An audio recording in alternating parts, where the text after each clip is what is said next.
Well, a very good morning, everybody. Welcome back to the final day at Lords, the live enhanced stream from Middlesex County Cricket Club in association with Daffabet, brought to you from myself, Kevin Hand, and Dom Ford, taking you through the 4 days of this one and hopefully a fascinating final day as well. 398 is the target for Derbyshire to win.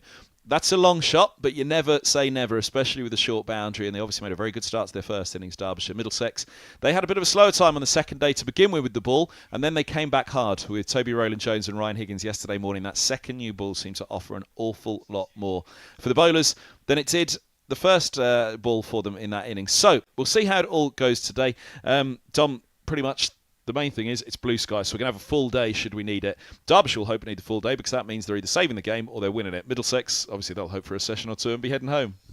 Yeah, good morning everyone. It's a very hot one out there today again, Kev. That pitch is drying up, so there's going to be a lot in it for the spinners. Derbyshire, all four results are still in play here today, so we should be in for an exciting day 4. Certainly should. Let's find out how we've got here. We'll look back on the day 3 highlights first. Deep backward point set back and deep backward point beaten. A boundary to begin the third day for Derbyshire. Donald's on to 47.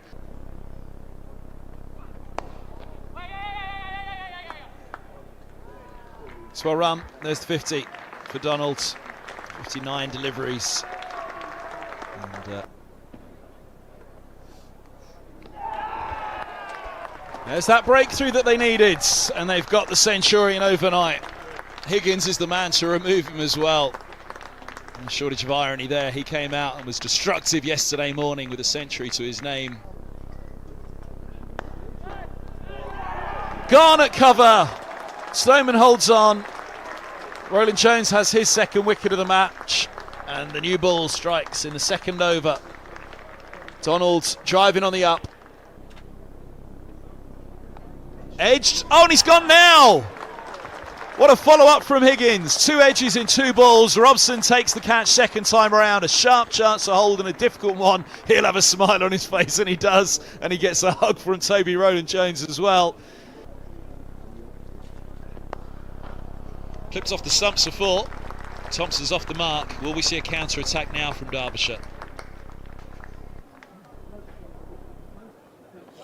Oh, he's left it now. That's got to be close. That's Jags back in and he's gone. Chappell's gone for a second ball duck. It's the 8th wicket now. 332 for 8. Brilliant bowling from Rowland-Jones, but look at this movement off the seam, off the surface. Edged and gone. Robson takes another one at slip, scoops that one up just as it was about to hit the deck. And nonchalant stuff from Robson. He's enjoying himself in the slips this morning. That was as effortless as you like from a slip fielder. He's plucked it off the ground, that one. And that is taken. That's the 5 for the skipper, Rowland-Jones. 5 for 81. Pavlon pushes through to his mate Higgins. Those two have been devastating in this match now for Derbyshire. And he's edged and he's gone first ball. 0 for 1. What a start for Derbyshire. What a start to the third day. And Robson is off a pair. Down to deep third it goes. Big stride in from Robson, over the top of it. Runs away for 4.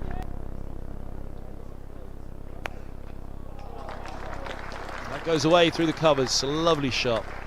Over pitch from Dahl. Goes another one. 4 more. That's the danger. That's a lovely shot from Sam Robson. Dahl just swinging that one in, straying onto the pads, and Robson always strong.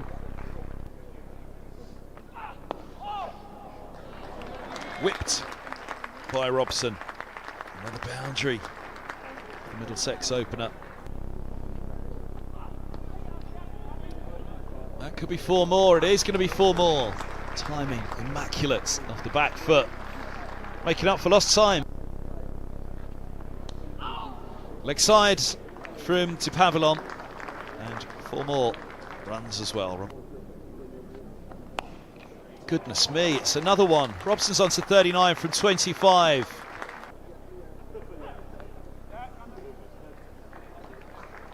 Robson's a run machine this morning, and he's a boundary finder. And there it is. Robson moves to his 50, 34 balls, and he's on to 51. He can't have hit a quicker first-class 50. You'd almost fancy that's got to be the quickest first-class 50 by a Middlesex opener. And that's pushed away again by Holden. First boundary takes him into double figures. He moves to 12.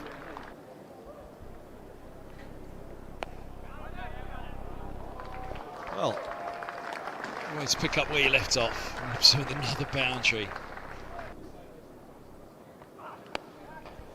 Stroked away. Holden's in on the act. He moves to 16. Middlesex 78 for 1.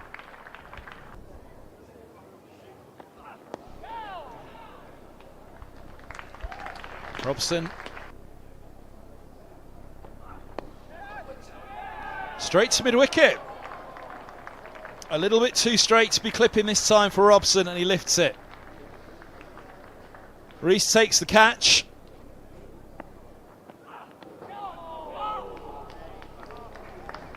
Deploys first boundary. Over the top of it, angle bat. That's whipped away. Lovely shot. He's into double figures. Oh, that flies away. Off the edge. There's only one slip in place now. Now that one, he does help on its way using the bat.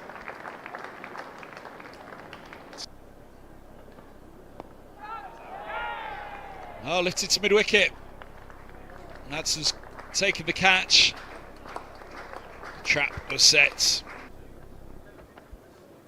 A swing and a miss, and the end of Fernandez. He's gone for 5.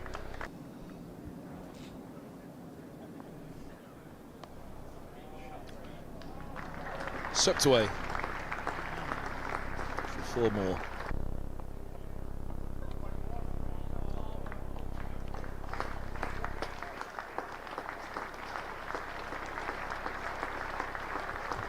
.50 up for deploy. Well, goes the other way this time. A launch and a boundary. It's been a while. There goes Higgins, heaving away into the onside. He'll move to 17, 199 for 4. Now it's up in the air. Deep square, comes and collects. Dahl holds on, deploy departs. He's gone for 59, he betters his 57 of the first innings.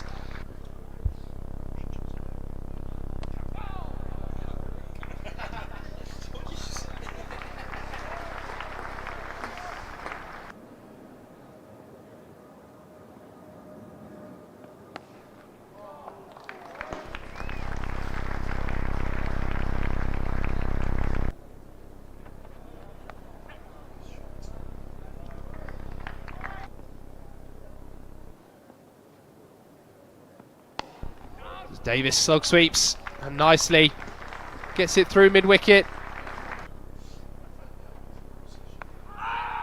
Now, didn't get up, and Davis departs. LBW to Dahl. He's back with a wicket first ball. A tough first over.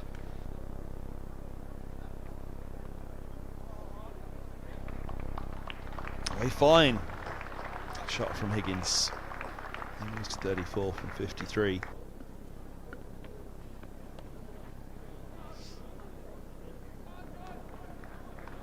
Does he get it through? He does.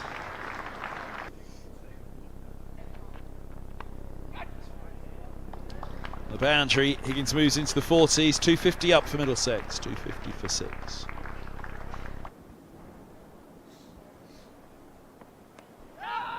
Swept in the air. He hasn't, has he? He has. And as Giles produced some absolute beauts today to save the boundaries down there.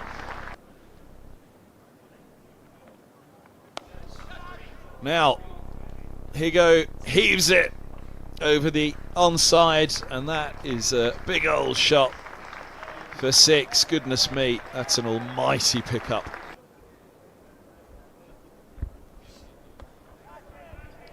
Now he's got that one away. It's been trying for a while. 66 for Higgins. Roland Jones getting in on the act.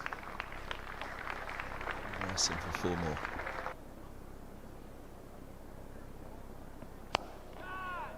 Oh, that goes up in the air and goes at deep mid-off. Roland Jones falls for 15.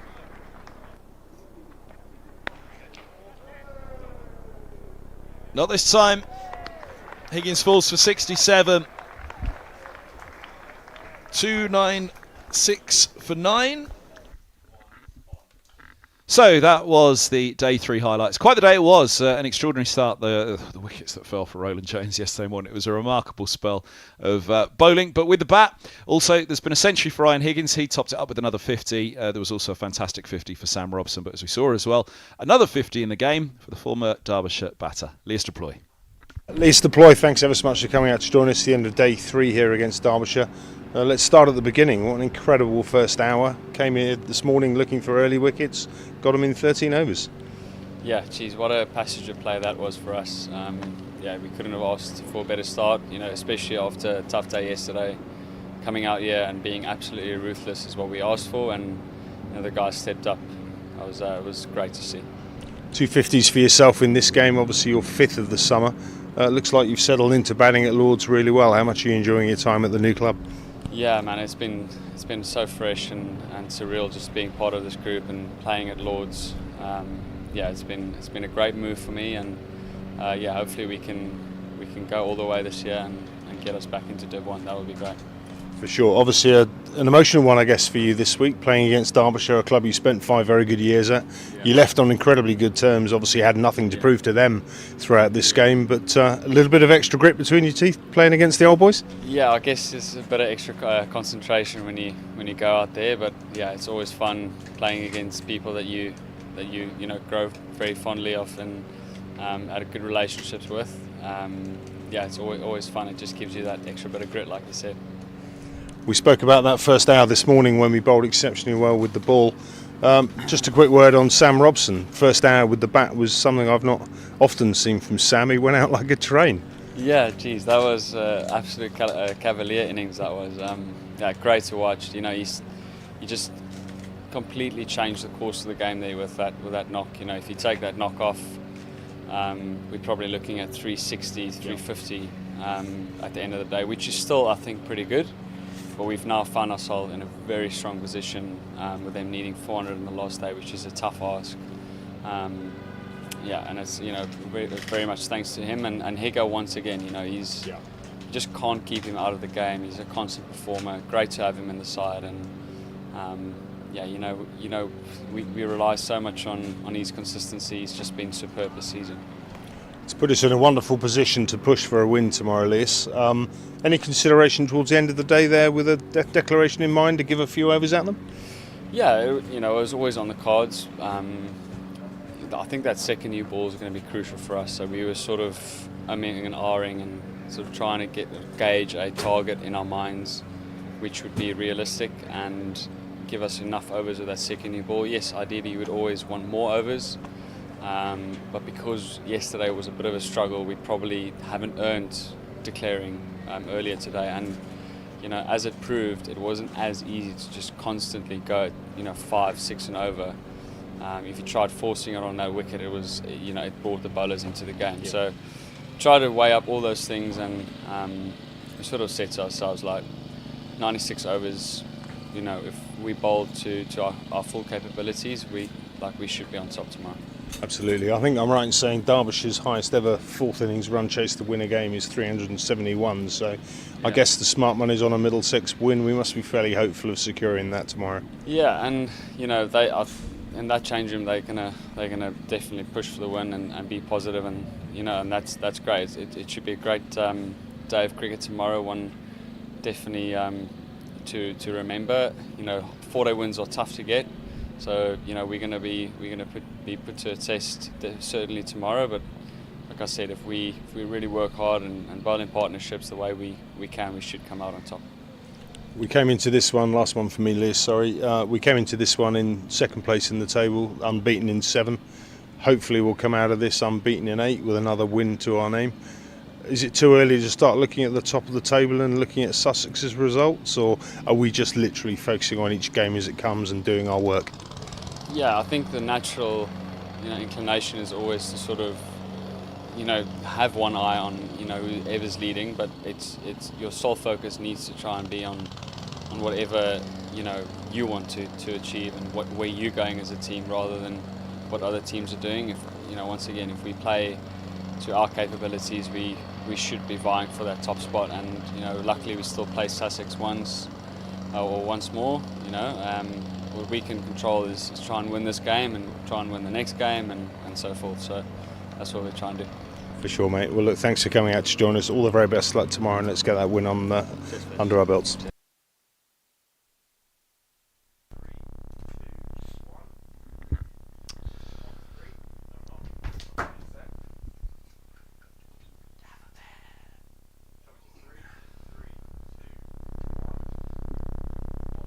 So here we go, ready to go on the final day at Lord's, the live enhanced stream from Dafferbet. Lewis Deploy there, talking to Middlesex overnight, former Derbyshire batter, now in NWA, in a couple of 50s, disappointed not to get a century in this game, but goodness me, he's helped put his side in a very strong position going into the final day. 397 runs required for Derbyshire, and for Middlesex, 10 wickets. We've got a full day, 96 overs. We've got blue skies, the sun is out, the openers are ready to go. Middlesex falling in that final over yesterday evening. All out for 302. So it will be Lloyd and Rees. Rees the Centurion for Derbyshire in the match so far. Higgins the Centurion for Middlesex. And some final thoughts. Richard Johnson, the head coach, talking to the wicket keeper, Jack Davies. Rory Coots is the other coach in shot there. Mitton having taken some throwdowns from the bowlers, and there's the skipper, far left now far right, Toby Rowland-Jones huddling in. The last minute team talk from the skipper to the wicket keeper and the rest of the team, and over to you boys. Rowland-Jones will pull them into a huddle, gee them up for the final day. They'll look for their third win of the season. Derbyshire are looking for their first win of the season, 6 draws and 1 defeat in their 7 games so far. Those are fetching pants, Luke Holman. Looks like the all-knowing eye, doesn't it? From more like the Eye of Sauron. Well, actually, hold on, let's move on here. It's taking myself a hold with that one, but yeah, nice pants, Luke. Thanks for the flash.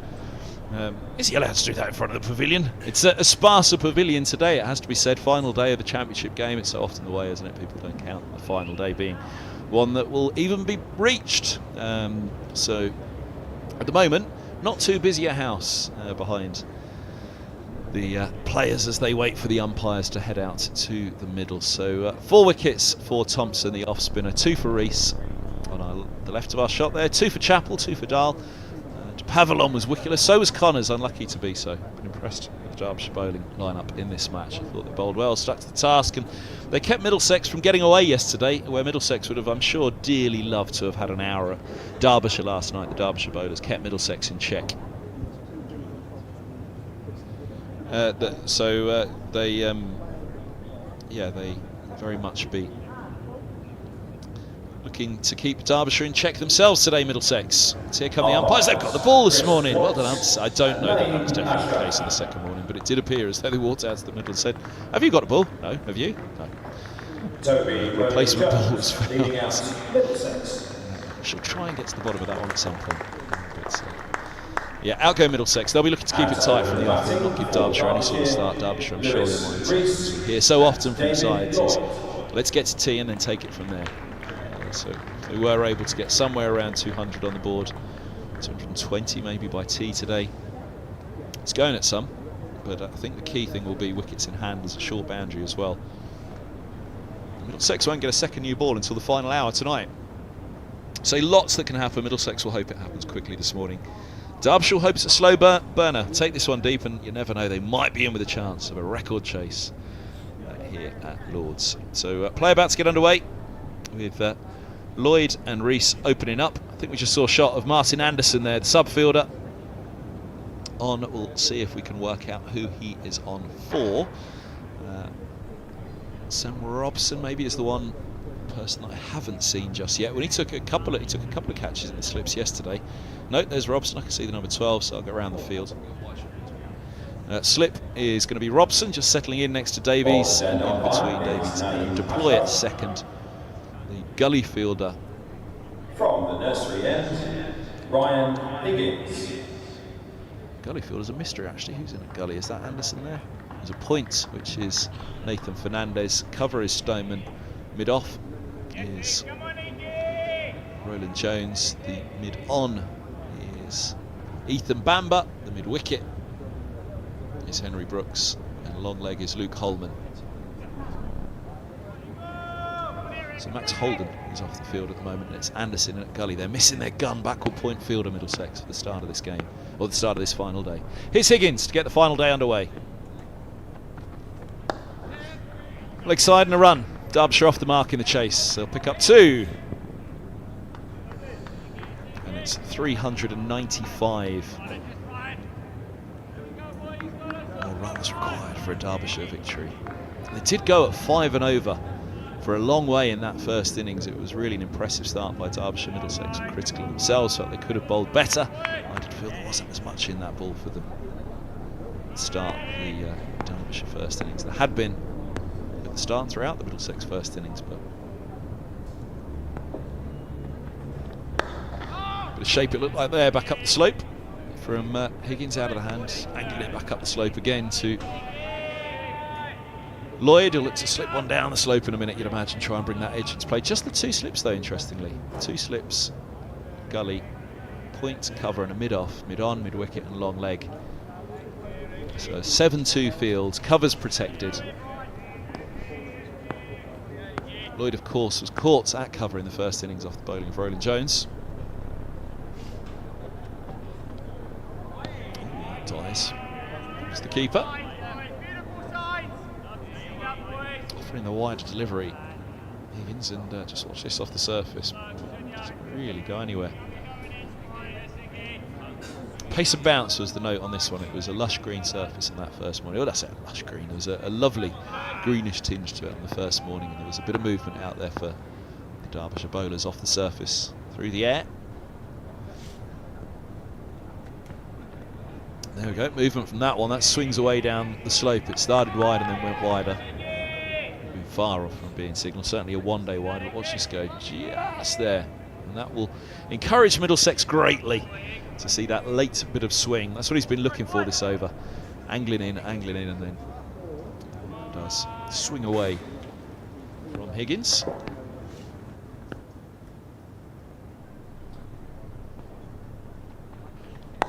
That's nice.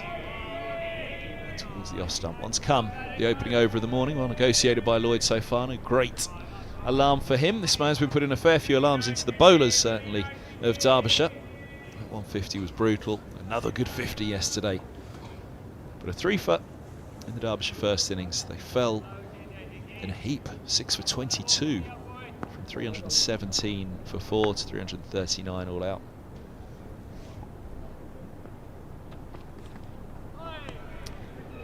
Again, just died a little bit off the surface, through to the keeper it goes. That'll be an interesting one to look into on the final day. We'll keep an eye on it.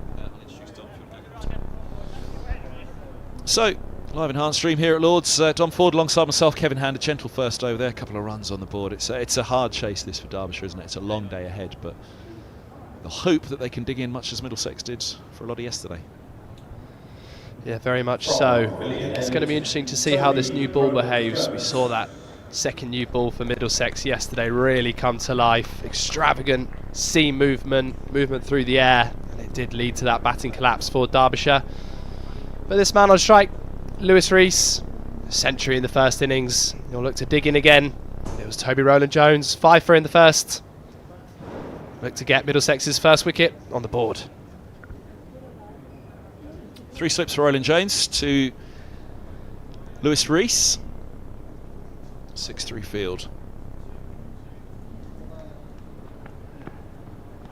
No gully for the left-hander, that's the difference. There's 2 slips and a gully for Higgins, to the right-hander. 3 slips in place for Roland Jones to the left-hander. They can see it's not as busy a crowd today. In fact, there's barely anybody in for the final day. So a warm welcome wherever you're tuned in around the world. I'd imagine anybody that was here the first 3 days will be fascinated to see how the match pans out. Pretty tough to book off a Wednesday, isn't it? Game could be done by this point. You never know if the game's finished inside 3 days.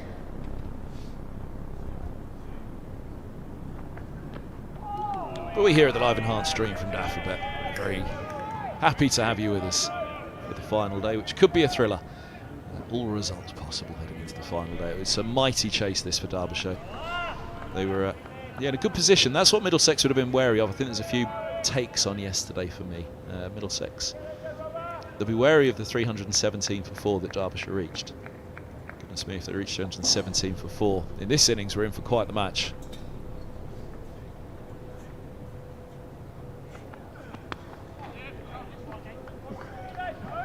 First run of the second innings for Lewis Rees, the centurion of the first for Derbyshire. But yeah, Roland Jones, I'm sure they'd have liked to have gone quicker through the afternoon and indeed through the evening to have a dart at Derbyshire last night. But they laid the foundation in the afternoon. Then in the evening they went after the runs, and they were not easy to find. And like I say, there's a couple of takeaways for me from that. One, Derbyshire, they were obviously trying to wrap Middlesex up as quickly as possible yesterday, but Middlesex were able to settle in and batted with a fair bit of ease yesterday afternoon. Run scoring, though, was more difficult in the evening.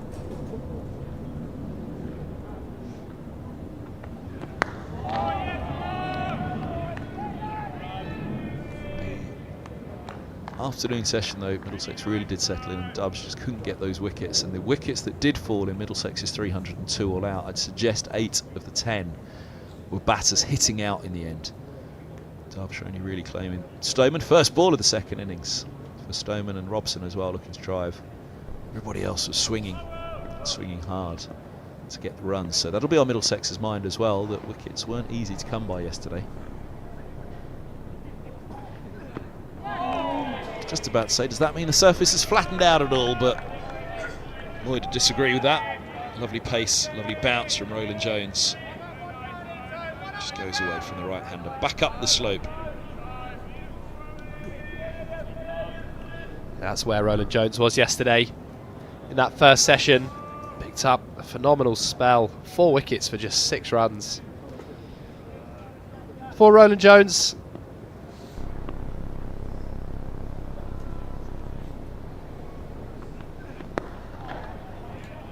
very solid defence from Lloyd to end the over. 3 without loss after 2. And I wonder actually, Roland Jones quite fancy having Lloyd at the moment, and Higgins having a look at Rees. But just going back to yesterday, was an afternoon which was pedestrian at best. Middlesex were just reinforcing their position in the game, laying down that foundation to go after it in the evening. But wickets were not easy to come by for Derbyshire. Runs were not easy to come by for Middlesex in the evening. I don't think it'll be particularly easy for anybody on the final day. Middlesex looking for wickets, which Derbyshire weren't able to force yesterday. Derbyshire looking for runs, which Middlesex weren't able to force yesterday. So what will give on the final day? Middlesex will hope, clearly, for a couple of early ones to settle it all down and set the tone for the day.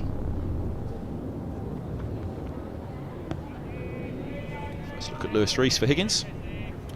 yeah, it was only really Sam Robson who found batting easy yesterday.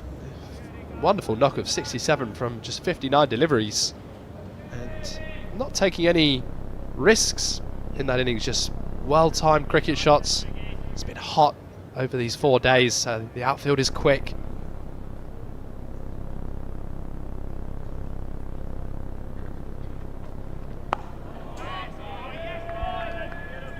But yeah, you're right, Kev. We definitely saw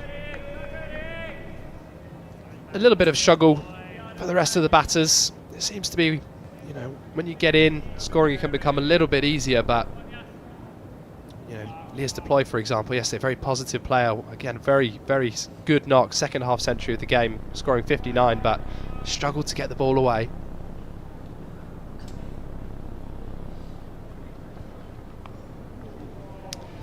Now, that ball hasn't got up a great deal from Higgins this morning from the nursery, and that's another one that dies on the way through, this time to the slips. low off an outside edge. Let's watch that surface there. It really hasn't got up at all. Angle bat from Rees. What will the fourth day surface bring? Thompson obviously in with wickets yesterday for Derbyshire. The spinner Holman for Middlesex will be hoping for some of that today.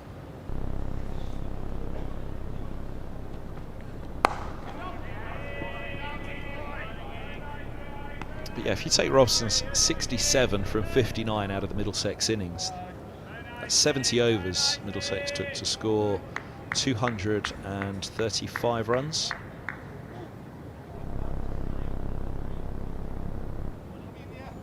So they weren't scoring at any great pace. We're hoping that Derbyshire don't fly through the runs today in return.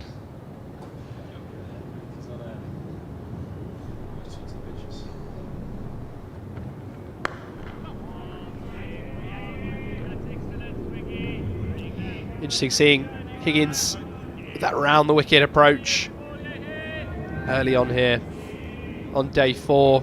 It was this angle that got the wicket of Lewis Rees in the first innings.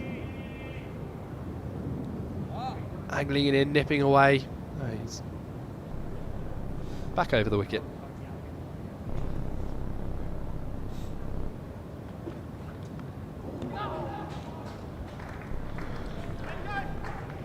That's what Higgins is looking for.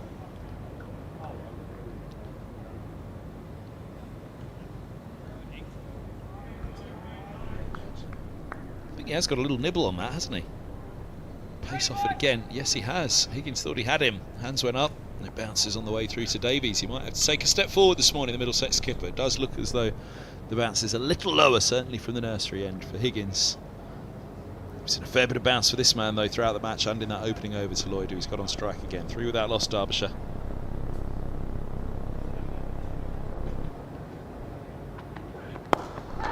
Chipped just straight to mid-on. Might get a boundary for it. It's an agonising chase for Ethan Bamber. And Jones cursing his luck. Very nearly chipped up to mid-on.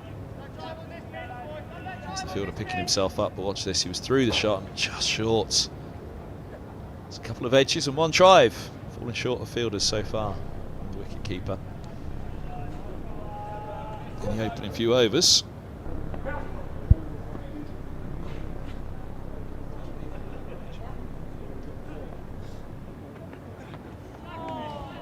Trying into that noise. There's the fun of the slope at Lords for a right-hander, worried about the ball coming back down the slope. Angling in, and then pop. Up it goes the other way. Very good from Roland Jones. I want to be there or thereabouts. Yeah, that movement off the surface, it's so difficult for the batter when that ball comes back up the slope.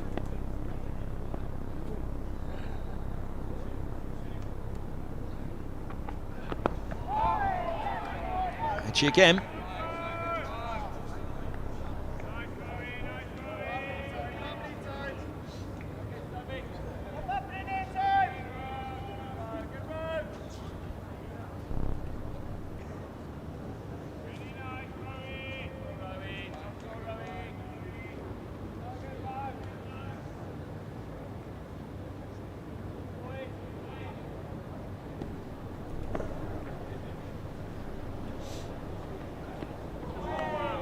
It's lovely from Roland Jones again.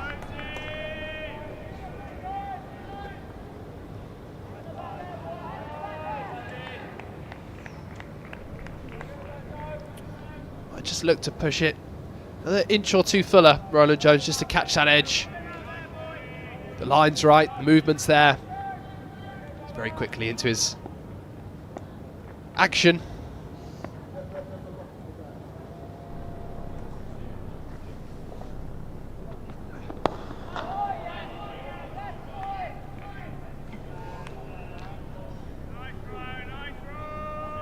It won't be easy work for the Middlesex bowlers this morning. Ethan Bamber, he'll have a job to do.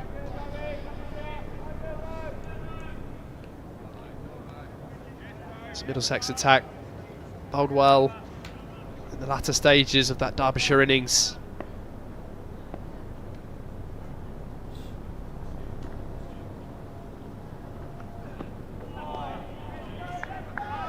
Beats the bat again. Good over from Roland Jones. Zoning in, looking for that edge. Derbyshire 7 for none.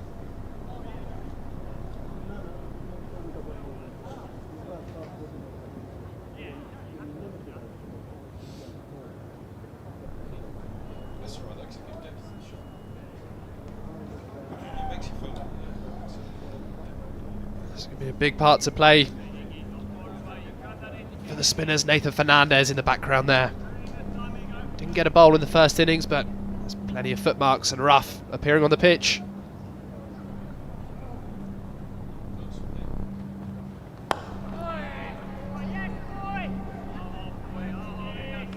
No rush to get to it, lads. We're not relying first time. It's going to be a drinks break or something.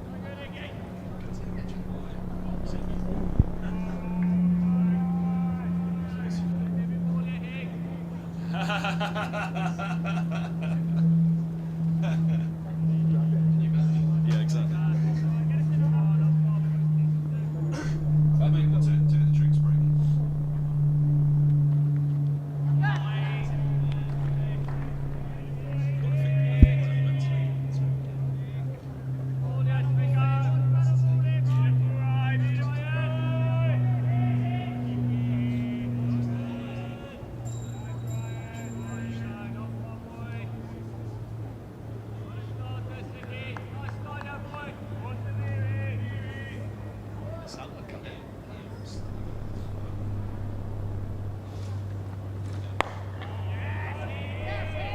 Seven without loss to Derbyshire. They another 390 more.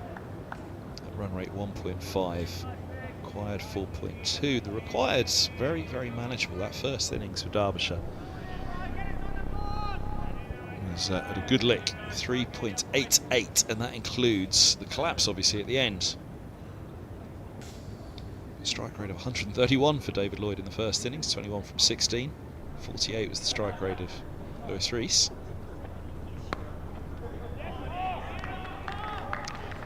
Guest 18 from 28, Wayne Madsen 49 from 86, Matthew Lamb 30 from 36, 54 from 66 for Andrew Donald. Then came the collapse, 6 for 22, and they were all done for 339.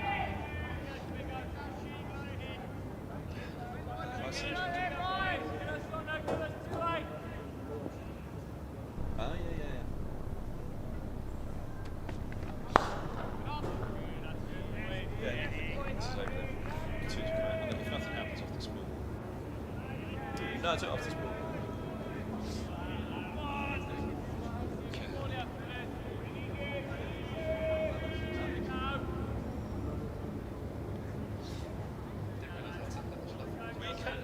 You don't see anything in the replay. I went to have a look last night and see it.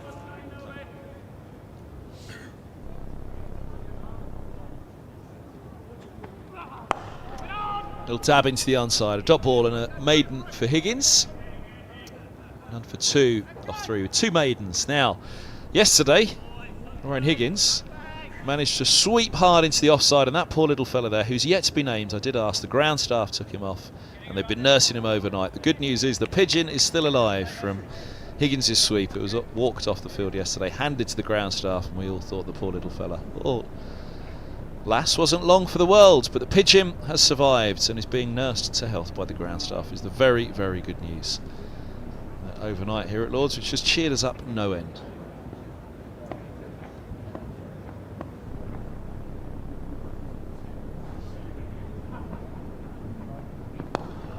We were all worried there was going to be a broken wing or a broken leg, and that was going to be the end of what do we call it? Pete the Pigeon.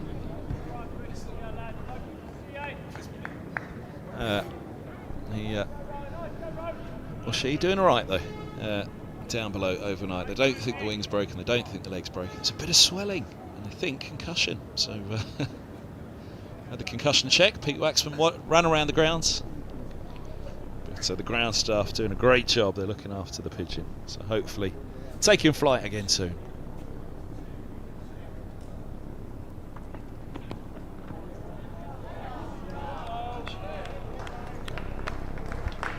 Run away. Down to deep third for the first boundary for Rees. Angle bat over the top of it. Soft hands, all nicely done by the left-hander. His first boundary. Second of the innings in the chase.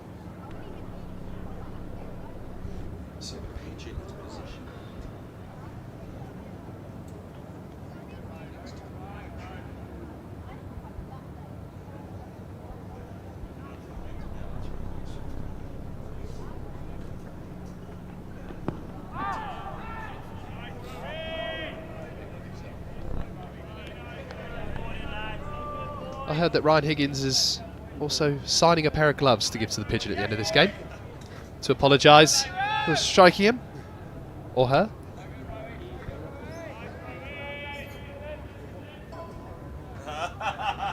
Stop it. I was about to. Don't.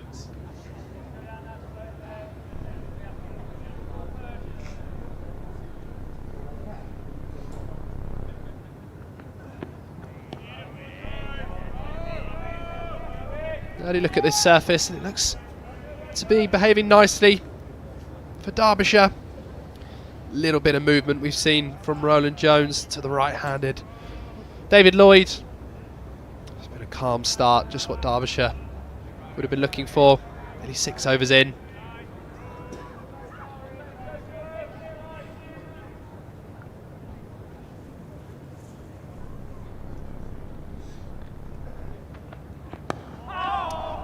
Side edge, probably angling across the off stump anyway, but gets the skipper excited. Yeah, probably would have angled down across the slope anyway, but the inside edge meant there was no appeal at all.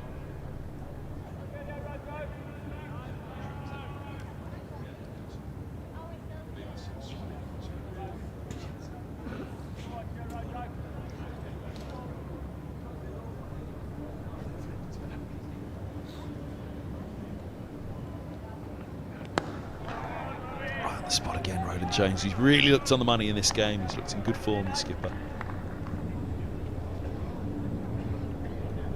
For 10 from 3 so far to start this innings. 5 for in the first, his first 5-wicket haul of the season. Mr. Rees, his first century of the season. Lloyd's be hoping to go as well. It's a clear job. See off the new ball, see off Roland Jones and Higgins. To Bamber and Brooks. See if they can get on the act in the second innings. Not so much joy in the first for either of those, but Derbyshire, they've got to shut out that target at the moment, 397. Don't worry about the required rate. We've just got to worry about over by over, ball by ball survival. See off the opening spells of these two, see off the second spells, really. This new ball likely to offer a fair bit, 30, 40 overs of threat. Wickets in hand, would there be something to do? Overs 50 through 80 later today, would they be able to up the rate at that point? Higgins all straight in the field here. Brooks coming in at a short mid-wicket. Fernandez just brought around from square leg towards a mid-wicket position. And a point in place as well, which protects the boundary. Holman, he's hurt his hand. Which one? No ball's called by the umpire as well, but all eyes on Luke Holman.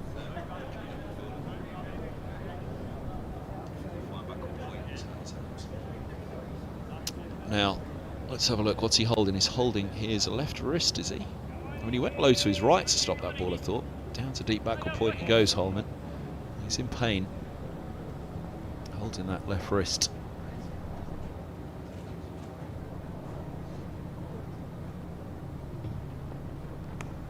Leading edge and gone! Gully.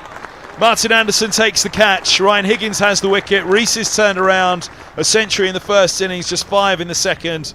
Middlesex have their breakthrough in the 7th over as they chase these 10 wickets for the victory at Lord's.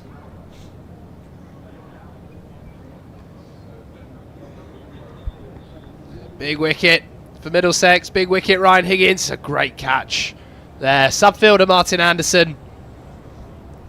Clutched that brilliantly. Lewis Rees just looking to turn it into the leg side, leading edge.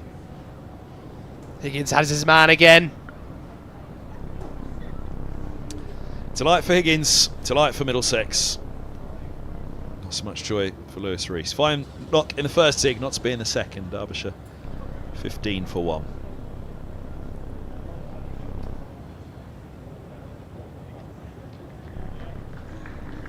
So we progressed to head down those pavilion steps at number 3.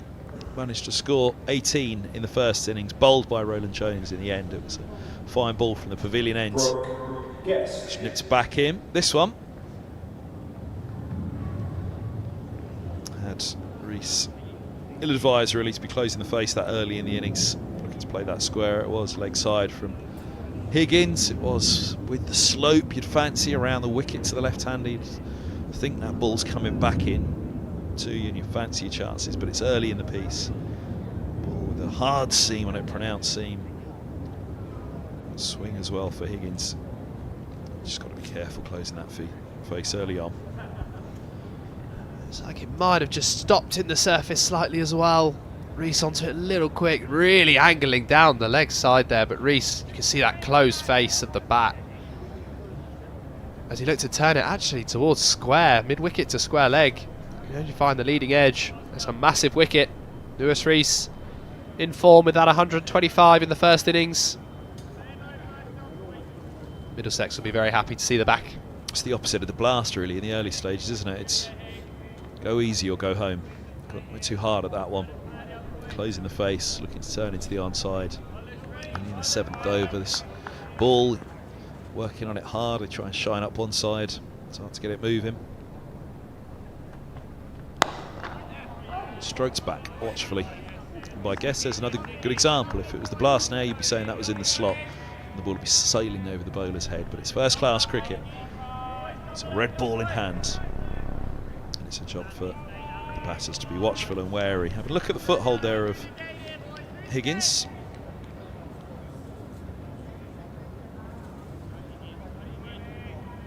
It's a little warning from the umpire. No ball, first ball of the innings. First legitimate ball was a wicket.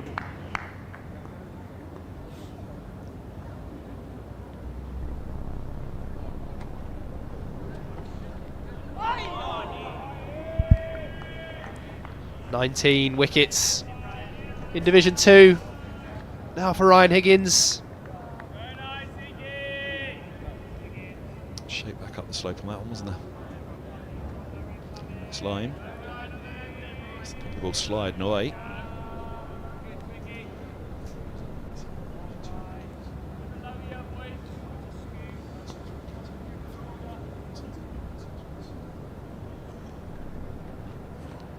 Edged. Short of Robson. A long way short. It's another boundary. Oh, nice fingers. Guessed off the mark.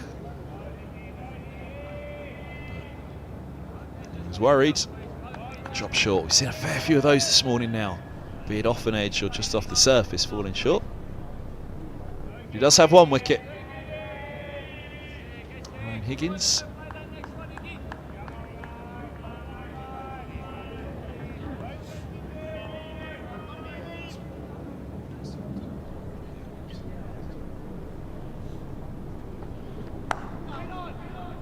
That's nicely done.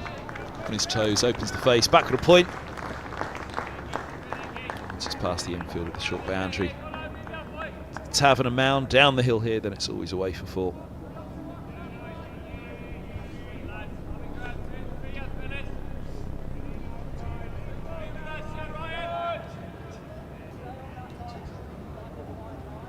Nicely played from Brooke Guest.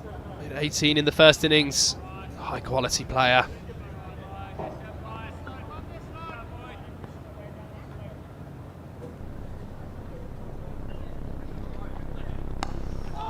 Reaching for that one and nearly offering a chance. Diving at gully. Looking for the catch. Not too dissimilar to how Sam Robson fell. It was short of the fielder at gully. But very nearly a second in the over for Higgins. Martin Anderson, nice and busy early on day 4. Subfielder.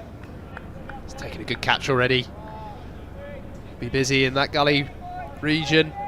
Moved into a third slip here for this over of Toby Rowland-Jones.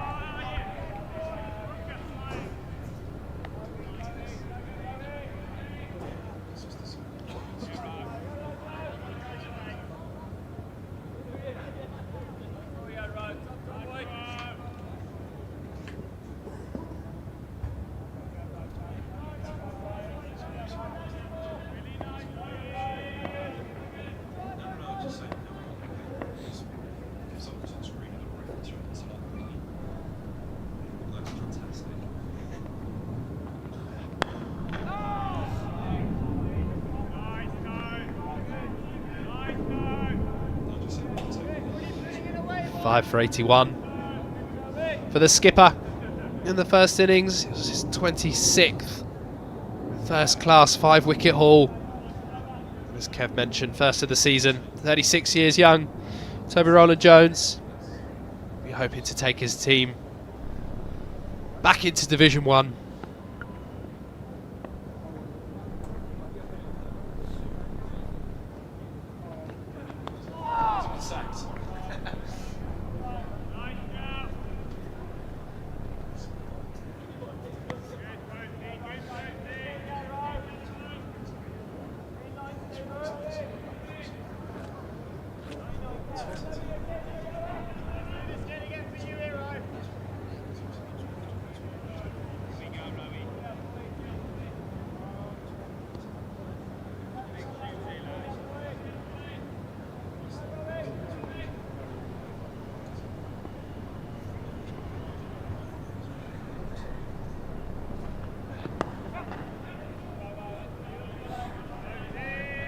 Turning the strike.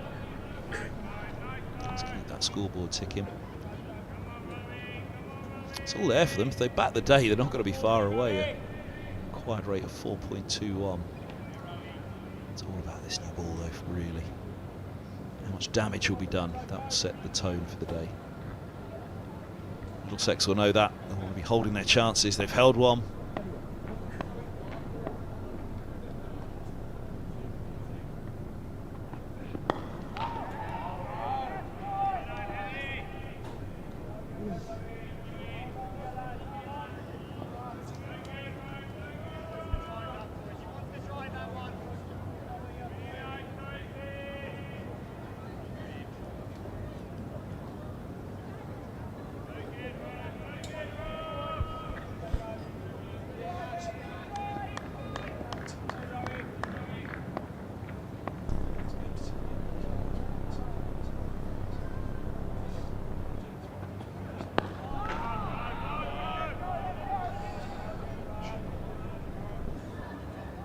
.25 for 1 after 8.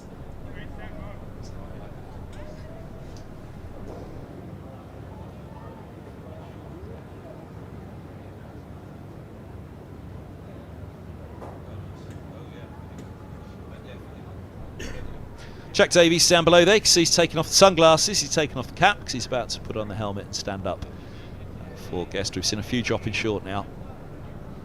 Be interesting because as the keeper stands up to take those chances, the slips, it makes a big challenge for slip in particular with the keeper standing up because it's just another line of sight to be blocked. That ball will appear quickly to the side of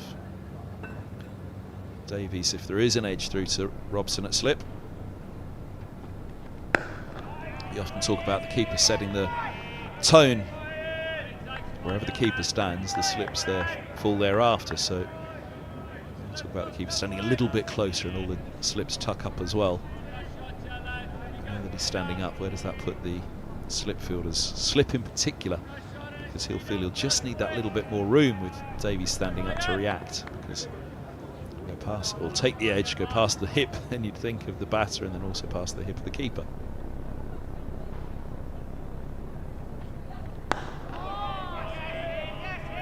Be sharply focused in there. Robson at slip. Needs to deploy at second. There's Davies, positioned just behind the stumps now. Oh, now. Back he goes. Making up his mind. Might not necessarily need to be right up to the stumps for that bounce. To say it might just be take a yard or two forward. Better to drop them than for it to drop short.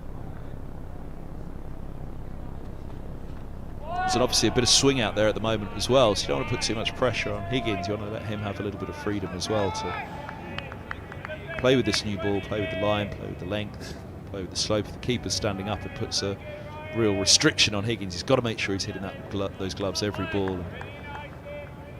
And swinging away down the leg side, the keeper's got no chance, and it's 4 runs leak away. So something for Middlesex to think about this morning for sure. We've seen that in terms of the bounce on this final day already. So a step forward for Davies, I think, is the first move. Step forward, the slips will step forward with him. And the other reason Davies could have come up to the stumps is to bring Brooke Guest back into his crease. You see it so often that batters will be standing outside their crease with the keeper standing back.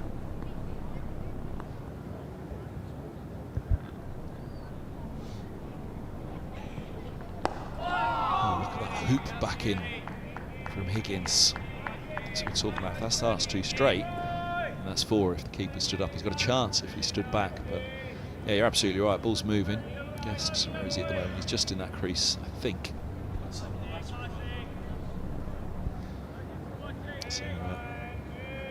25 for 1 it is. Last ball of the over coming up.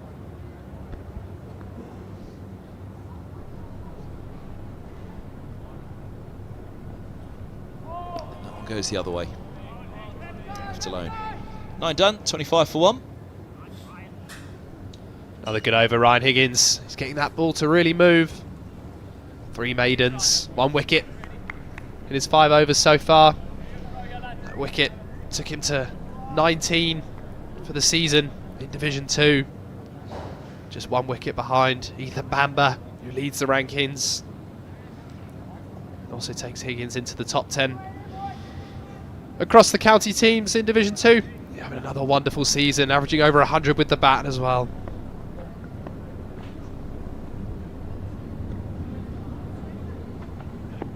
Ooh, slipped out from the skipper. I'll punish those. Let's get down though. Let's get something behind it.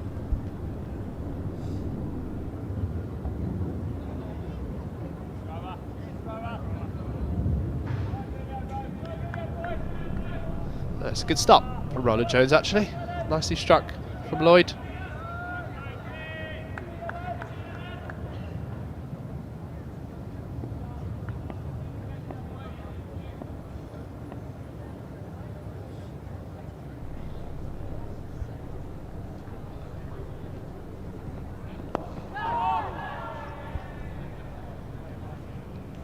Second time that leading edge has come into play this morning. He's got away with it. Lloyd. It's just about closing that face too soon, particularly to a hard new ball. Right up there from Roland Jones, and look at that.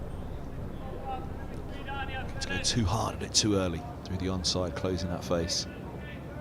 Hard ball, just get a little bit of extra bounce.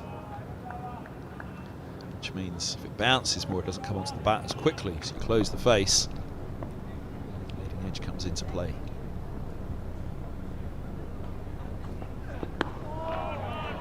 Back on this occasion. Don't be sitting forward on the front foot to Roland Jones, not with his tails up. He's enjoyed this pitch clearly. The Middlesex skipper, it looks as though he's got a little bit of his old fizz back about him, which was never particularly reliant on pace. But the bounce he's getting out of this surface is what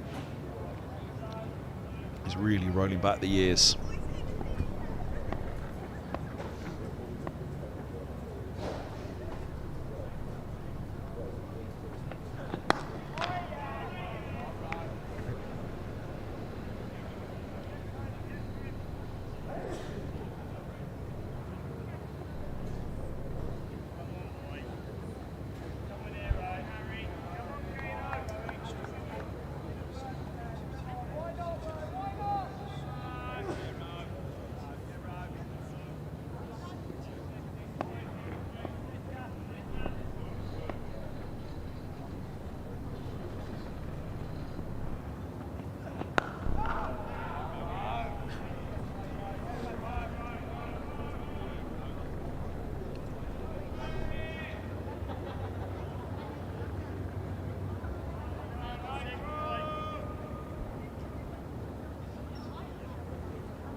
End of the 10th. Maiden over for Roland Jones, his first maiden of the second innings, number 12. From 5 for the skipper. Higgins with 3 maidens at the nursery end so far. 1 for 13 from 5 with 3 maidens for him. But yeah, that run rate 2.5, the required 4.3. First innings for Derbyshire was a run rate of 3.88.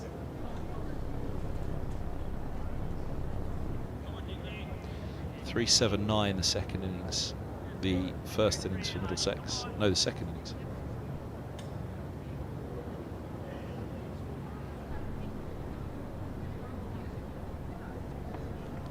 Now that comes back up the slope again. An inside edge from Guest. Got outside the line of off of Fancy as well, but oof. Once again, ball ricochets into an uncomfortable area for the right-hander. Not nice, but he seems okay. Not the worst place of all that it struck. But yeah, those run rates across the match then. So 3.88 to the Middlesex. 3.8 pretty much across the 3 innings so far. But the Robson 67 off 59 certainly just blurred the figure for Middlesex yesterday.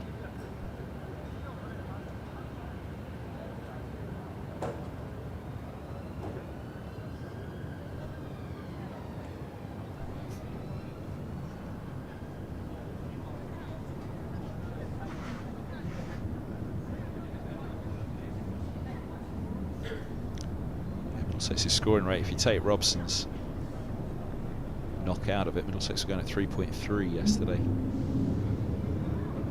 Run scoring was definitely harder yesterday than it was in the first 2 days. Maybe just a little bit of pace coming out of the track, the grass not on the top of it, ball not coming on as it was. Maybe that plays into why there's been a little bit of lower bounce today as well. I think we detected, certainly from Higgins from the nursery end. 25 for 1. Had a look at the ball, but all okay.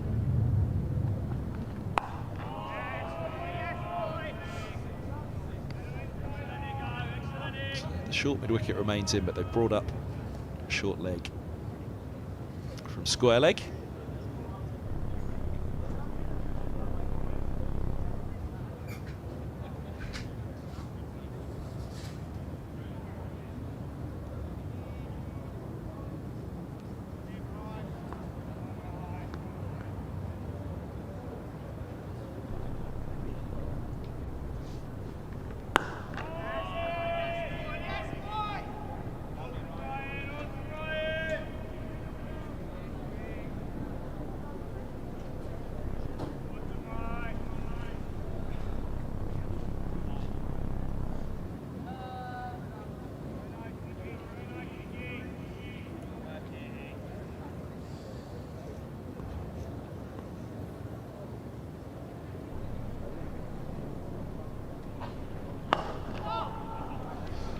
Square leg comes up to short leg, and that one gets away for a couple. It's a danger of bringing fielders up. This allows the runs to leak a little. Higgins for 15 off of his. Well, this is 6th now. Mentioned those 3 maidens for him.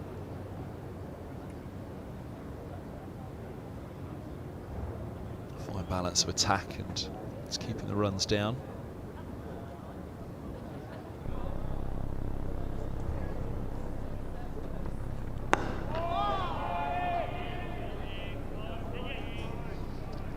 A spot to probe at the moment, Higgins.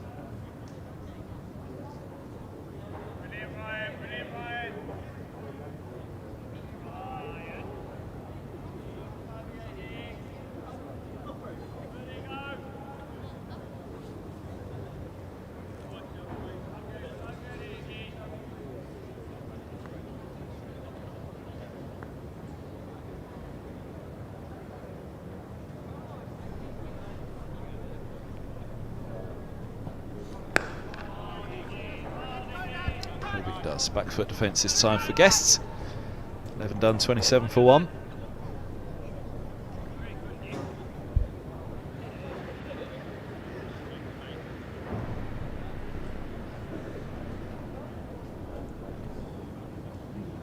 First change, it comes at the pavilion end. Ethan Bamber starting the match at the nursery end. Pavilion end, Ethan Bamber. Bamber can do a great job at either, but it seems as though he gets a little bit more reward at the pavilion end.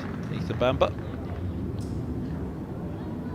Watching the mould of Roland Jones, not quite the bounce that he relies on as much. I think it's just that nagging on the off stump. Will it hold its line? Will it nip back down the slope?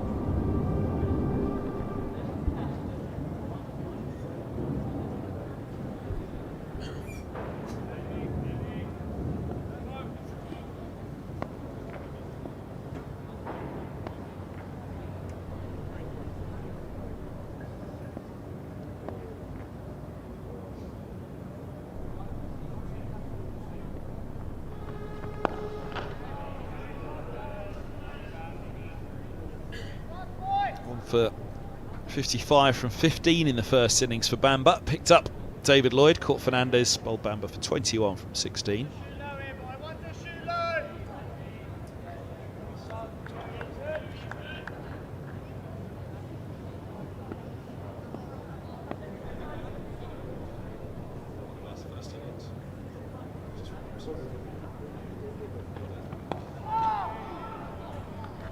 Clipped nicely. Just a single though, 2 set back, deep square protecting, long leg as well.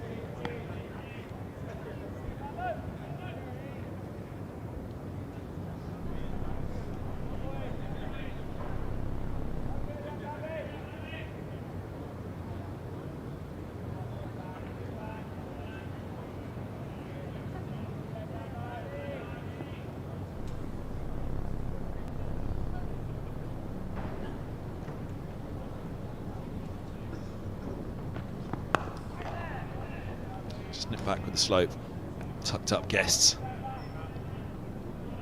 Position early.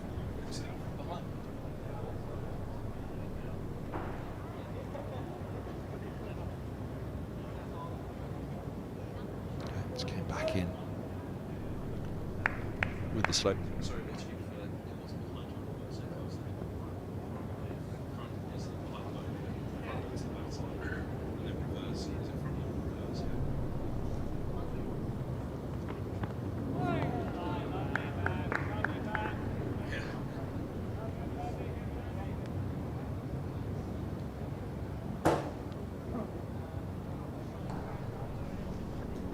There's a fair few lines in the underground in London. Not sure which line Guest was on for that one. I don't think he was sure either.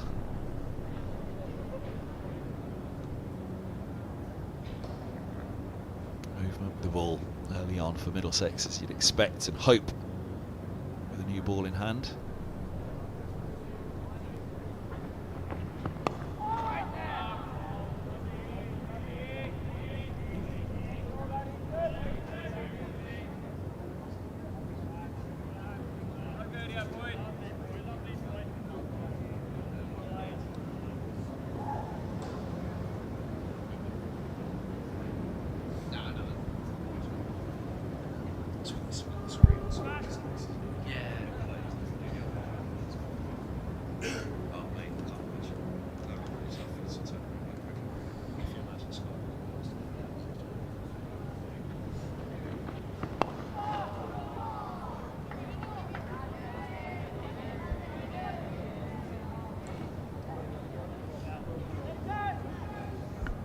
It's the end of Ethan Bamber's first. 2 runs from it. Derbyshire 29 for 1. So Middlesex balcony. Maury Coots.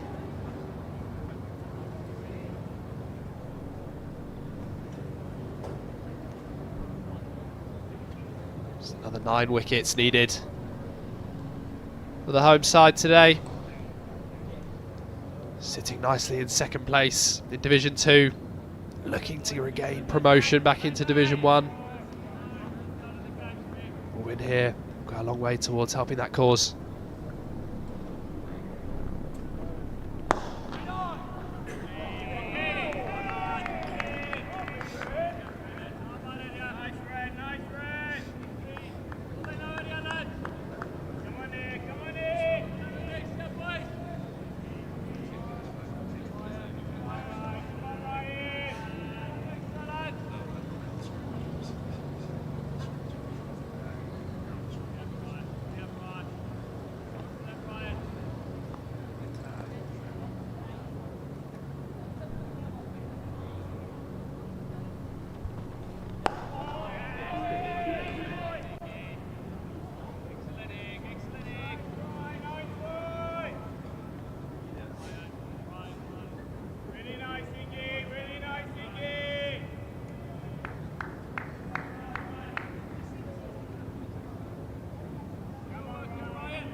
see the plan from Higgins here. Just bringing a few away and then darting one back in. Looking for that gap between the gate. Got a shortish leg, short mid-wicket, short cover. Just waiting for a leading edge or an inside edge onto pad.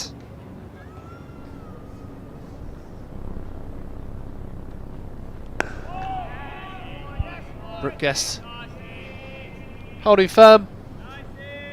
It's 12 from 26. Opportunity for this pair to bat long. That'll be their plan. Just looking at 5-10 over stints. Get to lunch. Unbeaten.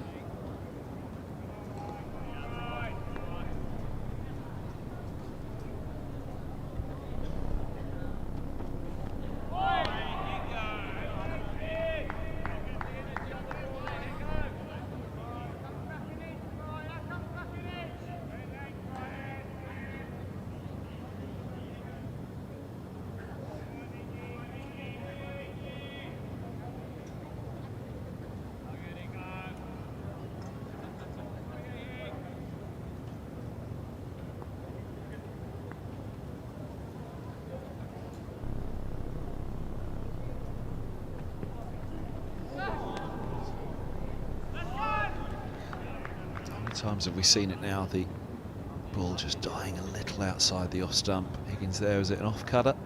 And under the bat it goes. Just roll his fingers, he does. Off break. Up the slope. It's his fourth maiden in 7 now for Higgins, 1 for 15. Derbyshire 29 for 1.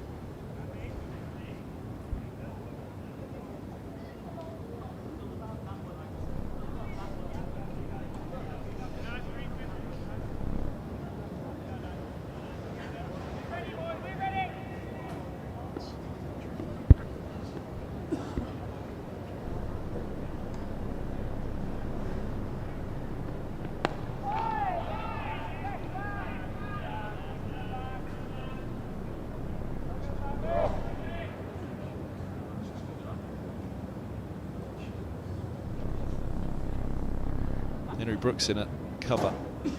Just starting to warm up a little. Is he ready to go next over to replace Higgins? 1 for 15 from 7. A good start.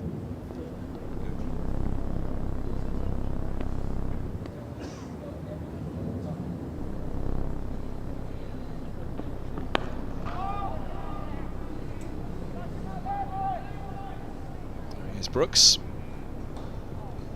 Just trying to get in the eye of the skipper at mid-off, Roland Jones. I'm sure he's already been told. Nearly now gone. They'll want Brooks to have a good go, I'm sure. It'll be over to Holman. See if he can get in on the act of the wickets on the final day. Seam first up, though.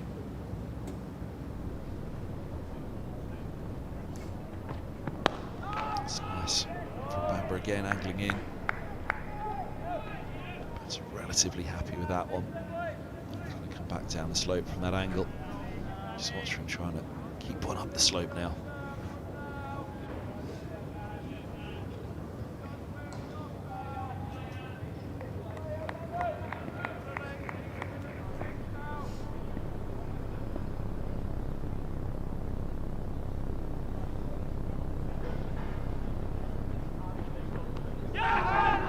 How has that gone again?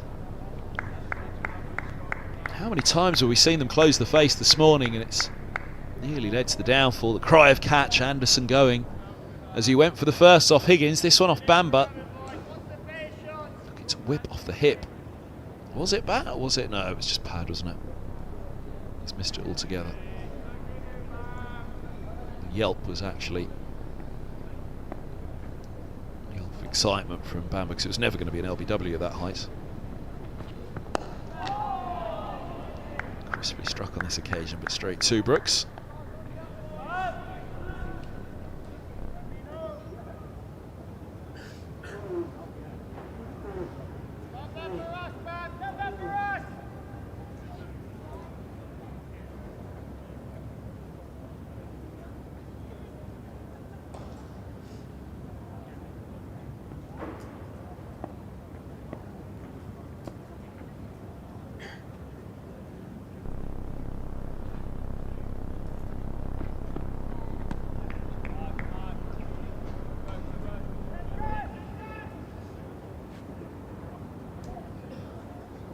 gone early. Is it a 5 ball? No, scoreboard's a little slow on it. It's back-to-back maidens for Middlesex. 2 overs, 1 maiden. Number 2 for Bamba. So Higgins is done, as we thought. For Higgins to finish. There's the man with the wicket to go, but he's the man they're throwing the ball to now to find the breakthrough. Brooks. Similar builds, Brooks and Roland Jones. Middlesex will hope that Brooks can emulate his skipper in years to come. He'll hope so as well. There's often been talk of England potential in Brooks.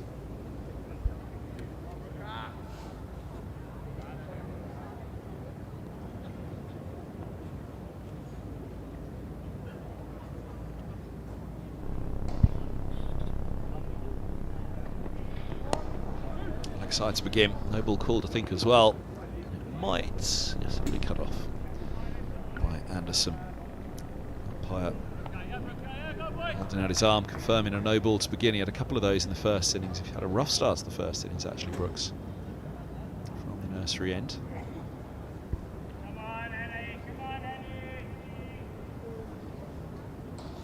One for 64. 14 overs. That first innings, Henry Brooks.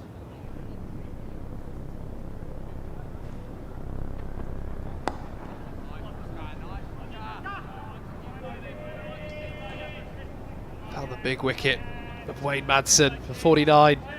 Really got that one to rear up. Bit of extra bounce and fizz. Took the gloves of Madsen through to Jack Davies behind the stumps. That was from this nursery end, and as we've seen more variable bounce from the pavilion end, but that ball from Brooks really stood up.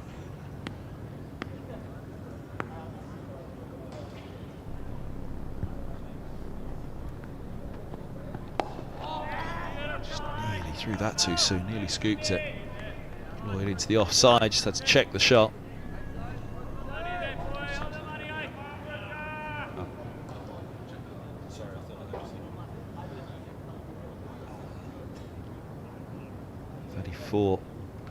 For 1 it is. It's like a scoreboard problem from the score box at the moment, but we'll have those back for you in a wee while.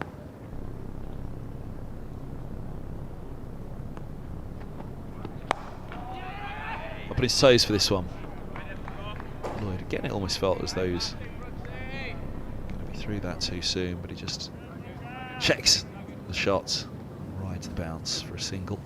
35 for 1 now, Lloyd moves to 11. Guest comes on to strike on 15. That wicket of Wayne Madsen in the first innings took Henry Brooks to 99 first-class wickets. One more and he'll reach a nice milestone of 100.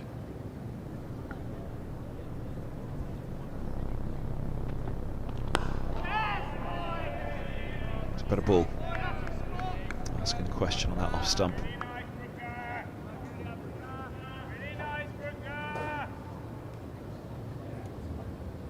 Right in behind it. Back and pad together. Certainly hope to extract the kind of bounce that Roland Jones has in this game, Brooks. For the nursery end, it's a different challenge from the pavilion end.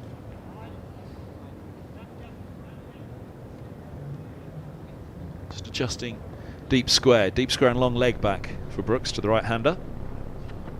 And he goes full once again. It's the little wave to his mate at long leg, a bluff. Maybe it was a bumper going to be served up. Point set back as well. Run saving down there.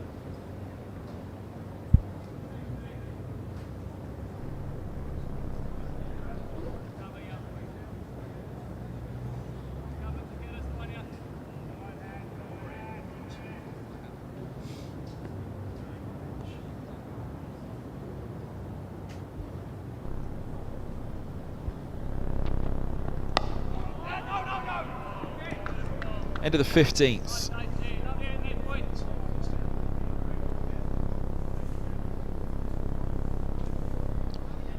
$35 for 1. An hour on the board and drinks being taken. It's a good first hour for Derbyshire, 35 for 1. Lloyd 11 from 38, sucking up a lot of the pressure. Guest doing so similarly now with him. 15 from 33, the 1 wicket to go. Lewis Rees gone for 5. Caught by Anderson with a leading edge to gully off Higgins. Good RPOs there from Middlesex. Obviously won't want Derbyshire to start at the rate they did in the first innings when they were going at 5s for a long time. Pretty much all the way to the 317 for 4 before the collops. That meant they were 3-3-9 all out, 6 for 22. Collapse. It's Tom Helm. Be hoping to push to get back into the side at Leicestershire. Middlesex's next game is at Grace Road. Derbyshire are at home, but not at the County Ground Derby. They're at Chesterfields. They'll be facing Yorkshire. That's quite the fixture, quite the setting for that coming together of sides. They'll be pretty happy with their work this morning. Derbyshire, just a 1 wicket lost. These two have dug in nicely. They won't be too alarmed by the pitch at the moment either. No real demons have shown up in this first hour. There's definitely going to be some spin on offer. No signs of it just yet. Luke Holman, Nathan Fernandez, Lias Deploy, all the spin options for Middlesex. That will play a big part as this day progresses, but it will be Ethan Bamber to continue. First over from the pavilion end after drinks.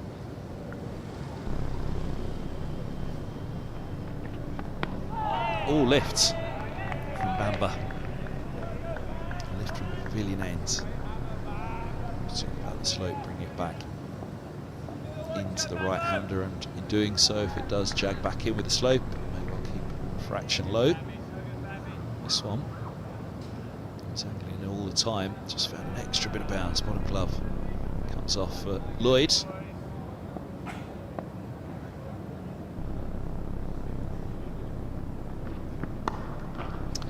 Width on this one though, and punished. Lloyd had to free up the hands, free up the arms. Go hard at that with a punch for 4. Yeah, nice shot from Lloyd. Second boundary of the innings, just a bit of width on offer. It's important that Derbyshire look to continue to score. It's very easy to get bogged down on a day like today. The most likely positive result for Derbyshire would be the draw, but there are runs there to be scored.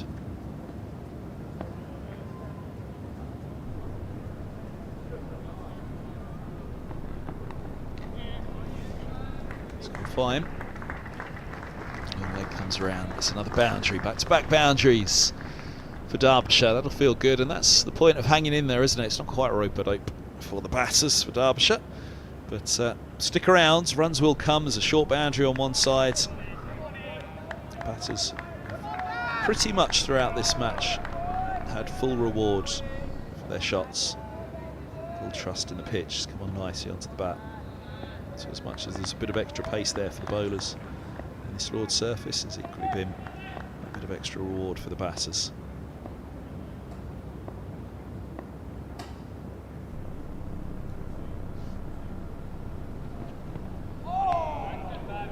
Swinging away, wants it past the batter.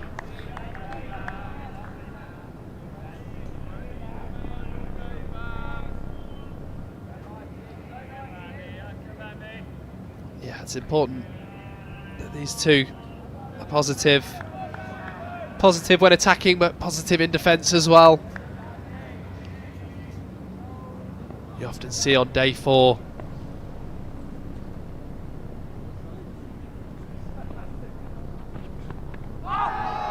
ouch. Where's that hit? A little inside edge onto something not too bad by the look to it, Lloyd. Or was it just frustration with the shot? We've seen the bat face closed a number of times today. No, it did, yeah. Go through. High up. You often see on day 4 that as the pitch deteriorates, there will be a ball that misbehaves and gets you out.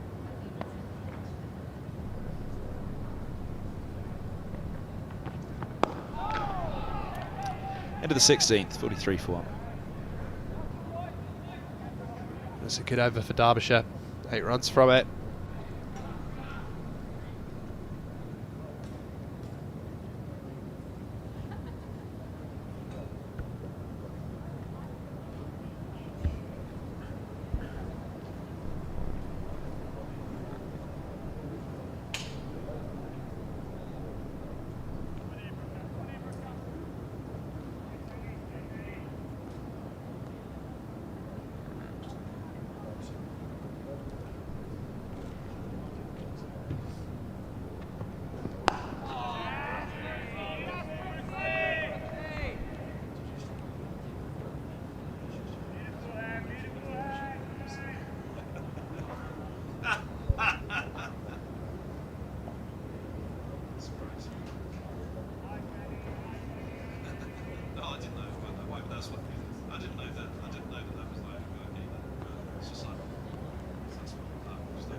Leg side on that one, Brooks. He's going to field a back sweeping, so he'll hold him to a couple.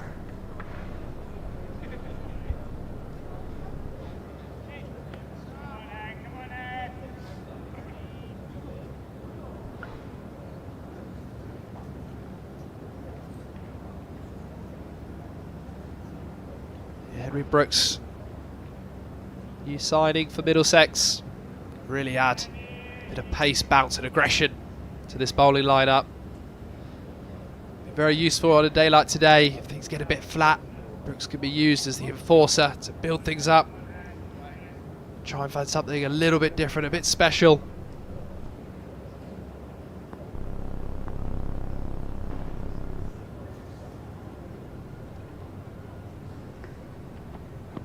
That goes back up the slope, beating the inside edge, and nod of approval from guests.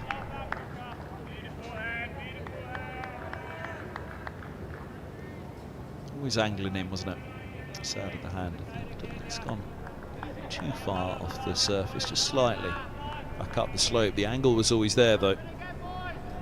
That's the wonder of Lords. That's the wonder of any pitch. There's a bit of sea movement, but the slope at Lords as well. Batter's part thinking it's angling in, but it's not going to come that much more, is it? Goes too straight this time, Brooks. Guest finds a single. He moves to 18.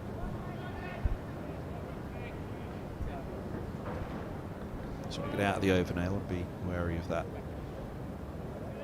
economy rate as well. Try and settle on the top of off, dry up the runs.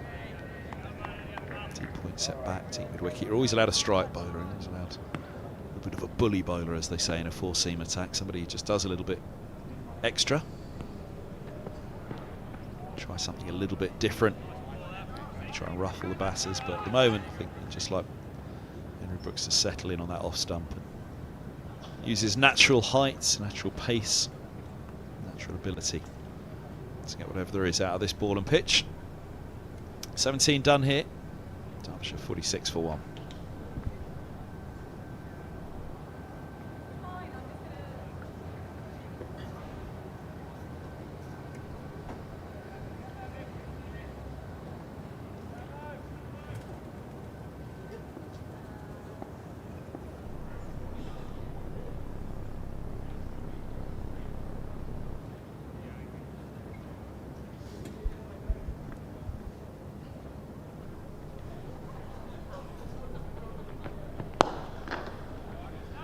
That's a lovely shot, just a little bit over pitched from Bamber, looking to angle in and attack the stumps.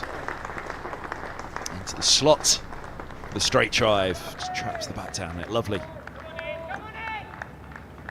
Effortless push back down the ground. 50 up. 103 deliveries, 70 minutes, 54.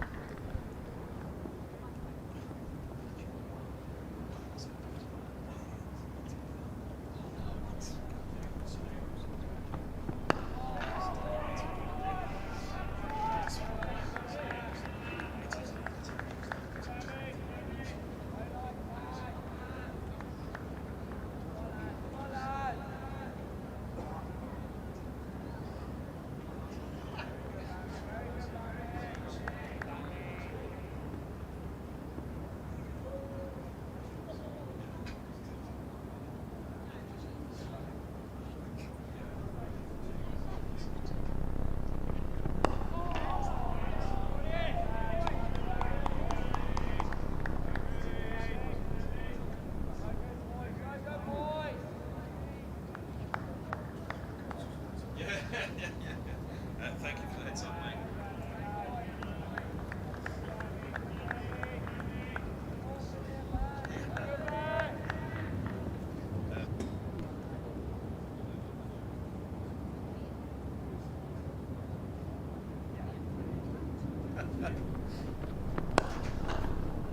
That's driven away nicely. Another boundary. Guests ticking along. He's on 26 now. 54 for on Derbyshire. And again, if they can just hang in there for the day, then it's all about how many wickets do you have left in the evening session.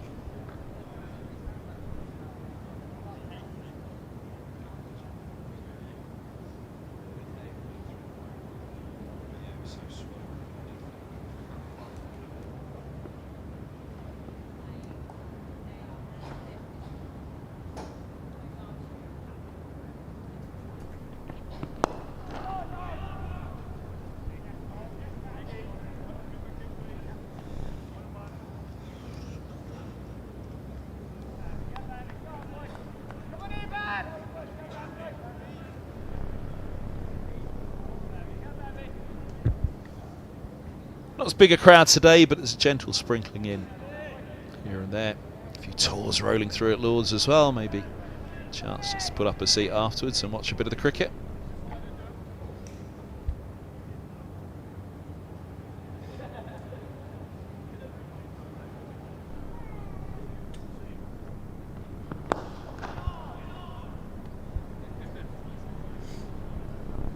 Top ball into the over, 8 off it, 54 for 1.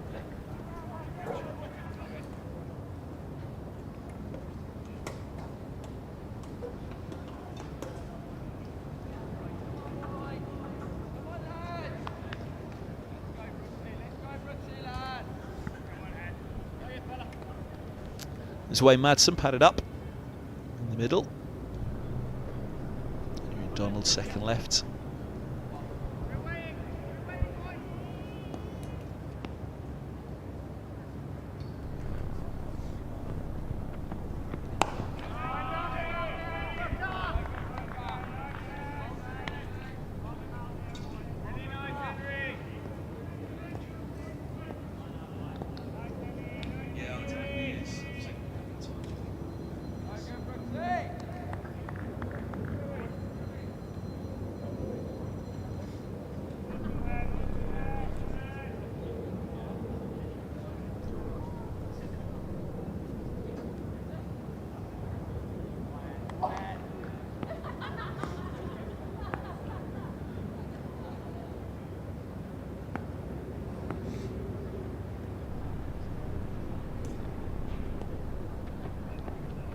Now, Brooks does bang it in this time. Long leg and deep square.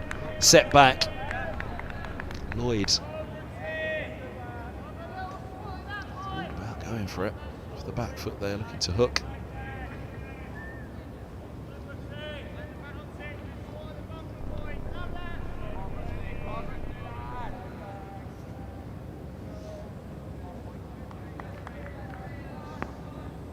Just one slip and a gully now.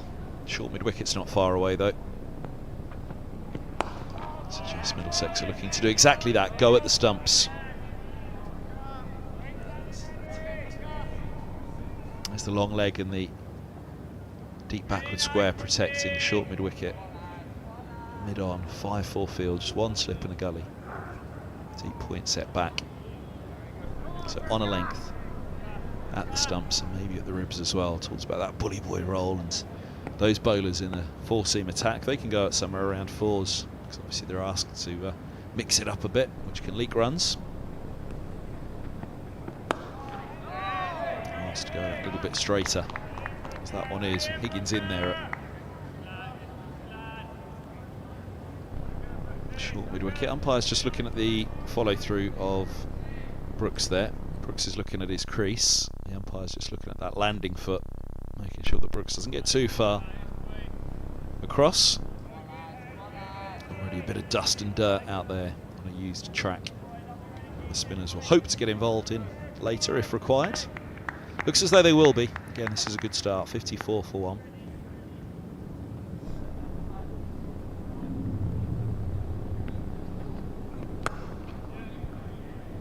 So my point is set back. Block hole delivery on this occasion. Subfielder on down there. One of the youngers from the academy.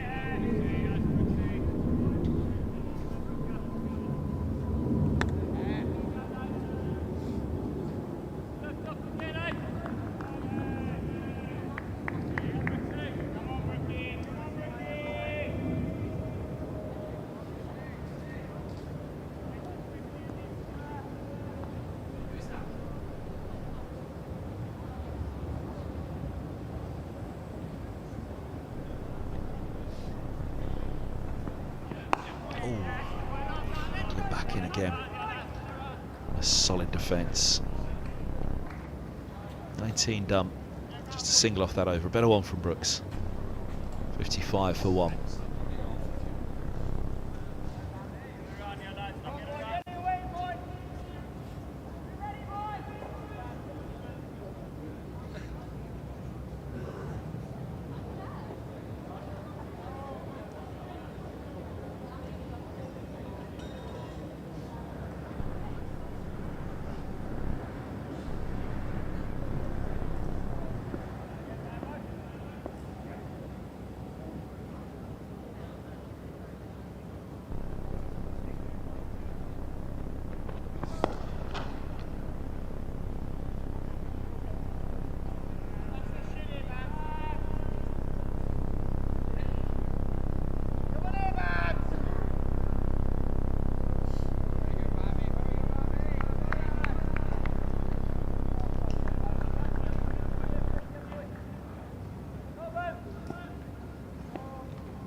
Nagging from Bamber. No ball first up in the over.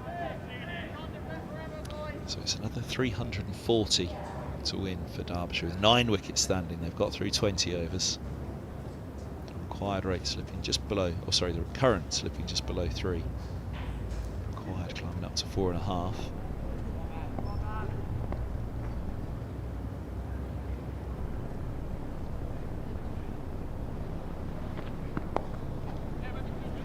It's a watchful still. We've seen a couple of batters today go hard. Leg stump deliveries and leading edge counted for Rees. Both Lloyd and Guest almost fallen in the same fashion as well. So just a gentle steer here. It's a short boundary down there, so you'd hope you can get it between those fielders. You don't have to go too hard.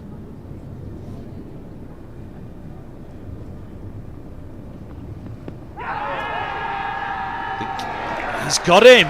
Well, finger goes up. It's bad to say, I think that might be drifting. Bamber, a little bit of relief. 1 for 21 from 4.3 for him. Not sure Guest was best impressed with that one. Slope at Lords. Makes that ball does so often. Angle down, slide down. This one. Guest halfway forward. Let's see how far forward he gets on this. Well, actually, Maybe. Didn't really get out of the crease. Came a little way across. First instinct was, you can see a bit of the off stump there, and maybe he was going to get away with it. But not so in the umpire's eyes. It's the end of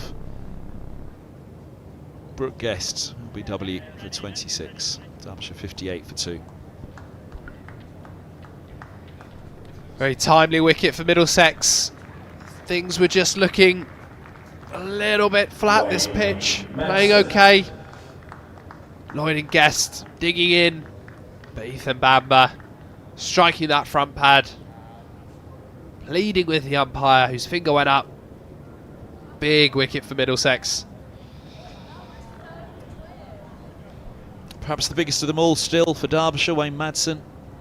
Now with Lears deploy at Middlesex. Madsen's been there for a very long time, Mr. Reliable. Some decent names in around him though, Lloyd and Rees at the top. Guest, popular player at 3. Madsen in the gun position at number 4. Still Donald and Lamb to come. And Dahl the all-rounder. So a fair bit of batting, but timely breakthrough for Middlesex. Aaron, 24 minutes played on the final day, and they've got a couple of wickets now.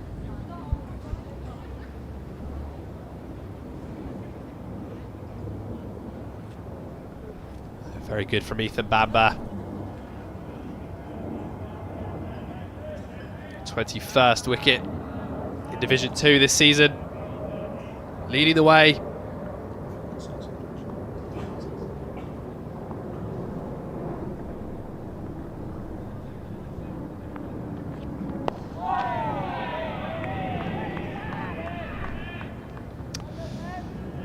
Angle back in again, oohs and ahs in the field.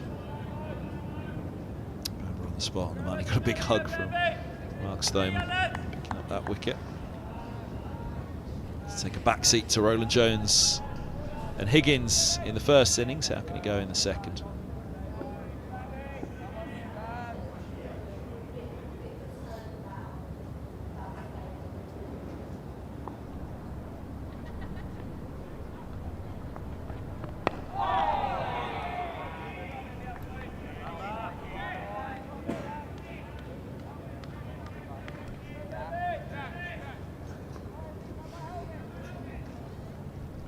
Good opportunity now for Middlesex to go on the attack again.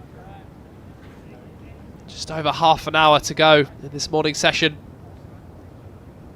Wayne Madsen, new batter at the crease, made 49 in that first innings. Middlesex will want to see the back of him early.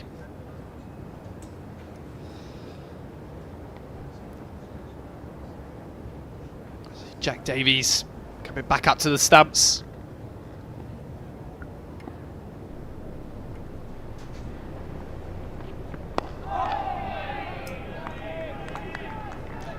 End of the over, 20 done.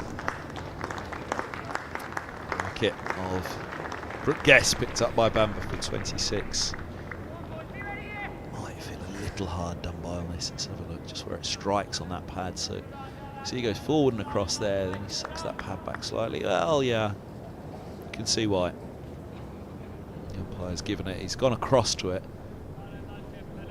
Actually, as he was going back, I thought you could see, because you could still see a bit of the off stump there, but it was actually as he retreated that front pad, it did hit on the outside of the pad.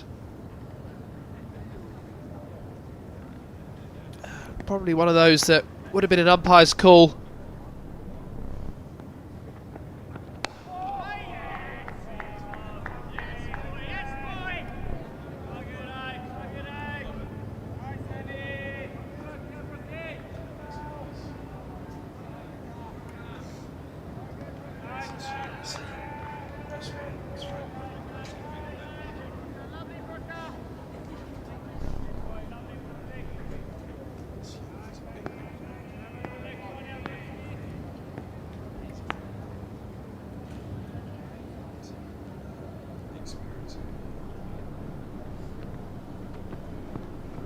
That's nice for Brooks, that's what he's looking for as well. Hold the line.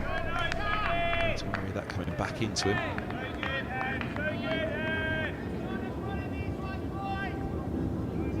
Straights. back in. There it goes with the slope.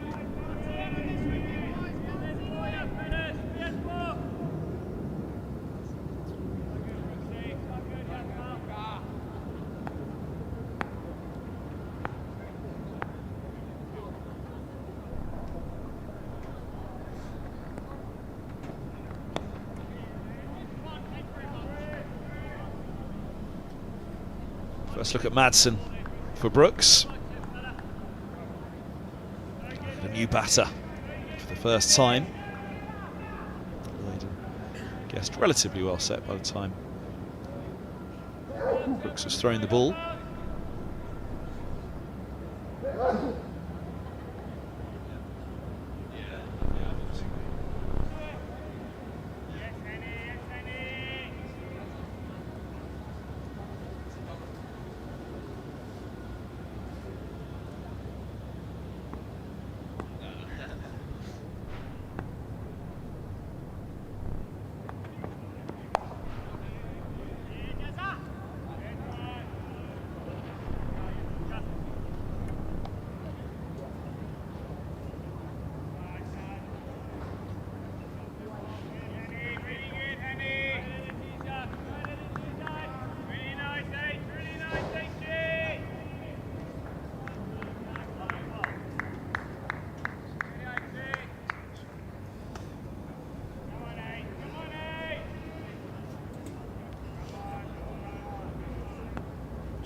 Now that's trouble. That keeps low. And Lloyd departs for 22. 60 for 3. Derbyshire. And Brooks has his first wicket. This Derbyshire second innings. Second of the match.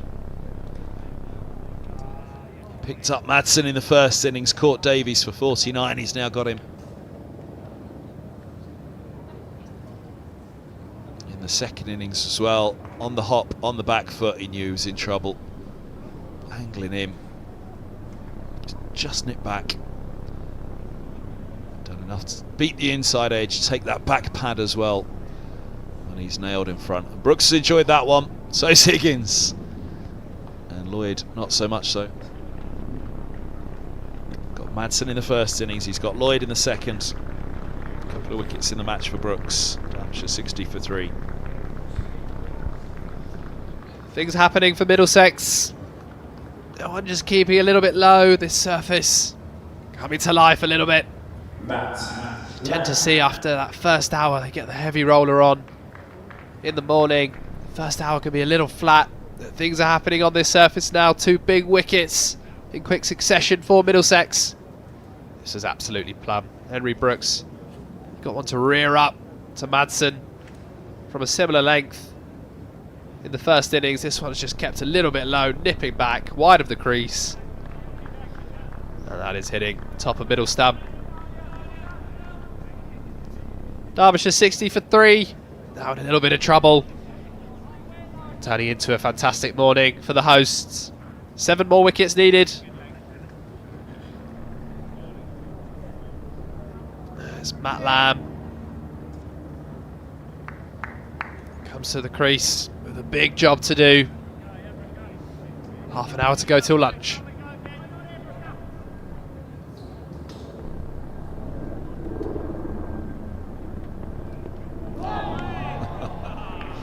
Just starting a little too wide. Middlesex excited, Lamb comfortable in the lead. On that one, it was wide enough. Yeah, you see it seaming back in. Goodness me, would have had to do an awful lot to come back and take the off stump from there. Good lead from Lamb, good over from Brooks. He has 1 for 12 from his 4.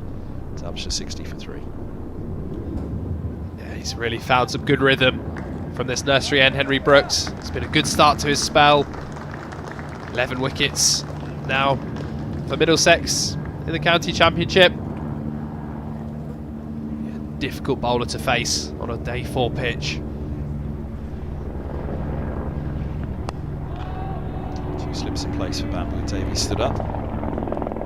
2 new batters. 5th ball faced for Madsen, just the 1 face for Lamb.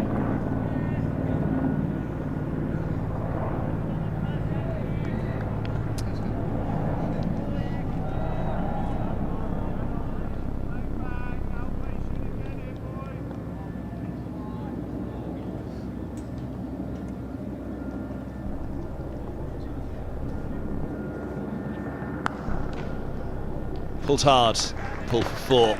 Knocking boundary for Derbyshire. Madsen. It's first. Just a fraction short. Bamber.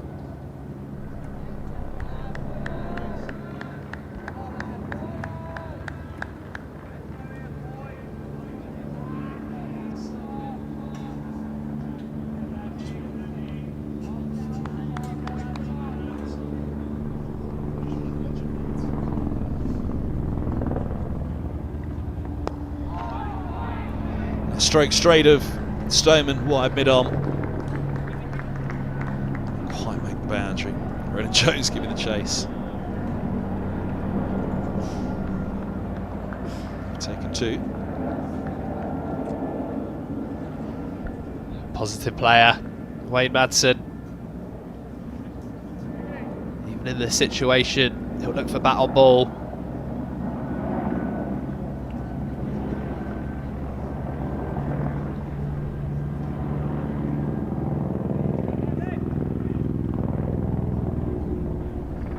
Circling overhead.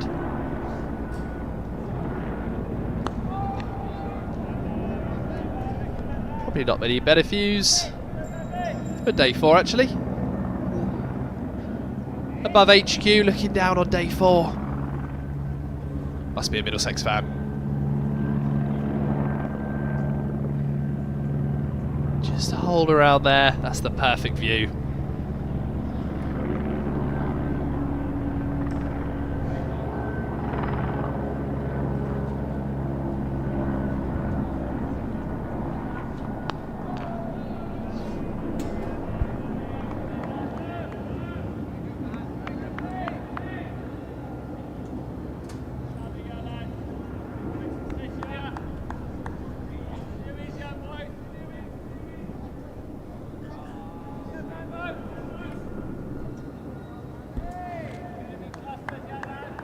The ground staff taking in a few rays of sunshine.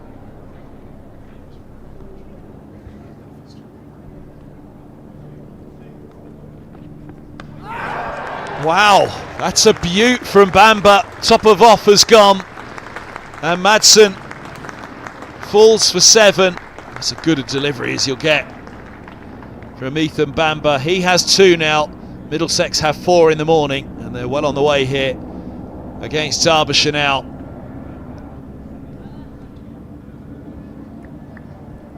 Brilliant, Ethan Bamber. That's a beautiful delivery. Top of off stump. It doesn't get any better for a fast bowler. Angling in, just holding its line. Madsen playing straight, but that ball's just deviated enough back up the slope. Hit the top of off, and Ethan Bamber is delighted. Middlesex are delighted. That's 3 wickets now. The last 3 overs. Been a wonderful little spell. 2 for Bamber, 1 for Brooks. Derbyshire in real trouble at 66 for 4.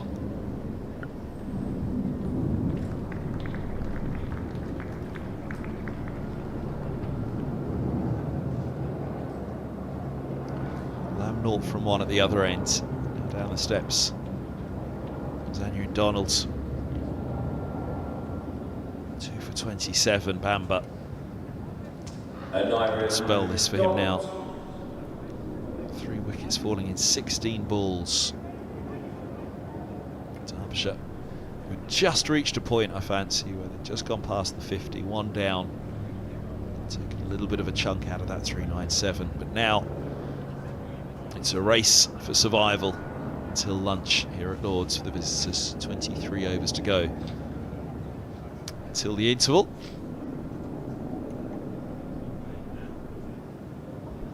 This is why they are 4 down. Very open stance from Madsen.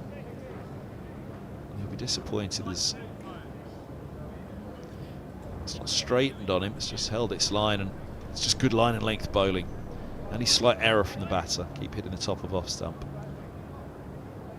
The reward will eventually come. 2 batters on noughts, between them 1 ball faced. Here's Brooks to bowl again against Lamb.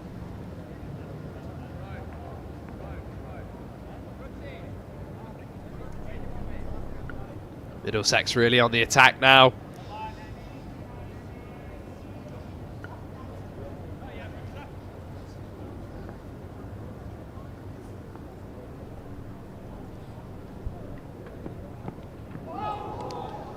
Interesting from Lamb. He's gone hard at that. The covers are somewhat on offer. It's a bit of an extra cover there, Stoneman.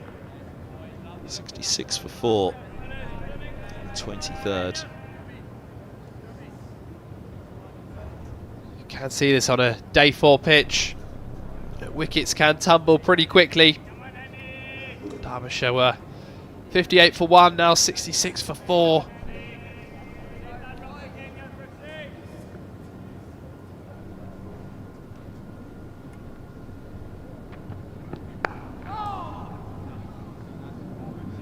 Lamb's off the mark. On strike to face his first ball. Now how do Lamb and Donald play this? Two very positive players. Lamb 30 from 36 with a strike rate of 83 in the first innings. Donald 54 from 66 with a strike rate of 81. They're not two players that would usually just sit by and happily let the ball go. How do they play this match situation now? I'm sure they'll look to be positive, get bat on ball.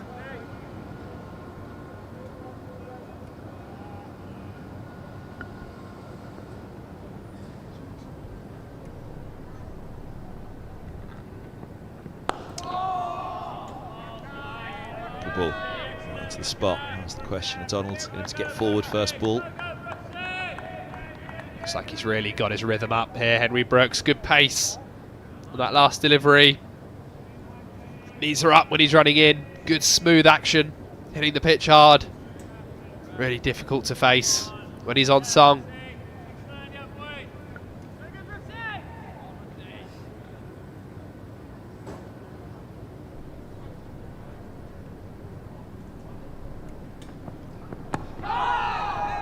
Good again from Brooks. Inside edge from Donald gets him off the mark. And back onto strike. Brooks and Bamba had to watch on as Roland Jones and Higgins went through them in the first innings, and now this pairing change bowlers for the second dig. Be looking to cash in themselves, get their own rewards.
Side half of the bat from Donald again. Brings him a single to end the 23rd. 4 singles off the over for Brooks, 1 for 16 off his 5. Derbyshire 70 for 4. Just having a quick look around the country. A game with a lot of eyes on Sussex versus Leicestershire. Also in day 4. Sussex in the ascendancy there. Leicestershire requiring another 152 to win, just 3 wickets remaining. But following on from Dan Lawrence equaling the record for the most amount of runs in a county championship over for Surrey the other day, the new record has been set. Lewis Kimber has hit 43 runs off a single over against Ollie Robinson, obviously including some no balls. Coming in at number 8, Kimber has counter-attacked, currently 134 not out from 77 deliveries. Taken Robinson for 43 runs. Doesn't look like Sussex will get the win there, but that's an extraordinary effort from the Leicestershire man.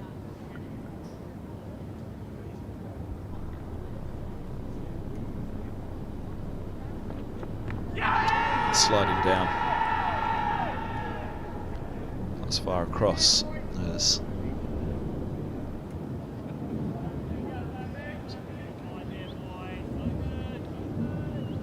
nowhere near as far across as Guest had been.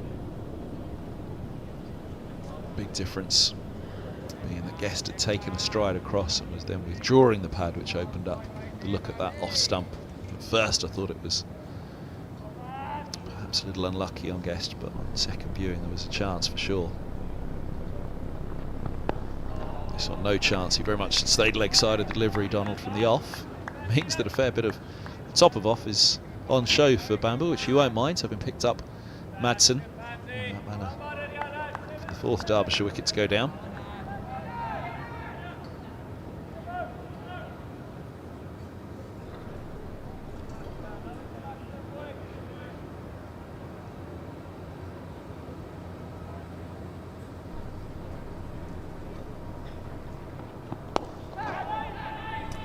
Clip to the onside, and Middlesex circling again. Davis stood up, then a slip the gully, points cover and a mid-off, mid-on, short mid-wicket, looking for a little chip into the onside. A little ring around Donald, deep square and long leg. The other two just out of shot. Has he got another one? He has! He's feathered it through. Davies standing up, a fine catch by him. Bamber has 3 for 27. Derbyshire are 70 for 5, and they're on the ropes here now at Lords. Donald departs for 2. Bamber's right on the money at the moment for Middlesex. Davies with some sharp work behind the stumps. Standing up to put that pressure on, keep Donald in the back foot. It's a little bit of a loose shot just outside off stump. Hasn't really gone anywhere. He said that he's got quite an open stance, showing a lot of the stumps. He hasn't got across to it. He's just offered the bat. And he's offered Middlesex a chance, which they have taken.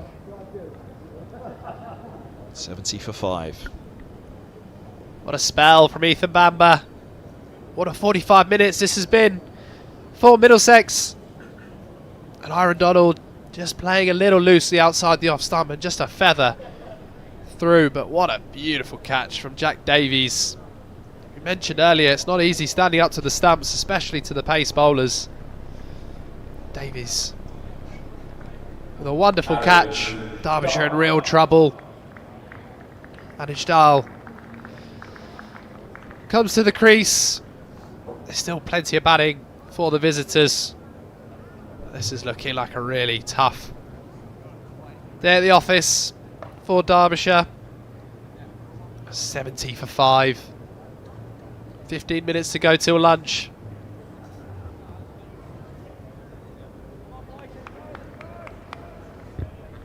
So Anishtal makes his way out.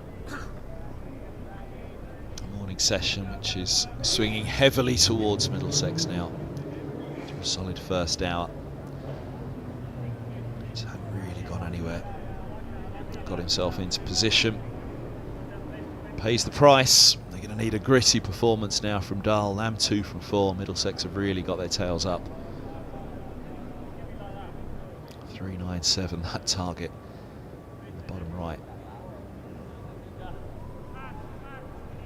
It's just a nominal number now. We've had 23.4 of the 96 overs available on the final day.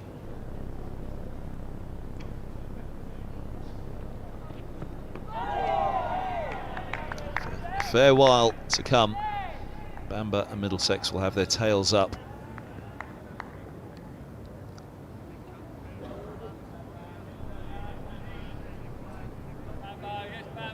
Good leave on that one. Donald will be wishing that he left alone, not too dissimilar a length and line. It's Donald played off the back foot. A little bit of a loose waft.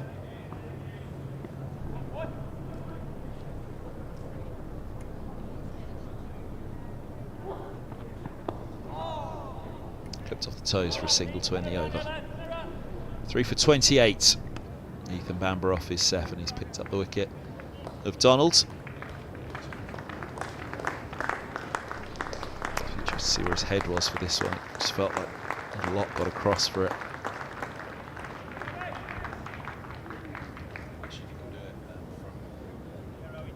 Your happy bowling coach on the right and the left. Spin bowling coach, batting coach, the middle head coach. Richard Johnson just looking for where the head was for it. He's played a long way away from his body on that. Nothing really has gone across feet or head. So 21 for 5. Time for a bit of the skipper. Back on at the nursery end.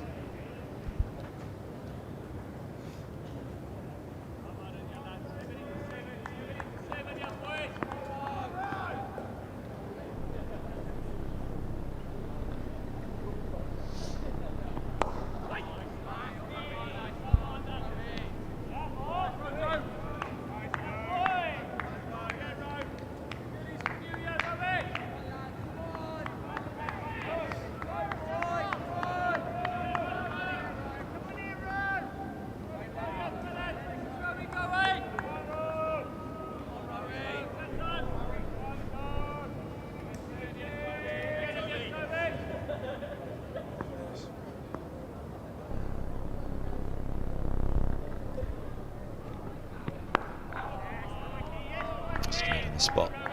Once again, Roland Jones. 5 for in the first innings, none for 12 in this. 6 over for him.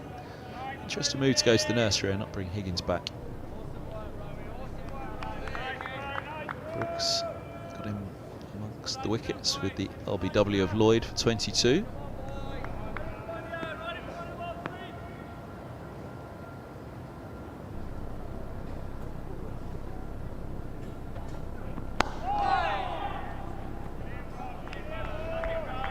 Over spell for Brooks, 1 for 16 from his 5. And Jones started with 5 at the pavilion end. I wonder is the thought to turn Brooks up to the pavilion end and give him a go up there.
Nice. Roland Jones again, just angling it back in. The inside edge saves Dahl. He has 1. Ram has 2.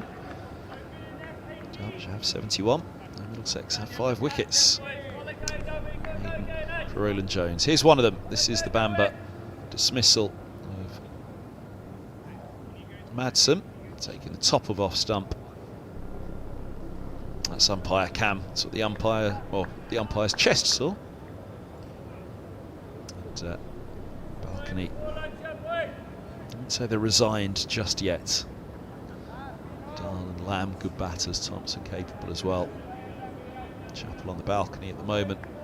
Will have a job to do at some stage, no doubt. This man's on the job at the moment for Middlesex. 3 for 28. Ethan Bamber.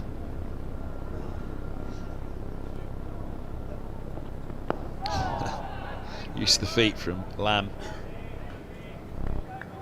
Negating any movement that Higgins may get. Particularly get a great deal of movement off the 2 wickets that he's got, and that really is the beauty of Bamber. It's just a nagging, relentless line and length. Keep slapping that ball into the gloves. keep pushing it just outside the line of off, and then occasionally nip the top of off as he did with Madsen.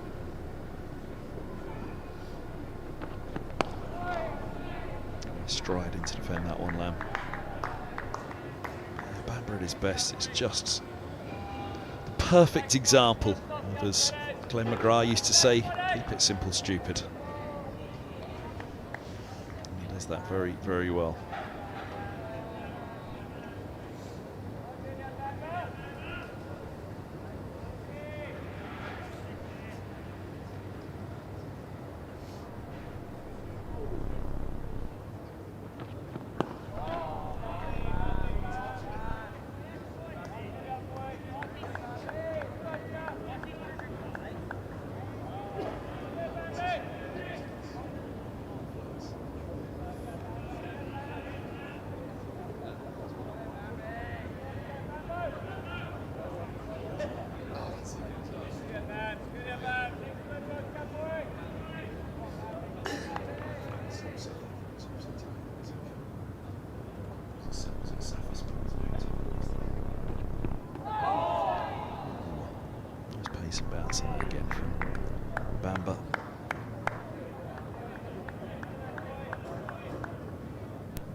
Starting wide enough for Lamb to happily leave alone.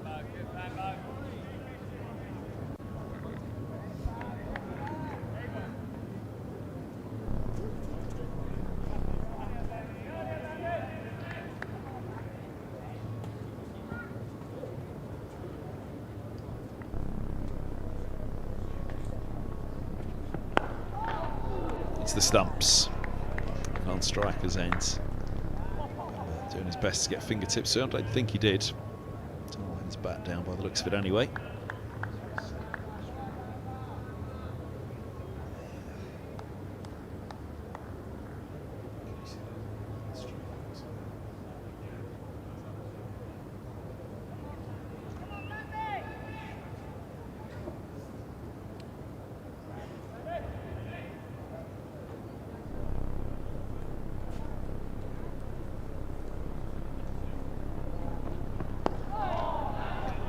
Maiden over for Bamber, his second maiden. 8 overs, 2 maidens, 3 for 28. As we said, not too many in today. The Middlesex room looks well populated in the Allen stand below the double scoreboard to the left of the screen there. If you're at the front of that stand as well, the Tavern and the Mound have a sprinkling in, not too many in the members' pavilion or the Warner today.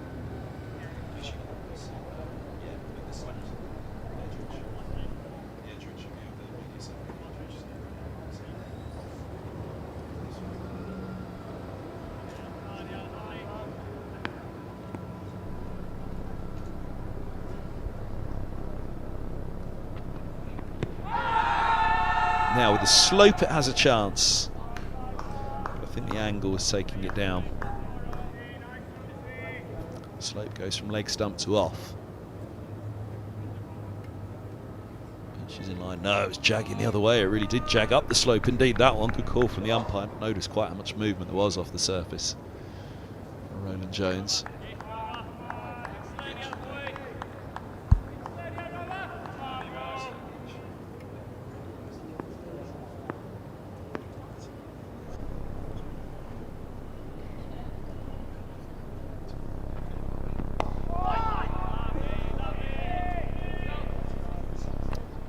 To mid-wicket, there's no run. Lewis Kimber still going for Leicestershire. Could there be a remarkable turnaround of events? He's taken 43 off that Ollie Robinson over. He's now 184 not out from just 89 deliveries with 15 sixes. Leicestershire need another 100 to win. 3 wickets remaining.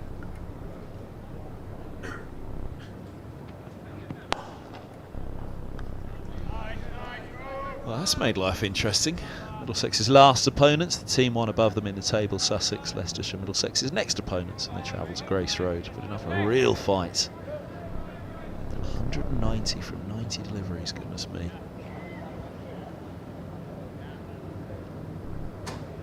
25 runs, 3 wickets.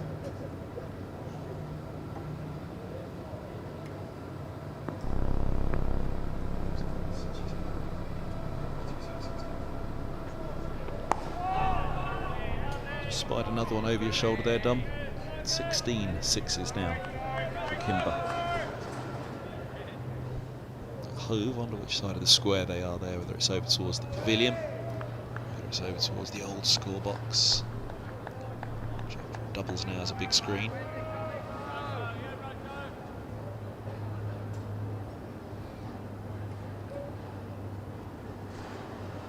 Longing for the final game of the season. That doesn't often happen, but only because the last trip of the season for Middlesex is a trip to Hove.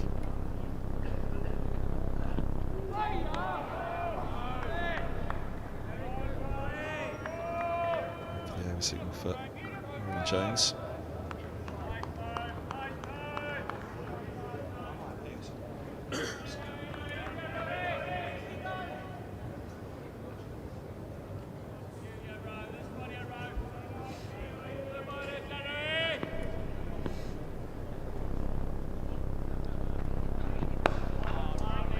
Nicely in behind that. It's tight here.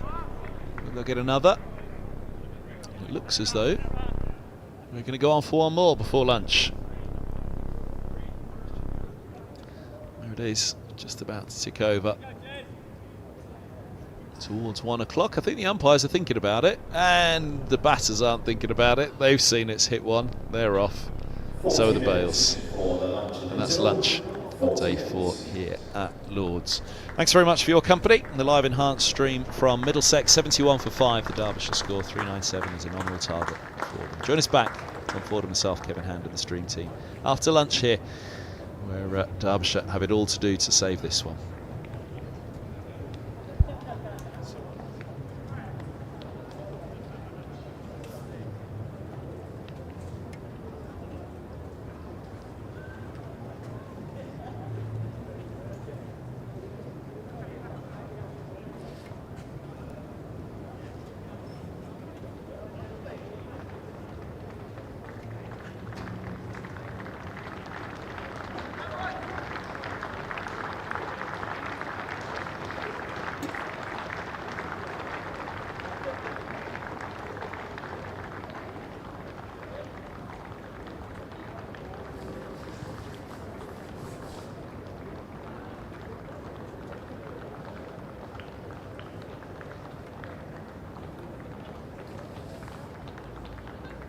A reminder that our annual beer festival is continuing today in the Coronation Garden, with up to 15 beers available, real ales, craft beers, and a selection of ciders.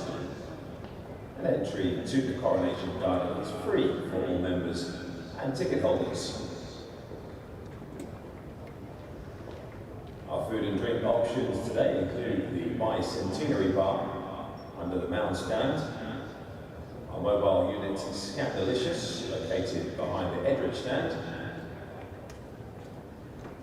And if you're looking for an ice cream van, you'll find that next to the Coronation Garden behind the Warner stand. The Lord's Tavern Pub also open today, serving a variety of pub meals. MCC members receive a 10% discount on dining.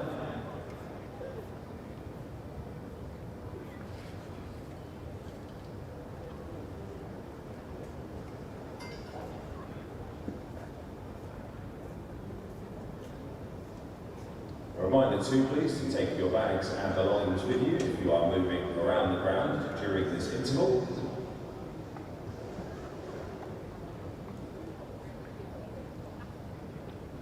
And a reminder too that when you are done with your recyclable cups for the day, they need to be returned to the Bicentenary Bar behind the Mound Stand to reclaim your deposits.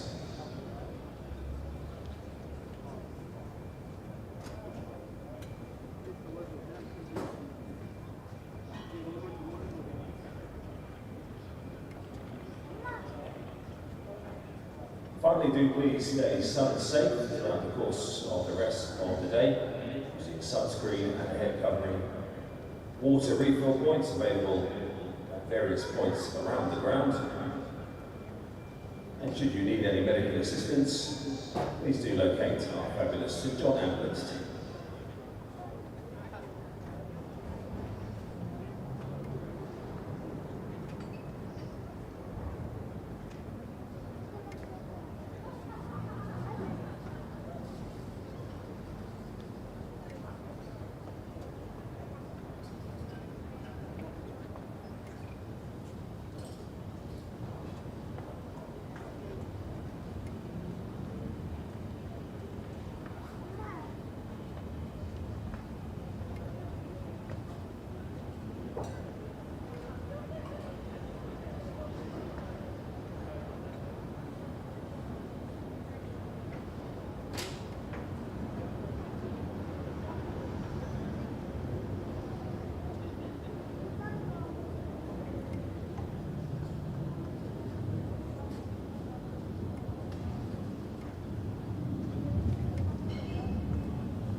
Chipped just straight to mid-on.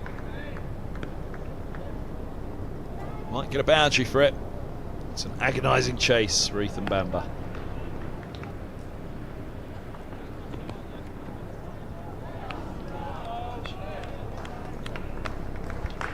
Run away. Down to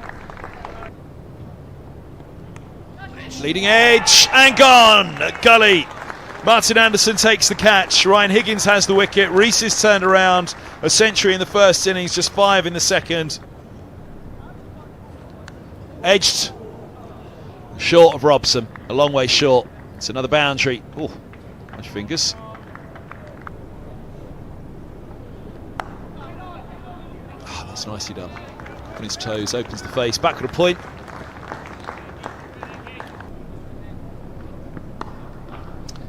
Width on this one though, and punished. Lloyd had to free up the hands, free up the arms. Go hard at that with a punch for 4. It's gone fine. And leg comes around. It's another boundary, back-to-back boundaries. That's a lovely shot, just a little bit over pitched from Bamber, looking to angle in and attack the stumps. That's driven away nicely. Another boundary.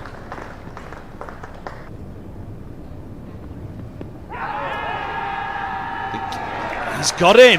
Well, finger goes up. It's bad to say, I think that might be drifting. Oh, that's trouble. That keeps low. And Lloyd departs for 22. 60 for 3. Derbyshire. Pulled hard, pull for 4. Welcome boundary for Derbyshire, Madsen.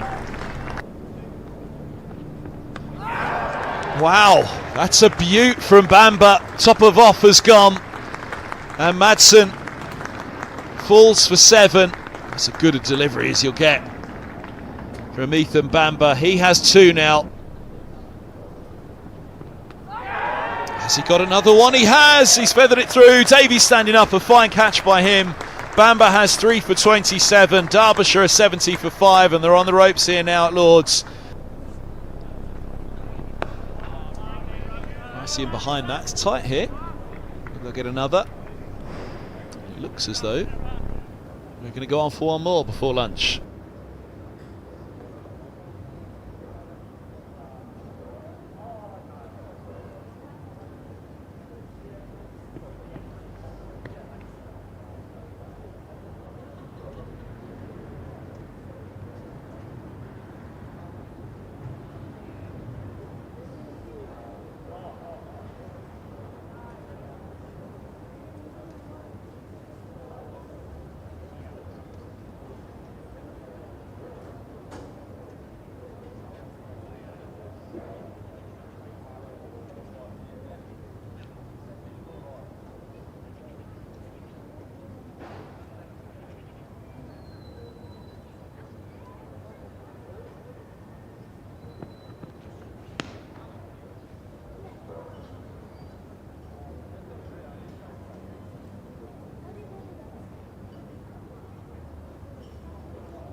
Chris Watts and Naeem Ashraf. Toby Rowlands-Jones leading out to Middlesex. And resuming. Well, good afternoon, everybody. Welcome back to Lords. Here's a look at the morning. Before we get going in the afternoon, there's the fine shot, that is, of umpire's cam. Look at the dismissal of Lewis Rees, called at Gully. Ethan Bamber in on the act as well. And Madsen. David Lloyd falling to Bamber. This was the bowled fourth wicket to go. The fifth was that. Vanya Donald caught by Davis off the bowling of Bamber. 71 for 5. 326 more runs required for a Derbyshire victory. That's a long way off. Middlesex pretty much focused now. 5 wickets, 69 overs. Can they rattle through a third victory of the season? Here's Ethan Bamber to get us going after lunch. 2 slips in a gully. He's leg side to start.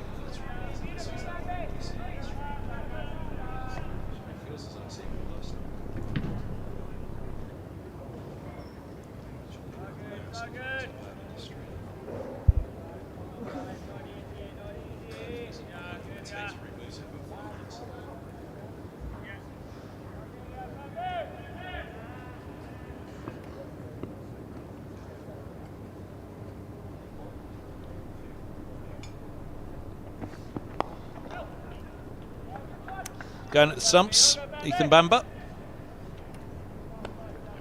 Fitzgerald a chance to score off the stumps.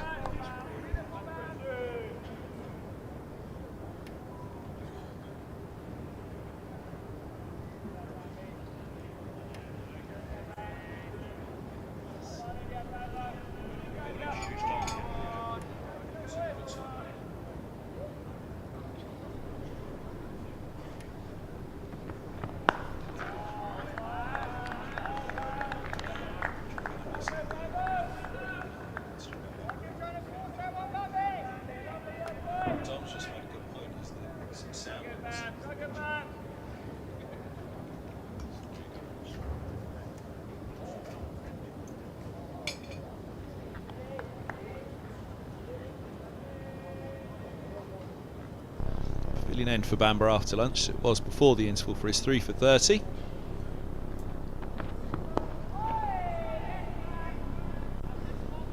.73 for 5, Derbyshire. It's been a tough little collapse. They had one in the first innings, 6 for 22.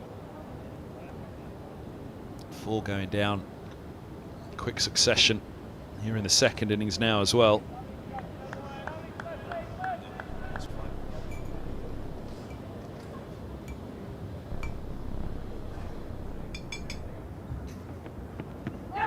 That's trouble. Not this time though. Lamb survives. There was a big shout, 2 big shouts before lunch. One of them was certainly not out. How far across did he go? Let's watch that front pad. Watch that off stump. Yeah, just sliding, but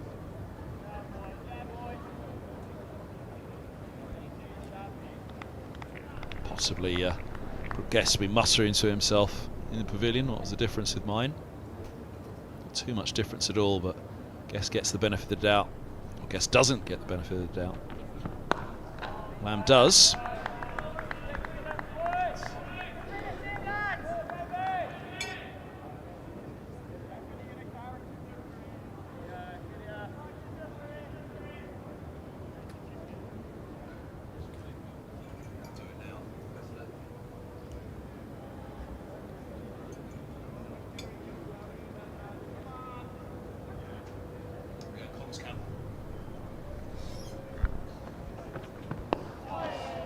End of the over, 75 for 5 off 28 overs now, and Kevin Hand on Fords alongside me in the commentary box, taking you through to what could be the close in this session. Derbyshire will hope it's not. They're trying to bat out the day to see through this one, but Middlesex are looking for 5 wickets.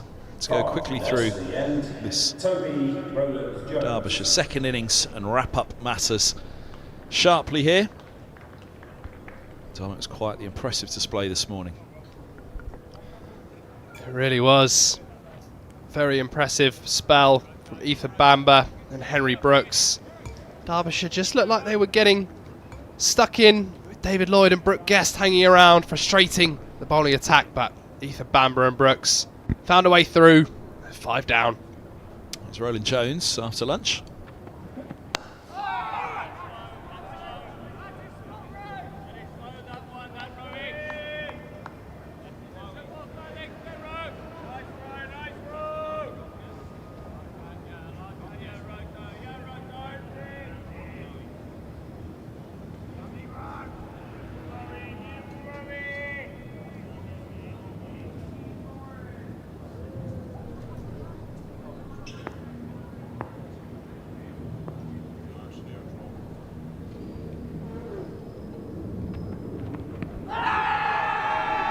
He's gone.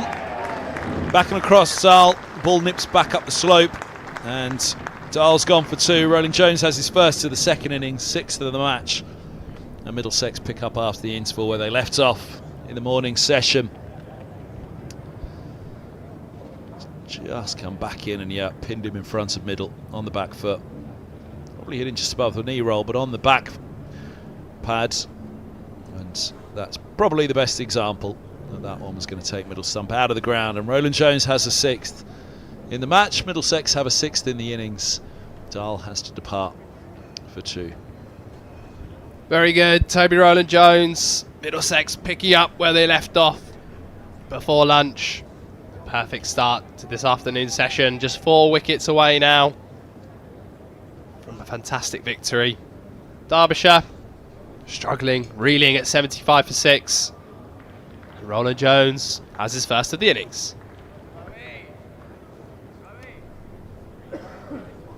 Bring Thompson down the pavilion steps.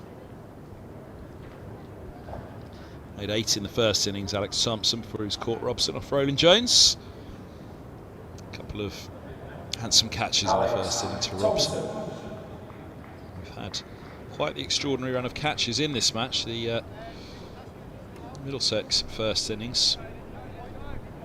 All but 1 of the 10 wickets were caught. Henry Brooks, the exception, LBW's Chapel. Derbyshire first innings. It's the same story, 9 catches, 1 LBW. Middlesex innings. 1 bowls, Nathan Fernandez, as he was charging down the track and missed one. Davies was LBW, the other 8 were caught. Bucks the trend in this innings though, that is a 3rd LBW. 2 catches, 1 bowled, 75 for 6.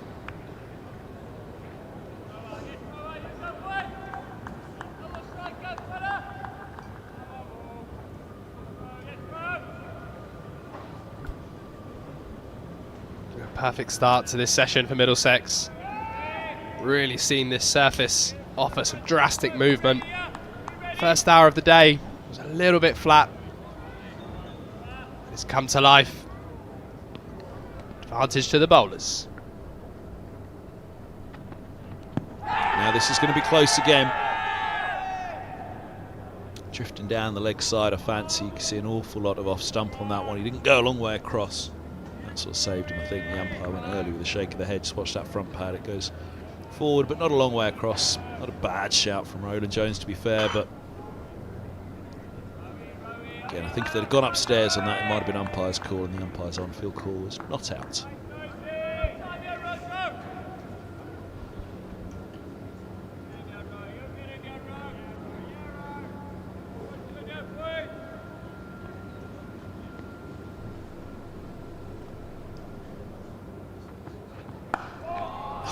Again, they're going to have to get forward to Roland Jones, because that one had every chance of getting through again, and if it did, Thompson would have been plumb. 6 in the match for the skipper. 4 for Bamber, 3 for Higgins, a couple for Brooks. Of course, for Luke Holman, it doesn't look as though he's going to get a go in this second dig unless Derbyshire can find some real Rear guard, defiance. That's clipped away. Thompson's off the mark. Take 2. Henderson, the sub-fielder. On for Max Holden. Coming to collect. It's been a good, well-rounded performance from Middlesex. Everyone in the team contributing with bat and or ball and in the field.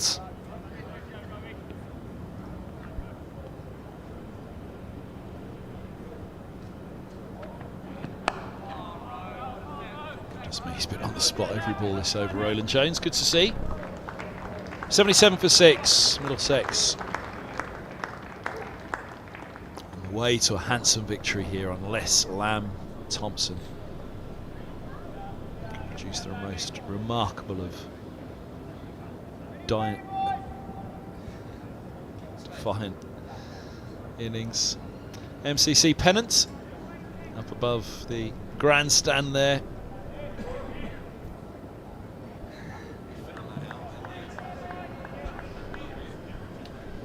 Ethan Bamber from the pavilion end.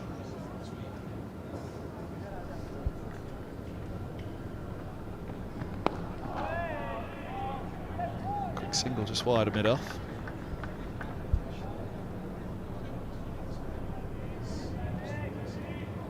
Bamber with 3 wickets in that morning session.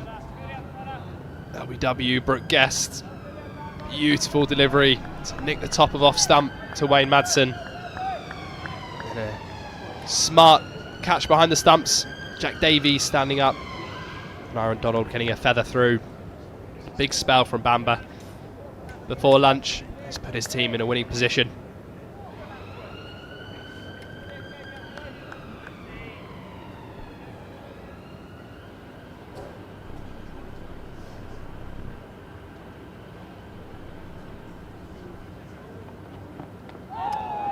Down the slope that goes.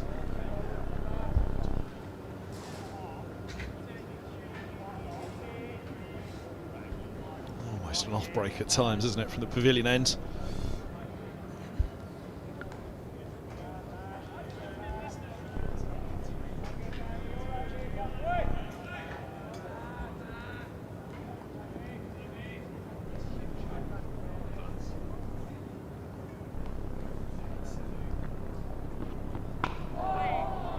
Keeps a fraction low.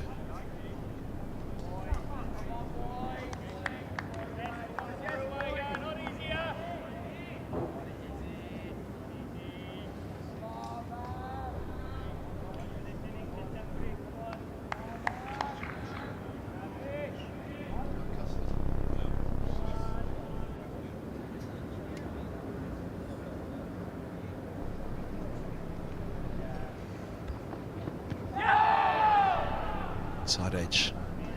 Thompson.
Goes through. Ends the 30th, a 79 for 6.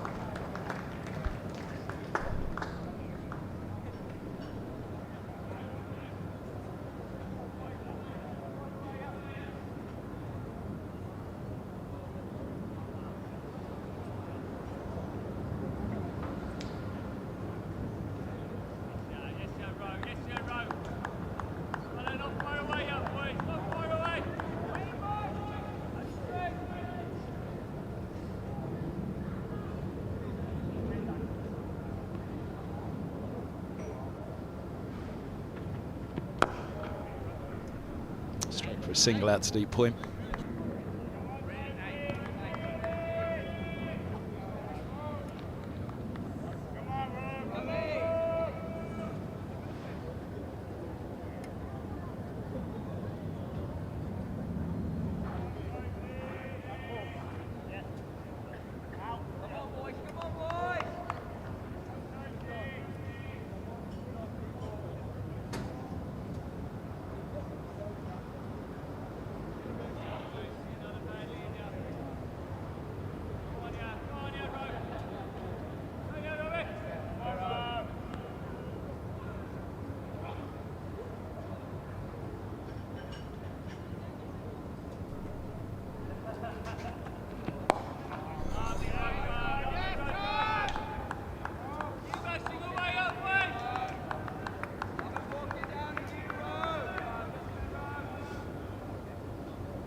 Question on everyone's lips. What was the soup today, Kev? I didn't actually go for it myself. Cream colour. I don't know what the flavour was. I'd have said it was cream of chicken, but apparently it wasn't. Very nice, whatever it was. But it tasted like cream of chicken.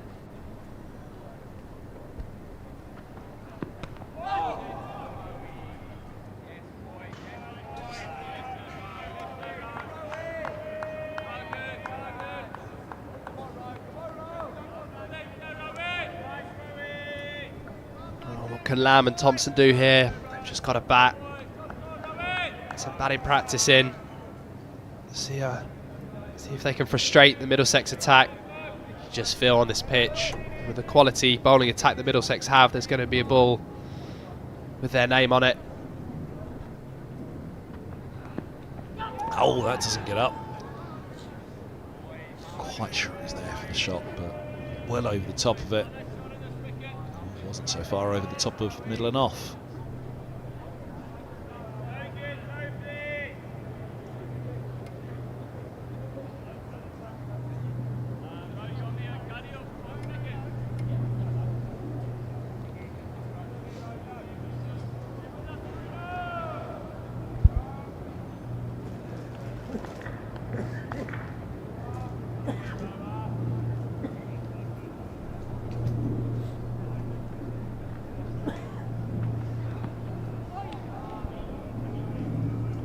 The 31st, 80 for 6 Derbyshire.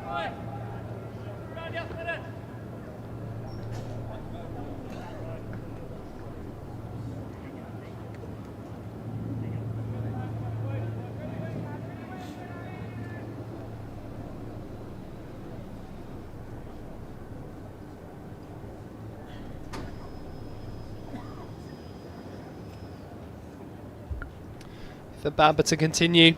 Middlesex's leading wicket taker in the county championship this season.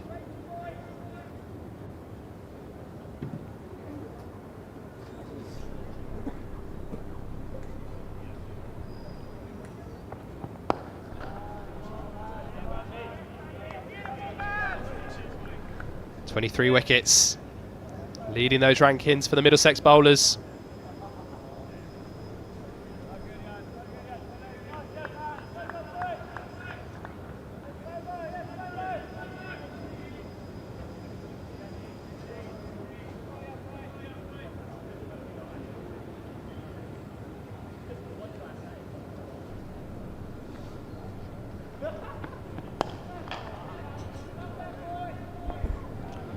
We'll be eyeing a fifer. He needs 2 more. Middlesex need 4.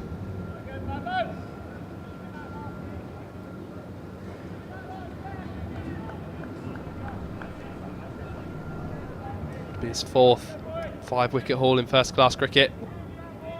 If he was to get there, still a bit of work to do.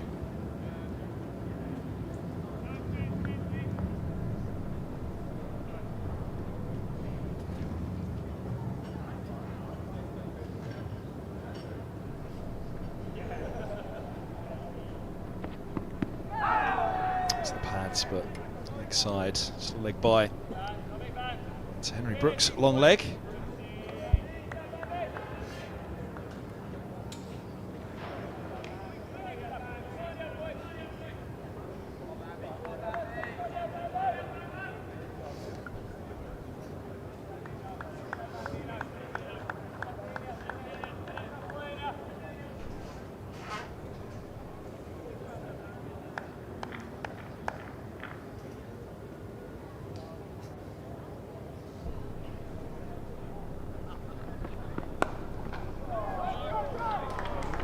Beautifully times. Chase for Luke Holman, which he's not going to give up right until the last when he has to. Lamb's first boundary, first for a while for Derbyshire. Lamb's on to 8. Derbyshire 85 for 6.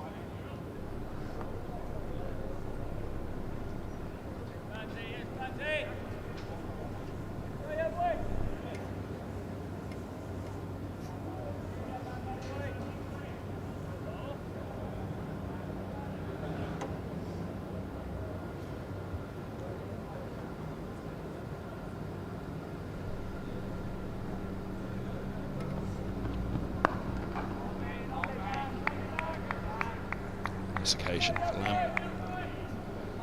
Anderson still on as that sub.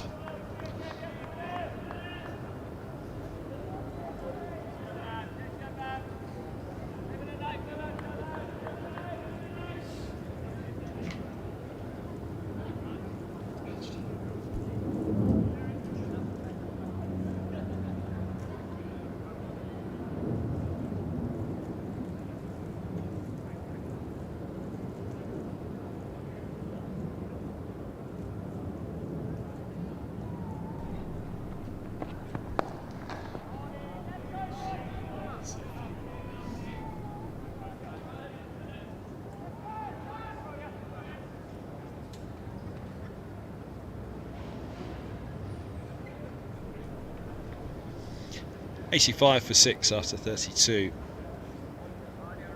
Required rate nudging up towards 5 for the first time in this innings. The current 2.6 where it's been loitering and lingering for a while.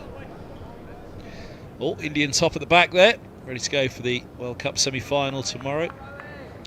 England's top in the middle of 2 Middlesex tops by the looks of it.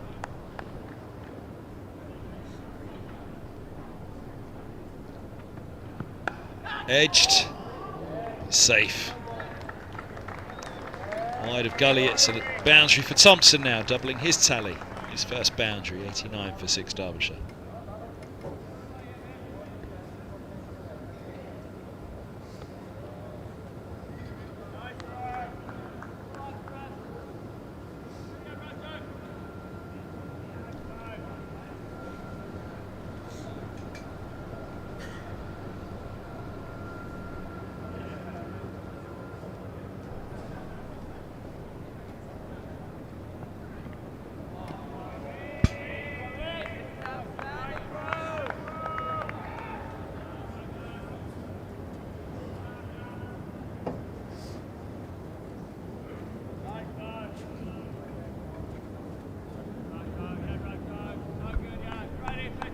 These two sides played 45 games here at Lord's. Middlesex winning 22 of those. This would be the 23rd win, 7 losses, 16 draws, 2 of those games abandoned.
390s Derbyshire. 390s is what they were eyeing. 397 was their target. There's John Shelley, Middlesex scorer.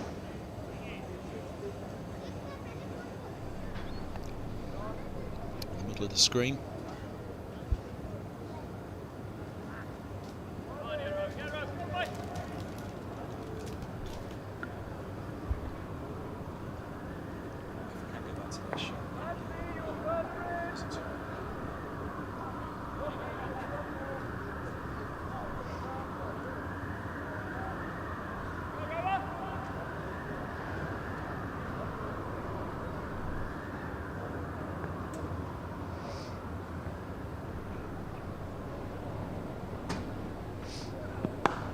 Pulled hard.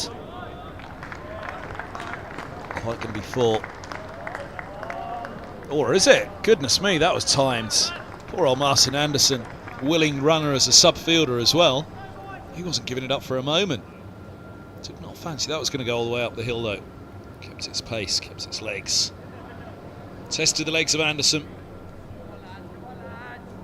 The over, 94 for 6. 2005 was John Shelley's first year scoring in Middlesex. Good year for Middlesex, that was 2005.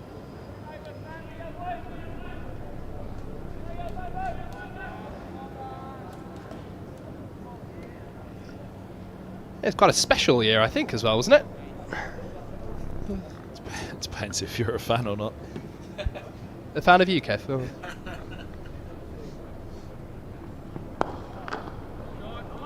Oh, that's whipped nicely.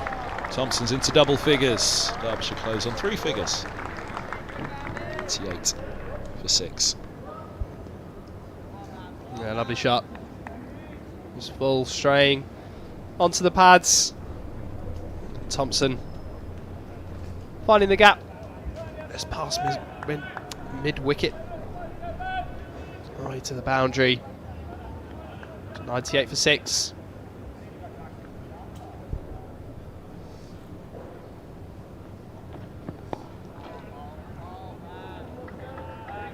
Single this time. Runs required down below 300, 298 more. Nominal target now though for Derbyshire, unless somebody does a Kimber. It's going to get to the Leicestershire game at the end of the over. Go on, TD up early.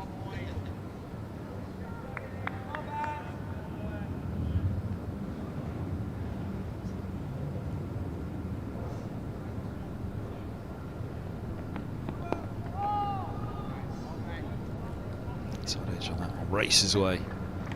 Slope to Fernandez. Yeah, we're mentioning the game at Hove. It has big implications on us here at Lords.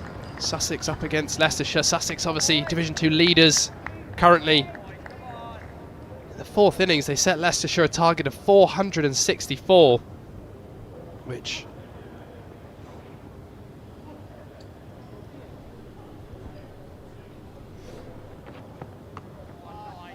a score that looked way off when Leicestershire were 175 for 7.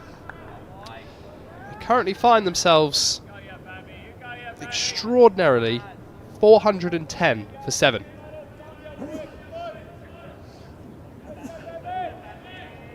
Of 74 overs, Lewis Kimber, 213 not out. 213 not out from just 104 deliveries.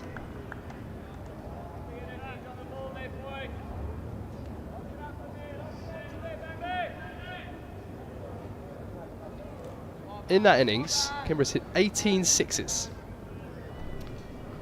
And in the entire history of first-class cricket, only 7 men have hit more than 16 sixes in an innings.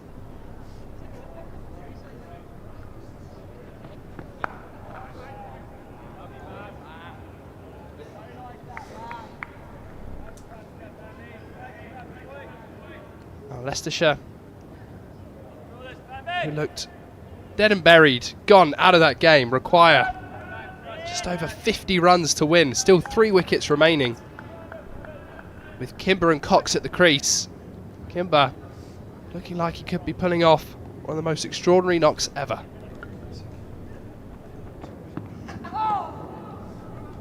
Last ball of the over. Ends with 4 maidens after a slippy start. Bamba, 102 for 6 here. So Yorkshire at Chesterfield for Derbyshire. Middlesex travel to Grace Road to face Leicestershire. Will they be facing a Foxes with their tails up after their match down at Hove? Will Sussex still be top of the pile? Will it be Middlesex? We're a couple of hours away from finding out all those answers.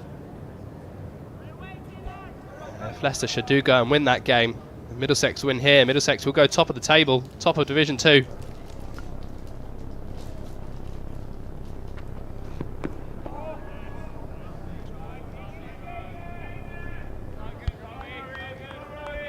Tucks up. Lamb. Inside edge onto the body.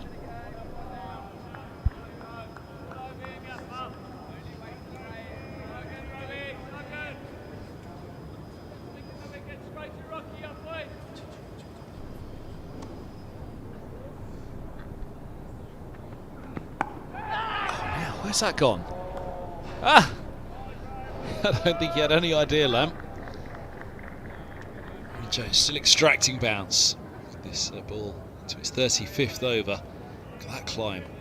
Cool, he got something in front of it. Well, goodness me, actually, I thought that had jarred somewhere on the body between the elbow or something, and just got trapped on the body or behind the pad and then rolled down. I didn't realise it ballooned up into the air.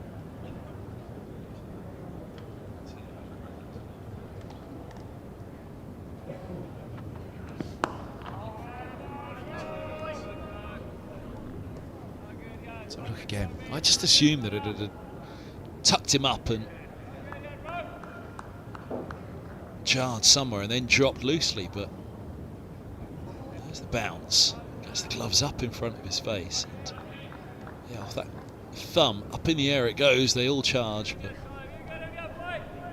lands safely for Lamb.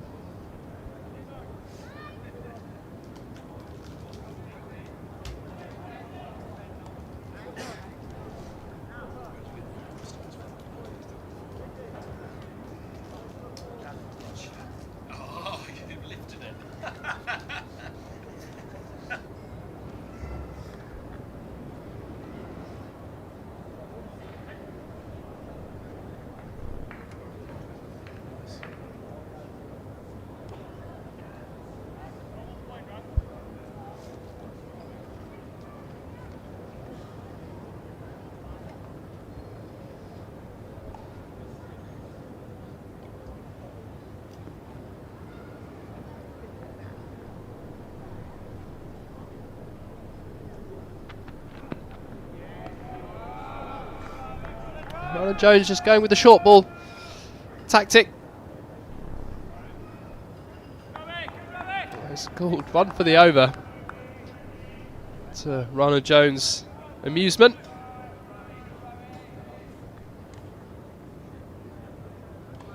Wow. Barely got up past neck height.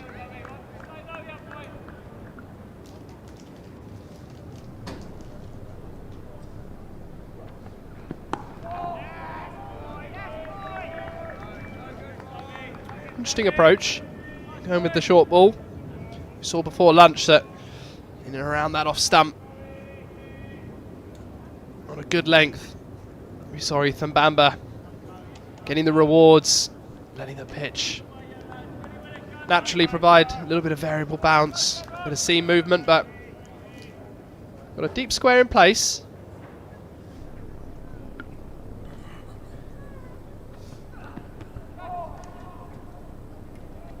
Short stuff's unsettling Lamb here.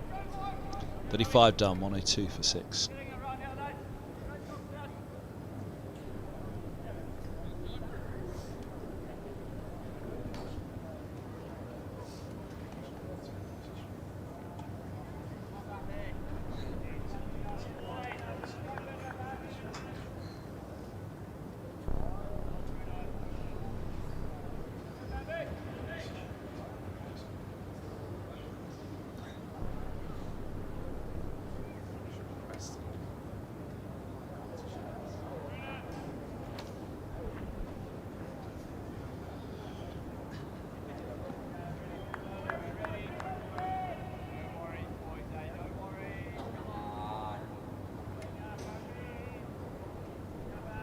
Bamber to continue for the pavilion end.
Eight down at Ho, Tom. Yep. Cox, LBW, Tolly Robinson. The game's really heating up. Leicestershire still need 50 runs to win, just 2 wickets remaining, but Kimber's still there. He holds the key.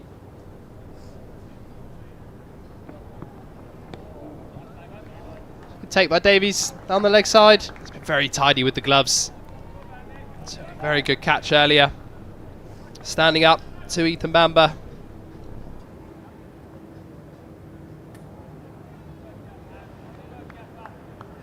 Conceded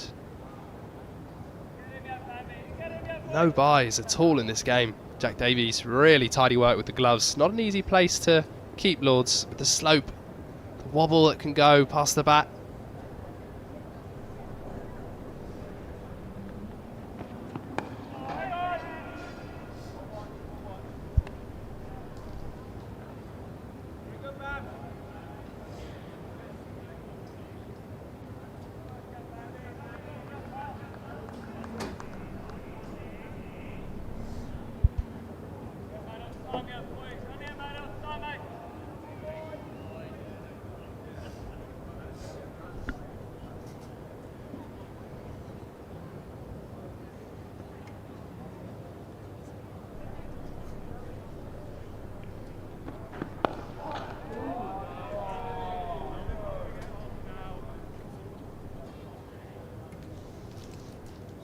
Credit to Lamb and Thompson here. They're digging in again after a real collapse of wickets. Long way to go left in this day. Middlesex firmly on top, but Thompson and Lamb just frustrating here.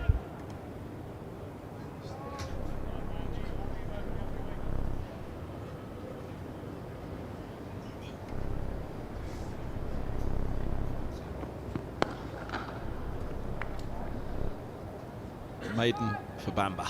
3 for 46. 3 maidens from his 13.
Chase on for Fernandez.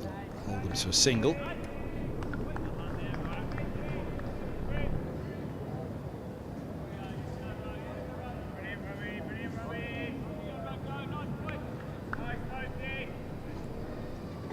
Similar to what we saw first thing this morning. It's that roller on at lunch, just flattens the pitch out slightly.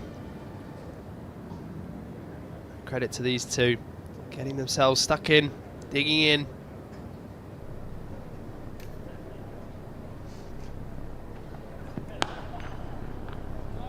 That's a lovely back foot punch from Lamb. Chases on, but it will get to the boundary. Short boundary towards the mound stand. The boundary for Lamb. Just a push off the back foot.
Another one. Settles Lamb on the back foot from Roland Jones. 3-dot balls to end the over. Another one wraps on the gloves. 108 for 6.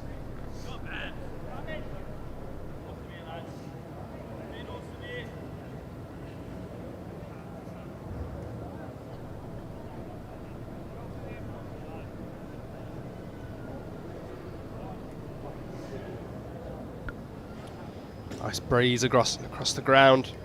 It's a hot day again, 29 degrees here at HQ.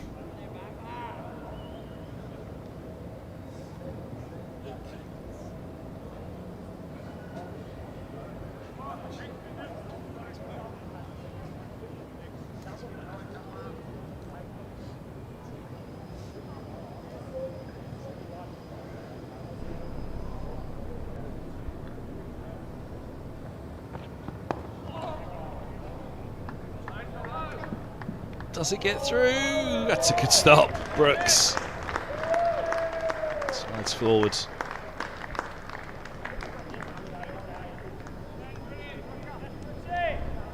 Bamber appreciative. Just a single.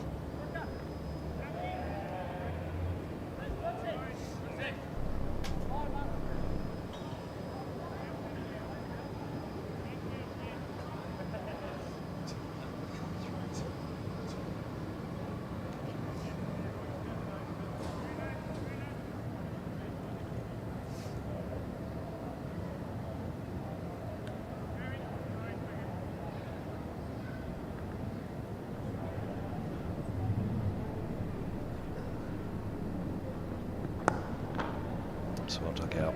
Well bowled by Bamber.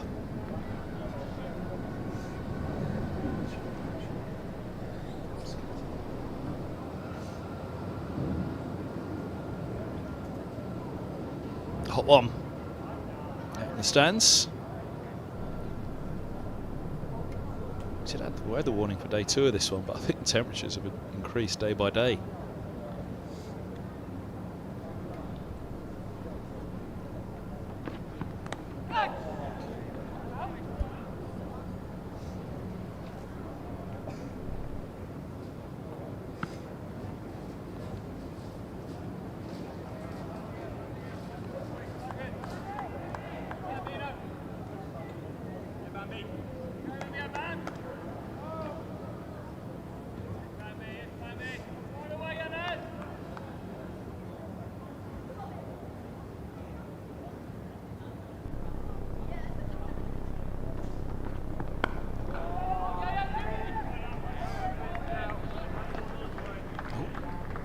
tumble for Luke Coleman, seems okay. Take a knock to his wrist earlier, Luke Coleman. He came into the day thinking he'll have a lot of work to do. He hasn't had an opportunity with the ball as yet in this innings.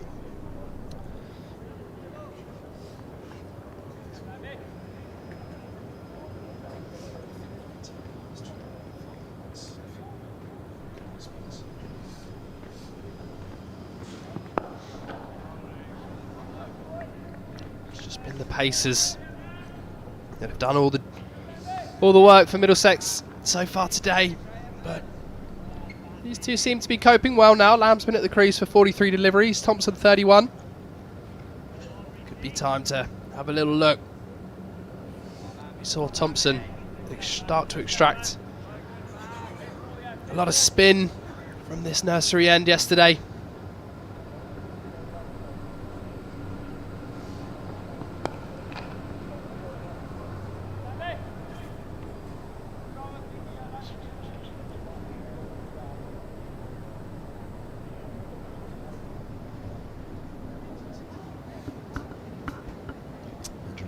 For 6 here at Lords. Looks as though it's time for Higgins. 1 for 15 from 7. From the nursery end. Top up the glasses there. Collect the glasses. Oh, bit of snake in the bowler's bar. Honestly. Oh, mind sweeping as well.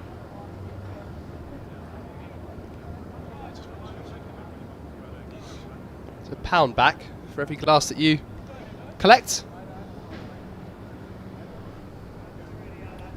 Taking the day off work. Nice little side hustle. Well, there's every chance they're going to reuse them by the look of it.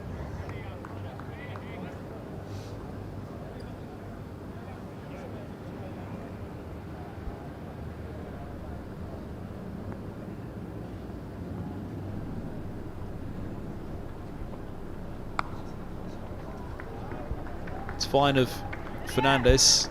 Just a single though. Lamb's on to 20. Nelson on the boards.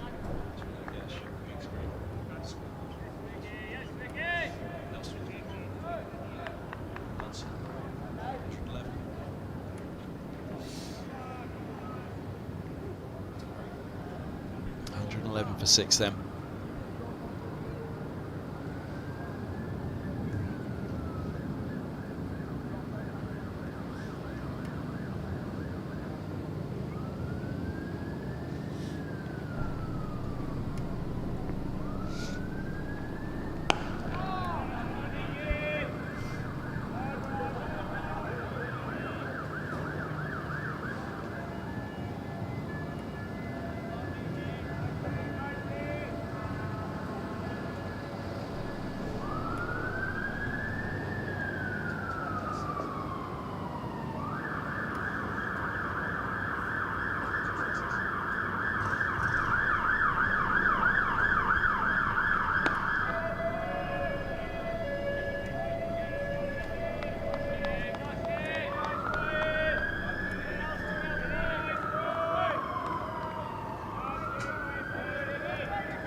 Higgins extracted a lot of movement this morning.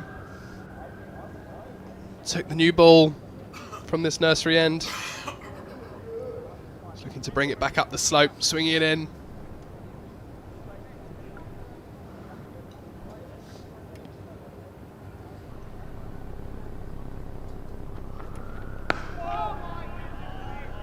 Just like that. Close fielders in place.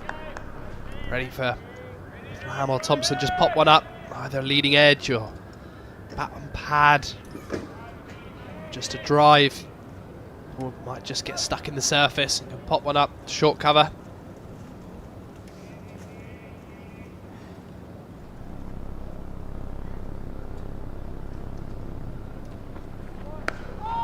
The ball. Wobbling it back in towards the off-stump, but a no ball call. The Nelson's off the board on 113 for 6. Oh.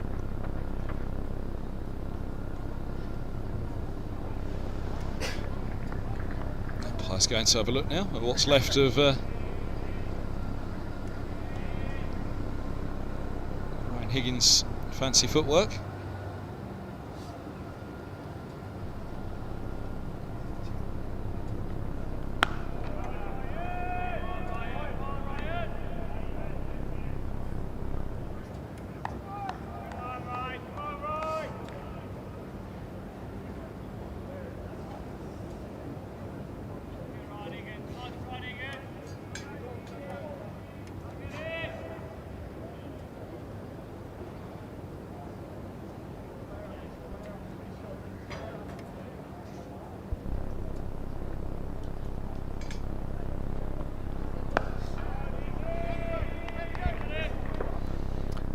39 overs bowled, 113 for 6 Derbyshire. Leicestershire closing in at Hove, but only 2 wickets standing, 435 for 8, their target 464.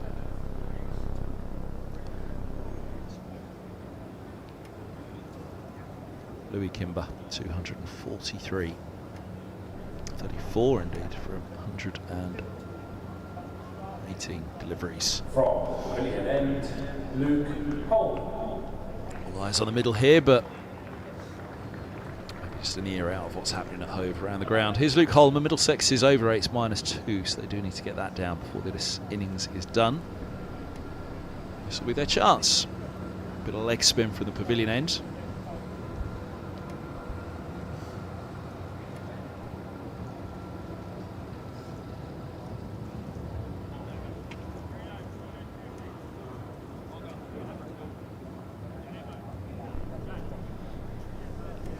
As I said, Holman probably rocked up to Lords this morning thinking he'd have a heavy workload. We saw Thompson get through an extraordinary spell yesterday, non-stop after lunch through to the end of the day. This is Holman's first opportunity. There is a bit of rough on the wicket now from those foot marks over the last 4 days. A little bit there for Holman to exploit.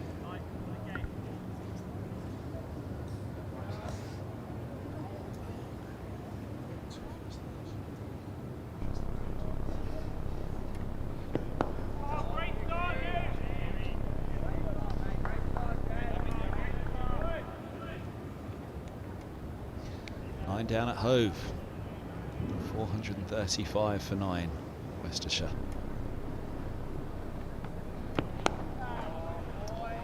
A bit of room to stroke that one through Lamb. Be careful doing that, giving yourself that much room. The googly Holman, I wonder will we see that next in response to that last shot.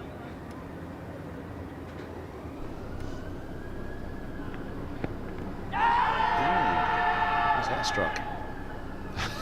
I think Holman thinks that was out. Let's have a look at Lamb's front pad there, yes.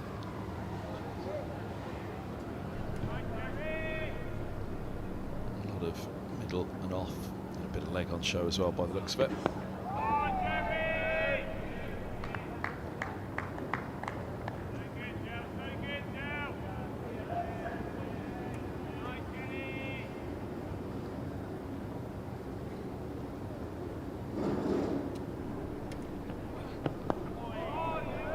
Feels like he's in the game here, Holman. Maiden to begin the second innings for the leg spinner. 113 for 6, Derbyshire.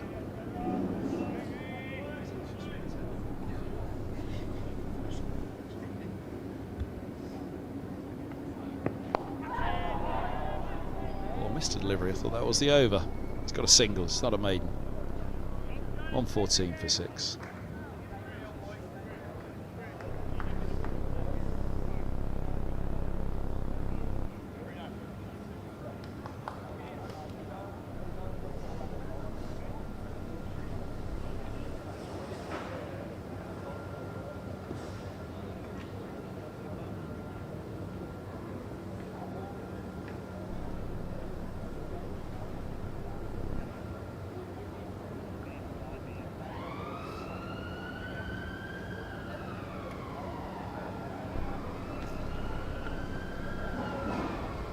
Nearly an hour gone this afternoon session. Thompson and Lamb frustrating Middlesex here. They did pick up that wicket.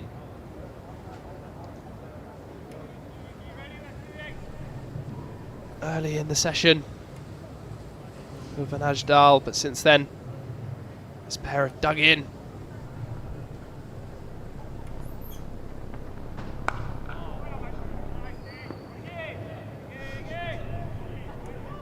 Thinking about that over 8 by the looks of it. Aaron Higgins, slightly shorter run up by the looks of it here. Let's keep an eye out.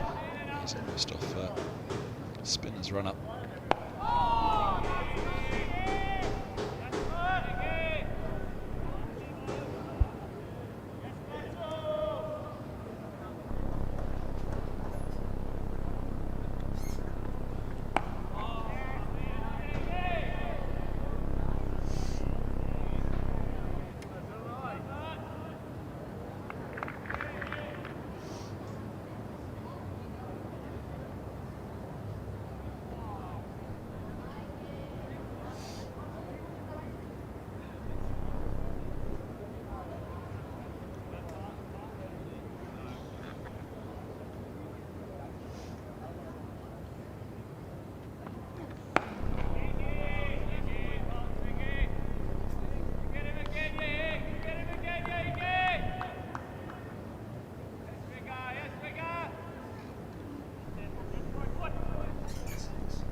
That's fine of Brooks, maiden for Higgins, his 5th maiden, on for 18 from his 9, 114 for 6. Derbyshire at Hove, 442 for 9. Kimber's on 240, they need another 22 runs to win. He's just taken Robinson for another 6.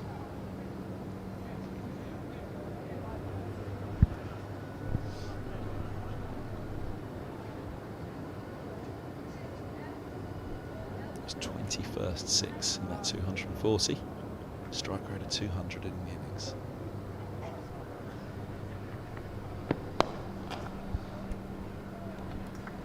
Holman gets away with that one. That was nearly going to help the strike rate of Thompson. Just a single though wide of Rowan Jones at mid-off in the background there.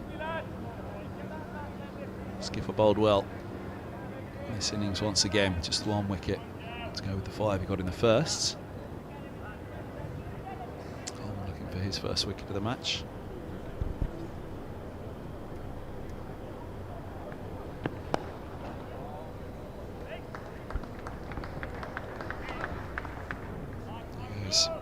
Sam Robson, released from the slips. Let's deploy the slip fielder with the spinners on for Middlesex.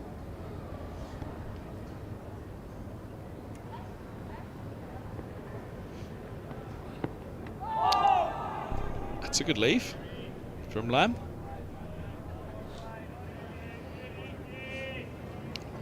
Late decision to leave it as well. He's gone a long way forward. He hasn't gone a long way across though, has he? Stump in play.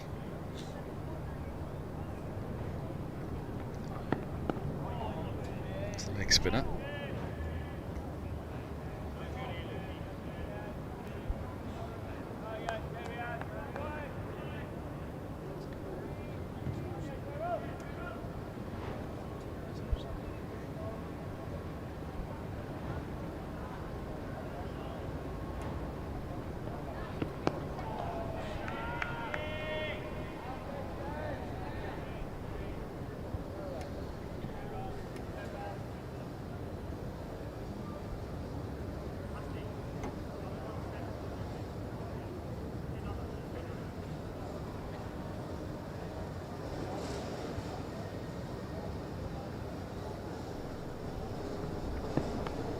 Swept to the backward square leg, which is Ryan Higgins.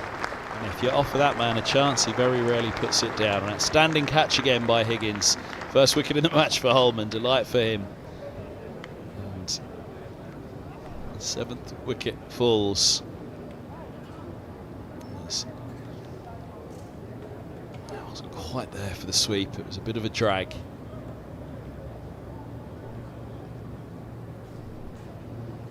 It's a brilliant catch. Whether it was a powerful sweep or a bit of a drag as it was a brilliant catch, and it was a nice moment for Luke Holman. Punch of the air, the leg spin, and a smile even. 1 for 4 from his 2. It's the end of Lamb. Caught Higgins, bowled Holman for 23. Derbyshire 117 for 7. Ryan Higgins can do absolutely no wrong, can he? Runs, wickets and catches. It's a good catch. Low down to his left. Matt Lamb really had to drag himself off.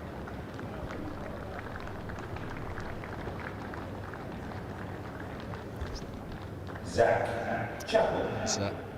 Chappell. Zach Chappell out to bat at 9.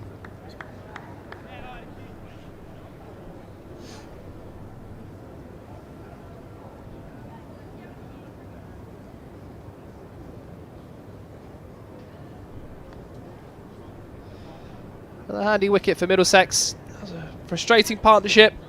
It's broken now. Holman with his first wicket. Just taking him 2 overs. Middlesex just 3 away now.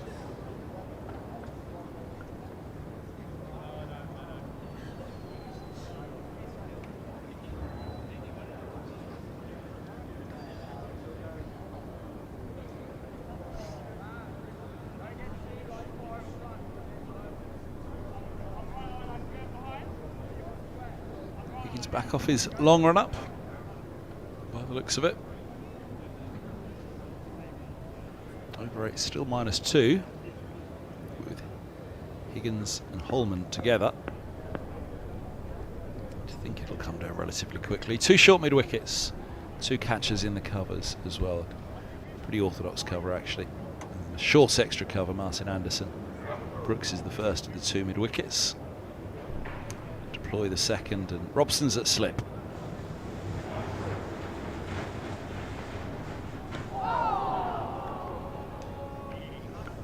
Hung that one outside off stump. Ryan Higgins looked like he took the pace off it. Maybe another cutter. Encouraging the drive. Yeah, he just run his fingers across it again. More of a leg cutter. Good take again from Jack Davies. Very impressive. Tidy performance with the gloves. Higgins with a smile on his face. He's had a great match.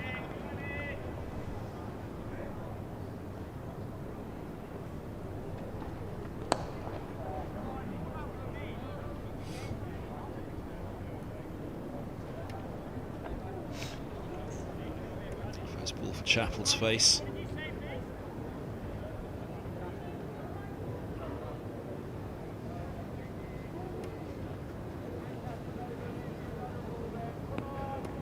So Toby Roland-Jones, just 2 balls faced in the first innings for Chappell.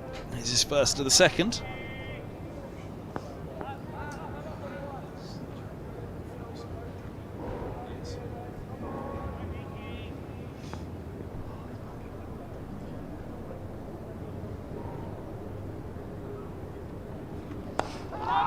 He's on a pair and he's nearly gone for it as well. Deploy rolls to his right. Goes first ball. Deploy rubs his left shoulder. There is news of a result at Hove, not the one I don't think the Middlesex fans were hoping for. Sussex have won. Kimber's gone, bowled by McAndrew. 445 all outs, and he's gone for 243.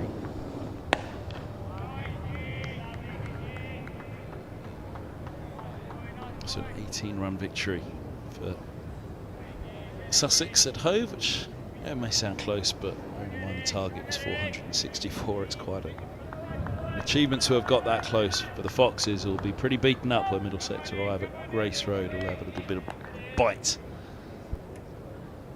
when they face Middlesex. Ooh, comes hooping in. Chappell's off the pair. He picks up a single to long leg. So Sussex move clear at the top. Middlesex now looking to keep pace. Hoped a victory here, might even see them leapfrog above Sussex. Heartbreak for Kimber, but he can hold his head up high. I don't know what's happened. Stoneman's down in the covers. Quite sure what happened.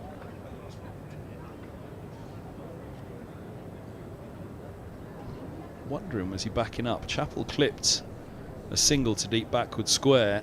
As the throw came in, was Stoneman backing up?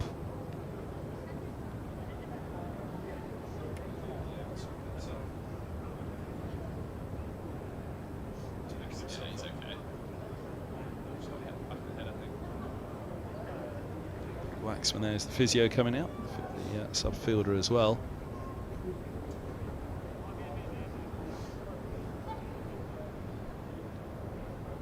Coleman was the fielder at deep backward square. Collected the delivery of the single of Chappell.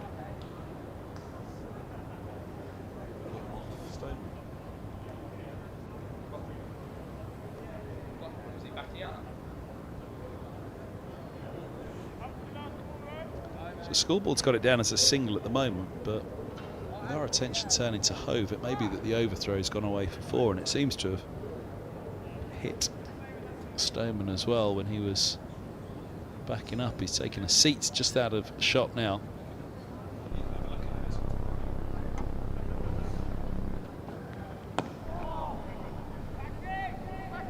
Single down to Holman. All eyes on this throw. Into the gloves of Davies.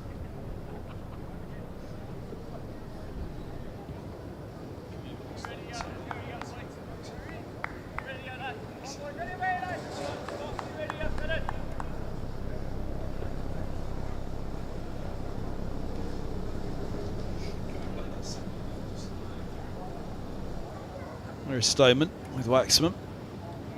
Ethan Bamber offering a few words. He was certainly holding the back of his head, so we can only assume that somehow when the throw came in from Holman, he wasn't looking. We saw this a few years ago. There was a really nasty one down at Southampton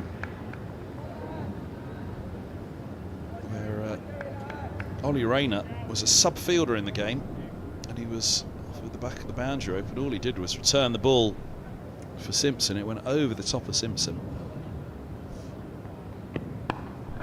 And Adam Vogis was stood behind Simpson, not looking. It was a slip at the time. As the ball evaded the glove of Simpson, it thumped into the back of Vogis' head, and off he went to hospital. Concussion check. And he was out of the game, and he was out for a couple of weeks. So it's deflected away, confirmation that that was 5, so it must have deflected off Stoneman when he was backing up. Scoreboard ticks up to 124 for 7, but yeah, poor Mark Stoneman.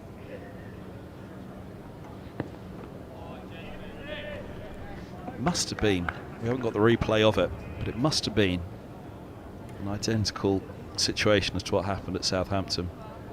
Poor old Ollie Rayner tells the story. He said, I thought I'd never play for Middlesex again, to hitting the skipper on the back of the head with the ball.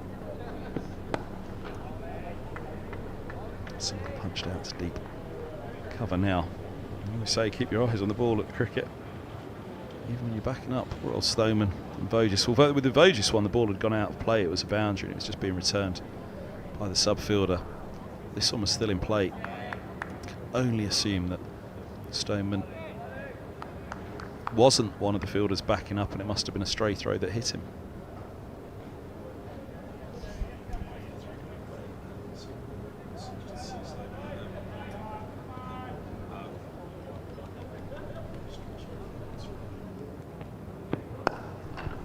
Oh, that's driven away as far as mid-off.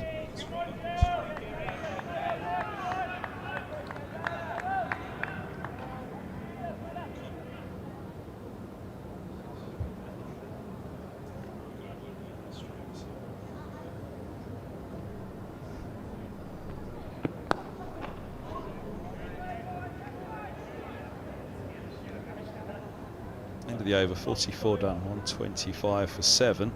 This was the shot by Chappell for a single to Holman. All eyes, well, hands on heads for that one. Here comes the throw, I'd imagine. Davies goes to collect. What on earth happened?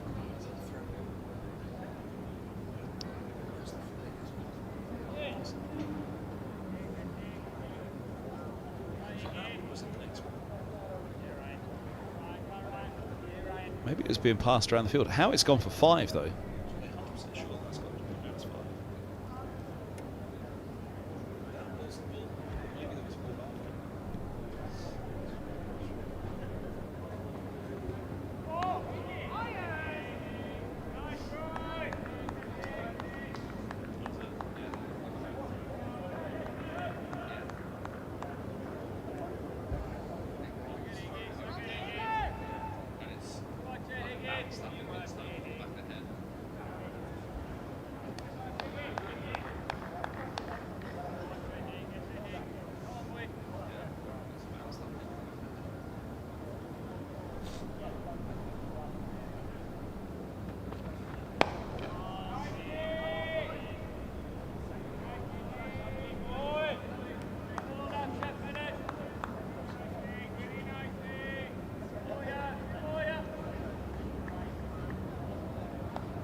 So I'd look back on the stream at the Stoneman one. The only explanation could be that it was an overthrow.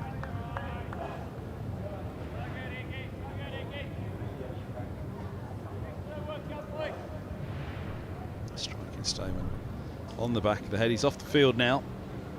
And, concussion check first of all. Hopefully no trip to hospital for old Adam Voges. He was off in A&E. He's being struck on the head by the throw from Rayner. Do you think that was the title year, 2016?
Luke Holman to continue from the pavilion ends.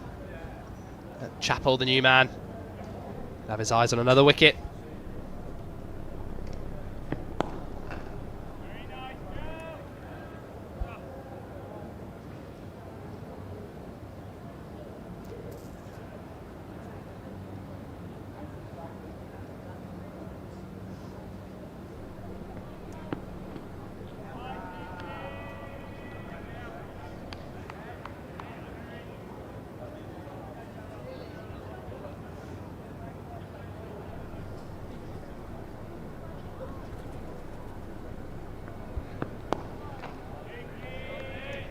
Solid from Chappell. Won't want to give this away easy, Derbyshire.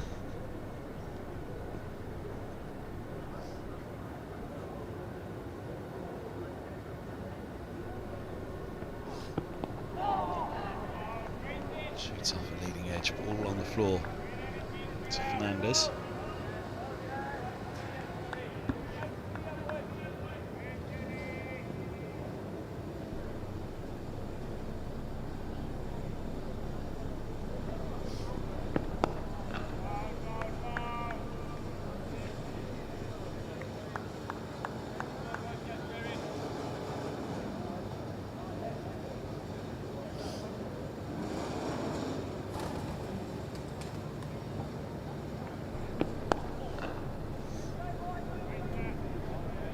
Maiden over.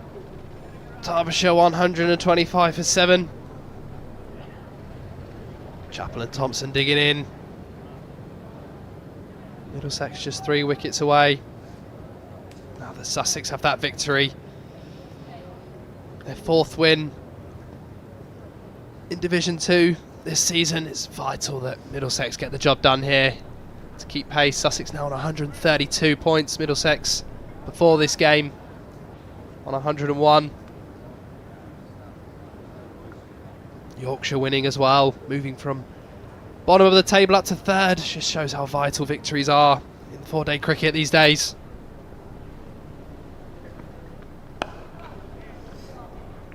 Super. Tidy that one up.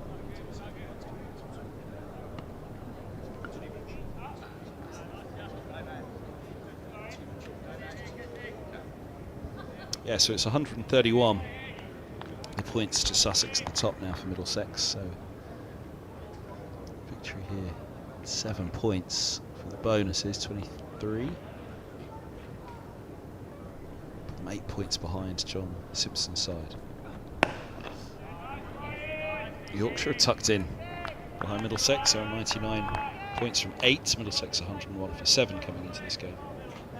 101 from 7. Leicestershire, goodness me. A win for Leicestershire would have moved them above Middlesex, which really would have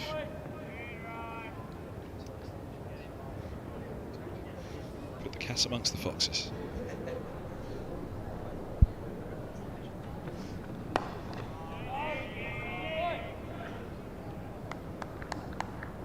Seagull got amongst the Foxes though down at Hove. Sussex are top, 132 from their 8 games. Leicestershire remain 4th, 96. I think Gloucestershire 92. Derbyshire propping them up at the moment. 1 defeat, but 6 draws and no win in their 7 games.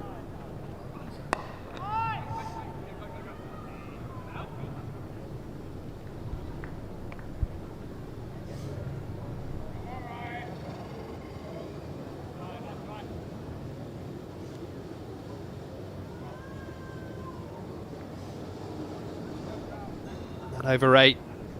It's now -1. Introduction of spin of Luke Holman, just speeding things up.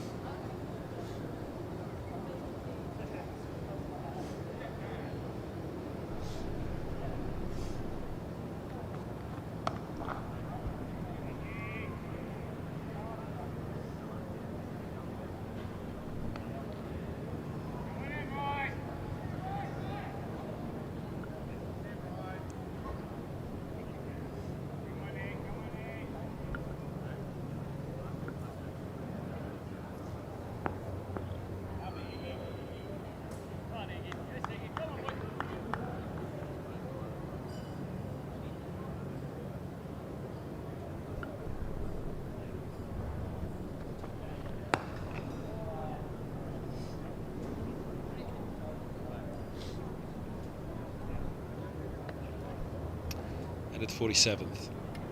40 minutes until tea on day 3. Done well to get this far. Derbyshire after that collapse before lunch. I thought it may have been done an hour after the interval. Spectators will be good viewing. Happy to hang in there. We've got 1 sleeper, but most of them glued to the action as Derbyshire cling to their hopes of a draw in this one. 3 wickets for a Middlesex victory. We haven't quite reached the halfway point of the final day. 47 of the 96 bowled, so still 49 to come. Let's deploy having a chat there with Luke Holman. I wonder will the finger spinner come into play? He or Fernandez with 2 right-handers.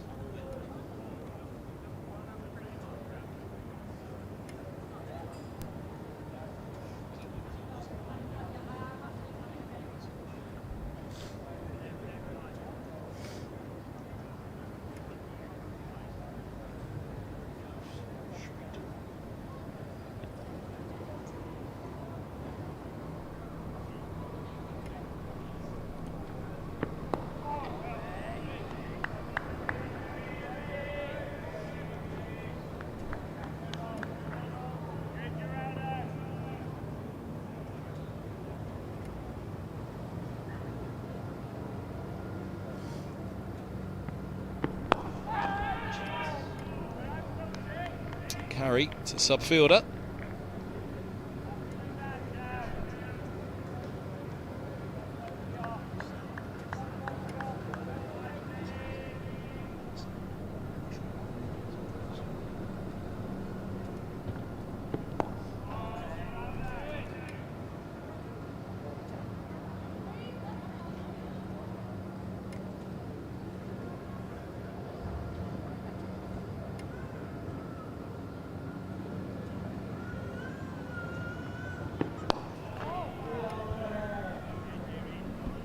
Sub-fielder. Salter, Ben Salter.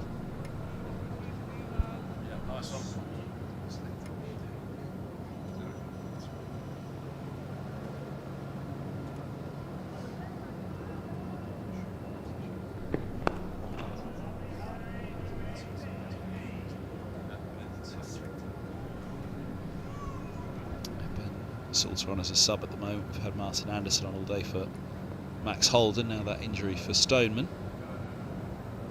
Worrying the trip to Grace Road coming up next week. End of the over.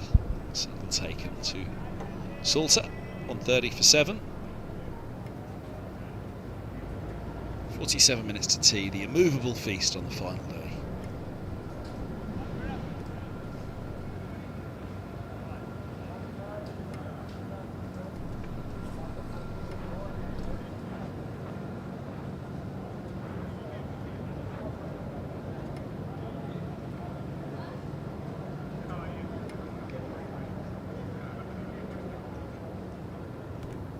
From the nursery end, Muscle Henry tightness Brooks. for Max Holden. That's the reason he's off the field today.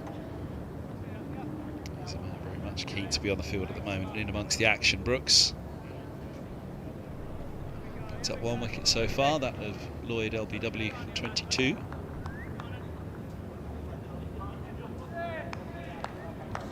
Jones will be nailed on for that match at Grace Road, as will Ethan Bamber.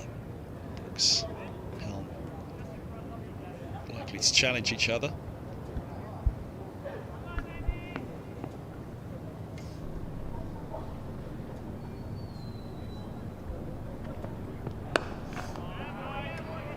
It's a good spell from Henry Brooks this morning. 5 overs, 1 for 16.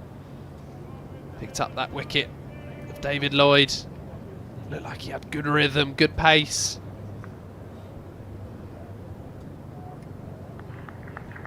Back on to see if he can get the breakthrough here.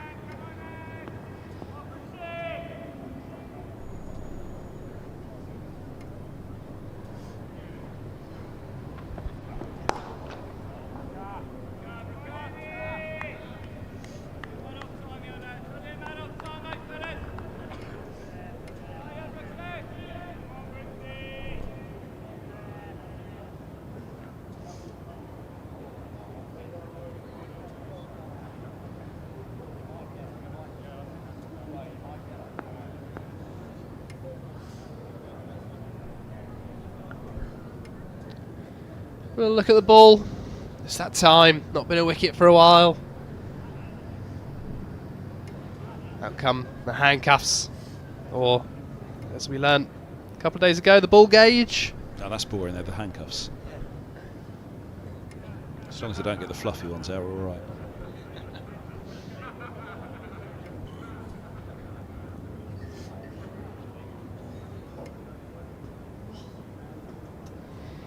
And it's going to be handed straight back to the bowlers.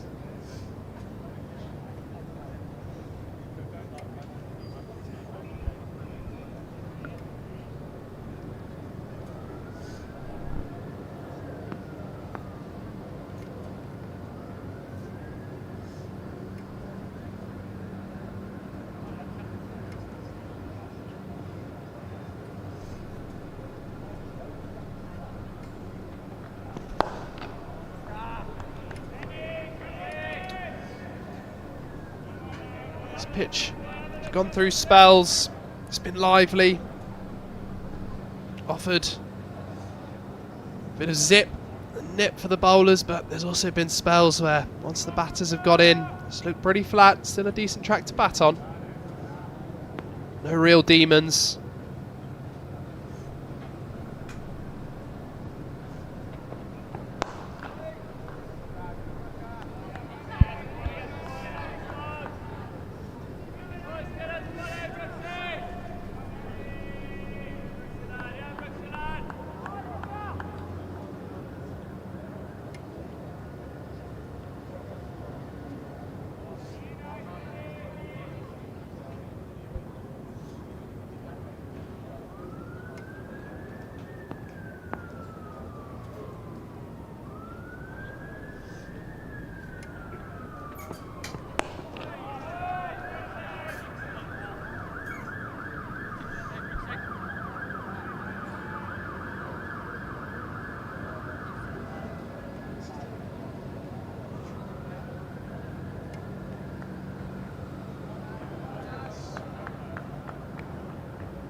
Deep square just being sent a little finer. Henry Brooks. Angles one in towards the stumps and the ball's pushed straight over the deep square. Doesn't get there though. 220 over. 32 for 7 Derbyshire.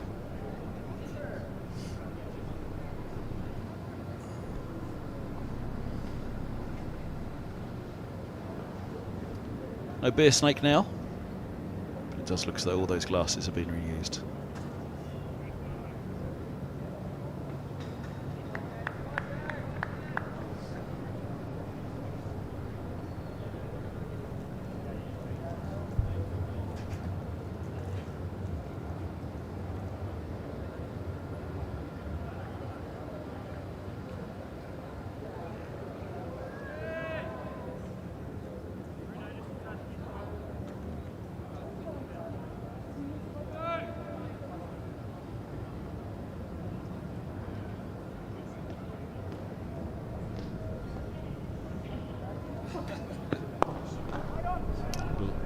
Dab to mid-on and Salter, the sub.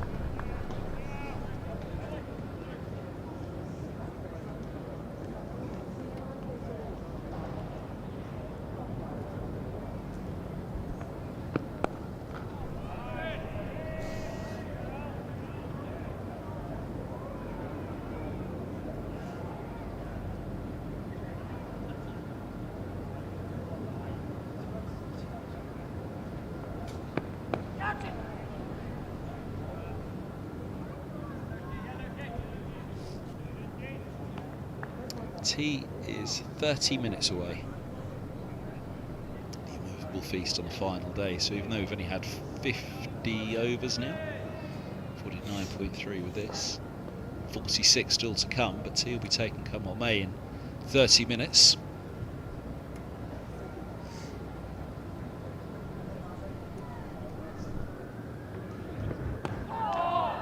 There's the googler.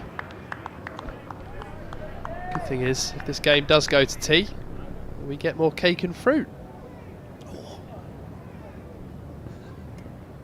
I think cake's guaranteed come what may. Making an edge on the floor from Chapel.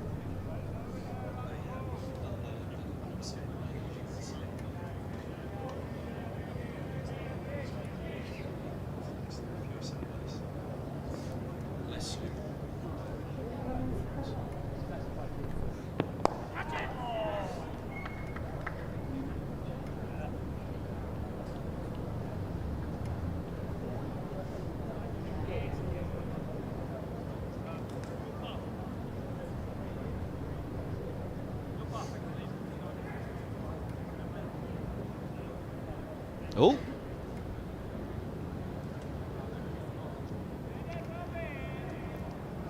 Should go for a walk, see if we can buy a wicket. Have a walk around the grounds. The spike's not going anywhere. No, I'm staying here, mate. Too hot for a walk, he says.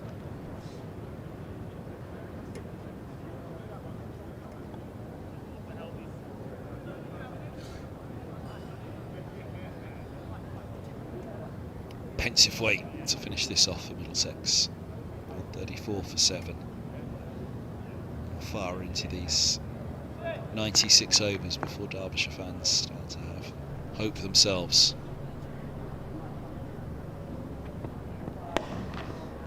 30 overs to a second new ball for Middlesex. So that means they'll have 16 overs at Derbyshire if required with the second new ball tonight, so it suggested it'll pretty much be 30 overs time. If Derbyshire are still 7 down, then maybe Derbyshire fans will just start to believe they can hold on for the draw here. But at the moment, 46 overs, 3 wickets needed and a second new ball on the way. Middlesex remaining the hot favourites in this one. They still played it well though, 57 deliveries for Thompson, 32 deliveries now for Chapel. Can pretty much forget the runs column batters and for the team on 34 for 7. There's only 2 columns that matter. 7 wickets down of the 10 that Middlesex need to win. 50.2 overs down of the 96 that Derbyshire need to bat to save the draw.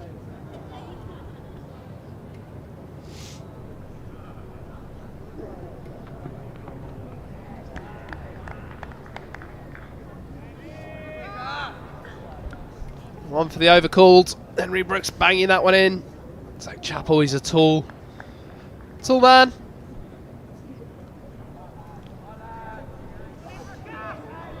He's bending his back. Can he just ignite a bit of a flame? Find another wicket for Middlesex.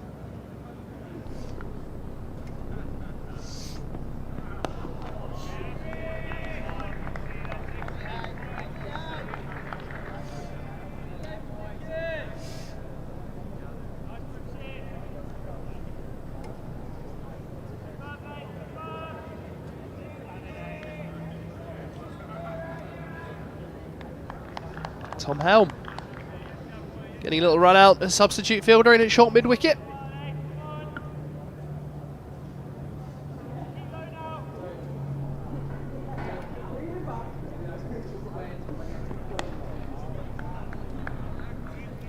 I'm sure he's been practicing his darts, rested for this game.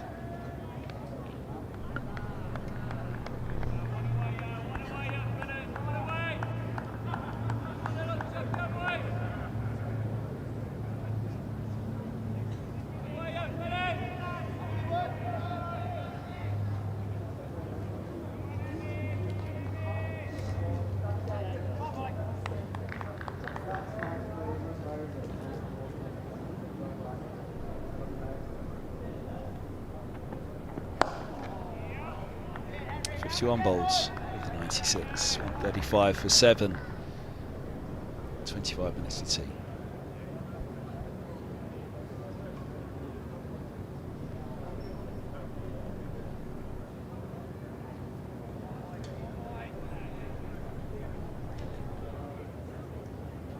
There you go. 25 minutes till we find out whether we get the coffee and walnut cake today, Dom.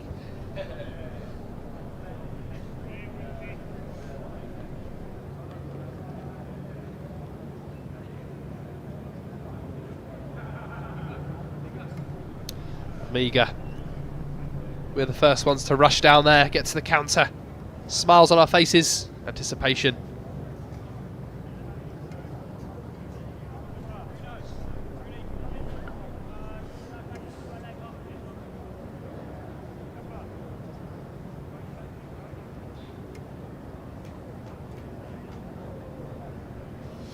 Luke Coleman.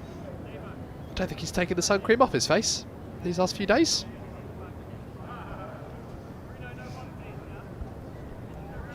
Moisturising cream.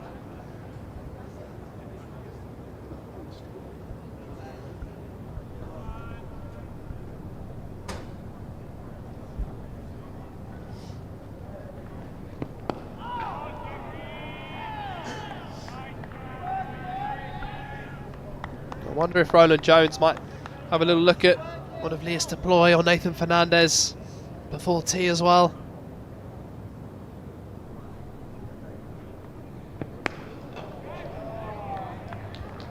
Over it goes.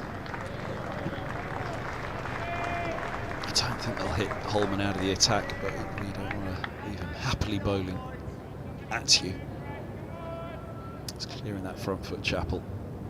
The theory is with the spinners, you toss it up there often enough, then the tail enders will sky it eventually.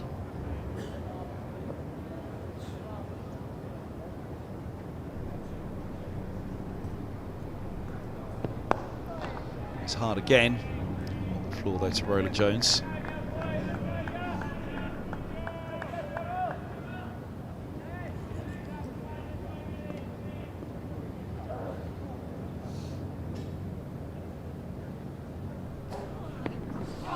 That's nicely bowled. Chapel knew too much about that.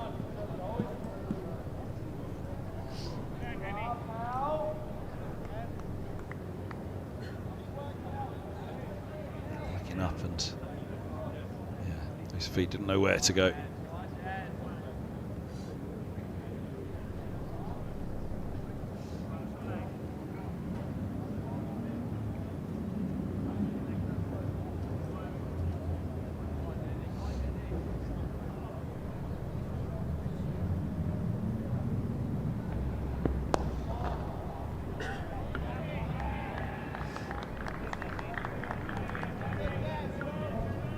Six off the over, above the required rate.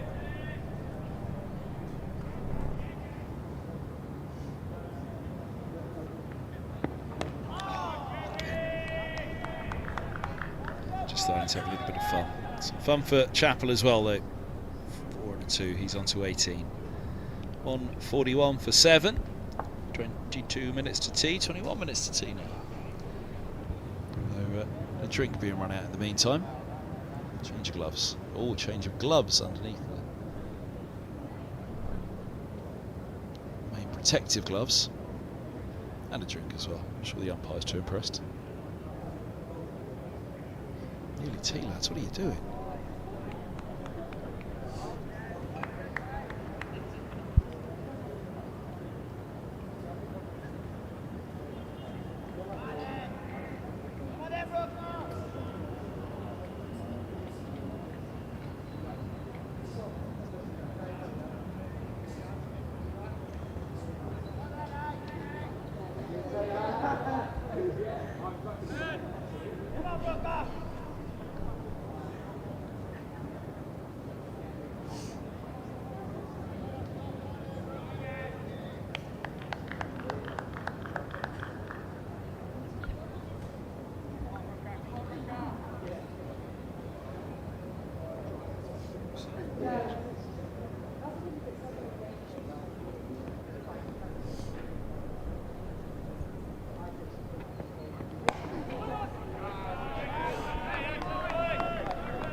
Batted from Thompson.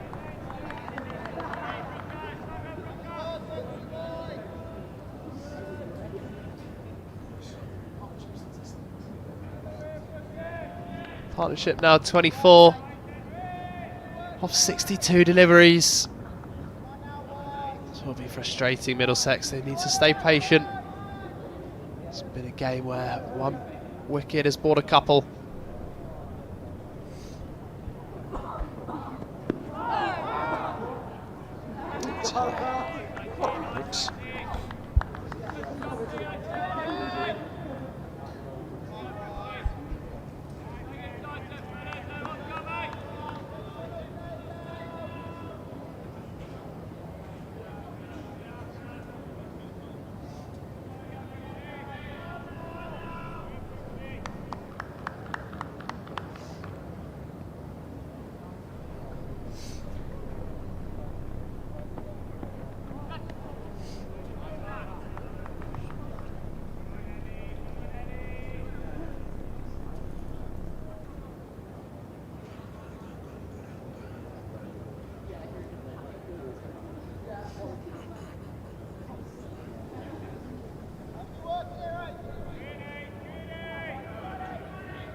Reached that passage that we reached yesterday afternoon where the ball has got a little bit softer.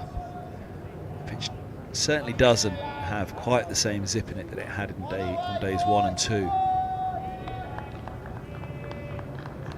Noticed that first thing this morning, even with the hard new ball for Higgins from the nursery end in particular, it wasn't quite racing off the surface the way it did on the first couple of days.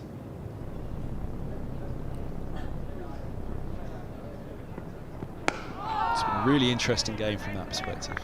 The pitch has evolved, the ball's reacted, and the bowlers have adapted to it all. Maiden in this one for Brooks. 1 for 19 from his 8. Over 8's -1, that's fine, they'll get that down now. -2, it's a bit of a problem, but -1 generally. You're there or thereabouts for the umpires to excuse a slight discrepancy. 41 for 7. 16 minutes to tea.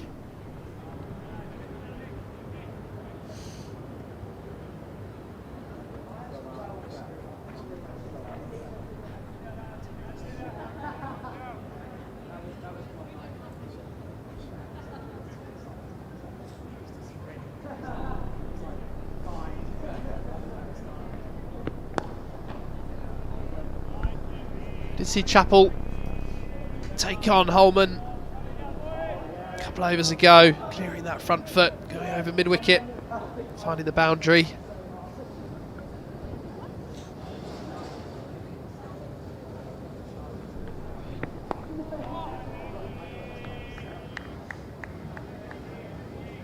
Will he go big again this over?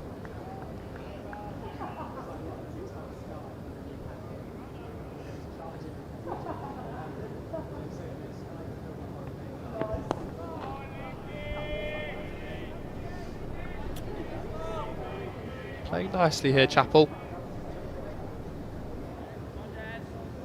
Just waiting for a bad ball, respecting the good balls.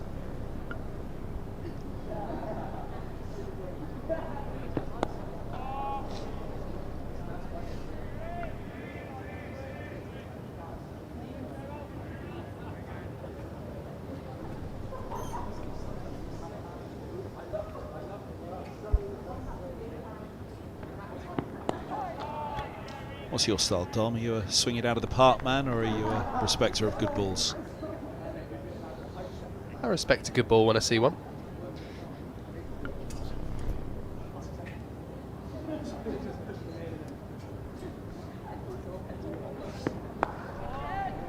No respect for that one. Swung way out to deep mid-wicket.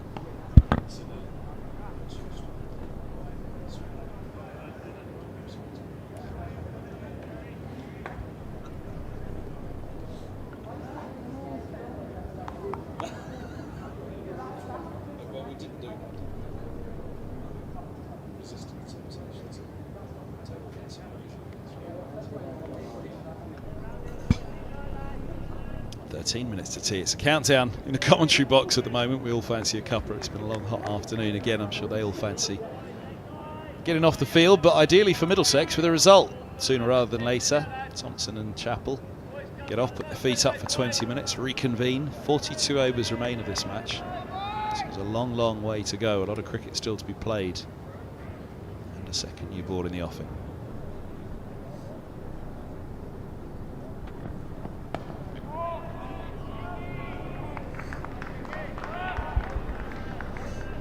Energy's still there for Ryan Higgins though. Good diving stop.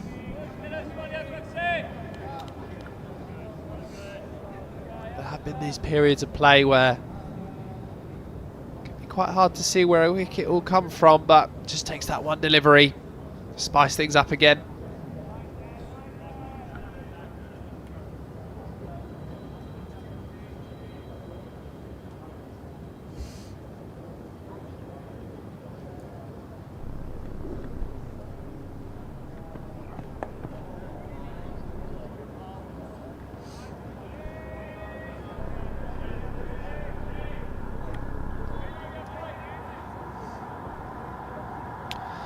With Sussex getting that victory against Leicestershire. Just one other game going on in Division 2 now. Alongside this one, it's Glamorgan Northants. Glamorgan chasing a further 251. All 10 wickets still intact. Could be in for an exciting couple of sessions.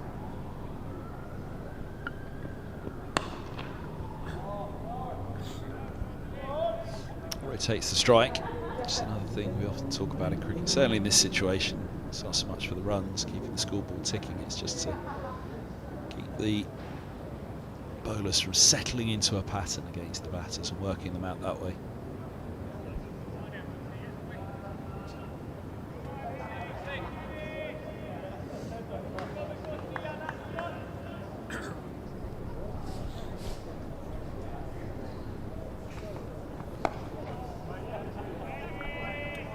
Having a look at Division 1, the 3 games still ongoing. Surrey picked up an innings victory against Worcestershire. Lancashire won by an innings and 83 runs against Kent. A couple of big victories there. 3 games ongoing. Essex Durham. Essex 2 wickets down, chasing 272 more runs.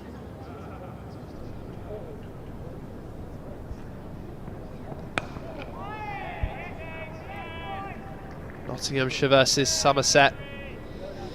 Notts lead Somerset by 270, 8 wickets remaining. Looks like a draw could be on the cards there. Imminent declaration for Nottinghamshire could be on the cards. And Warwickshire versus Hampshire. At Edgbaston, Hampshire need a further 4 wickets. Warwickshire 297 runs to win, or need to bat out the rest of the day to get the draw. Short mid on in place. And the ball's bumped straight to him. Thompson.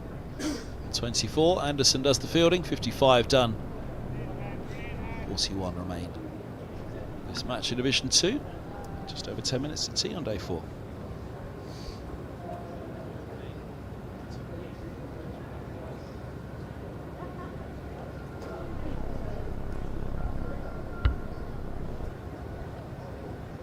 Wednesday afternoon at the cricket.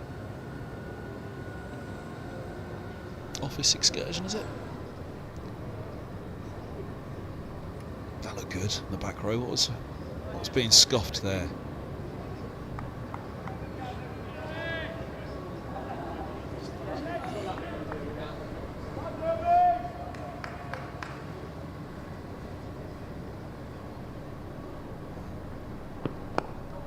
Lots of flight, looking to tempt them.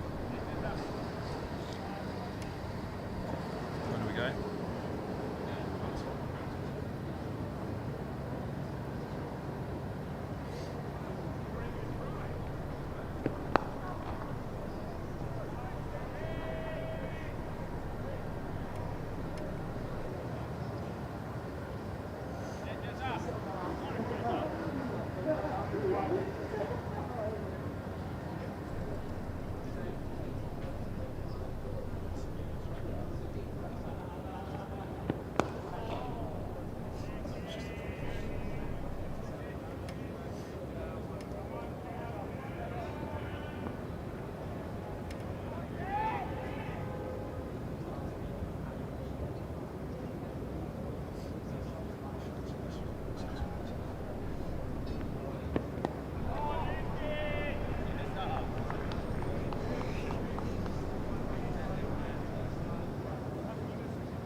Rates up to +1 for Middlesex now with Holman in the attack. They've swung that around from -2 Middlesex.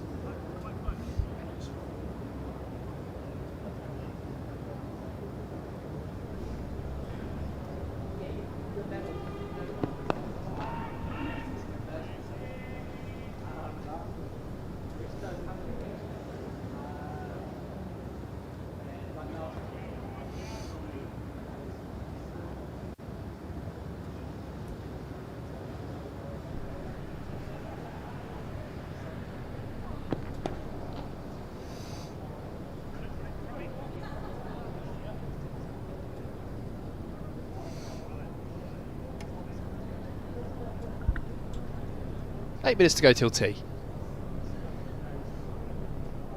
What are you saying, Dom? We've been counting down.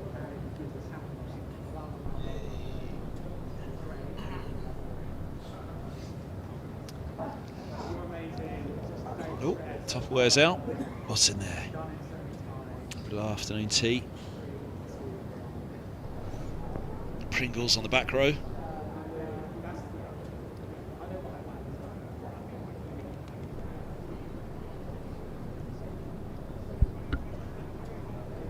Speaking of family favourites, we've got a little bit of Sam Robson leg spin. From the nursery end, Sam Robson. Look at the ball first, though. There's 17 first-class wickets. Sam Robson at an average of 32.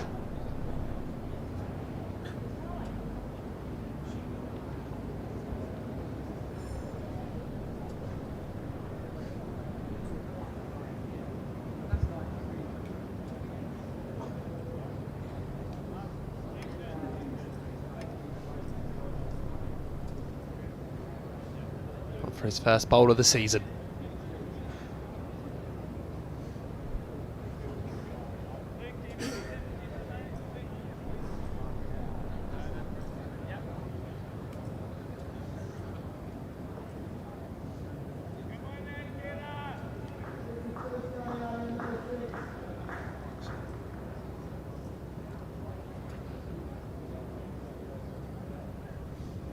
Bit of a tempter, this for Zach Chappell. How does he play it? Getting close to tee. 1 or 2 more overs.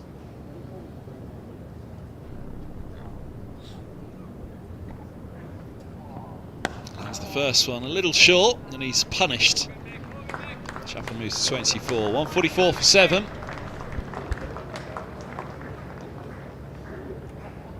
Bad balls take wickets, but Sam Robson's certainly capable of some beauts.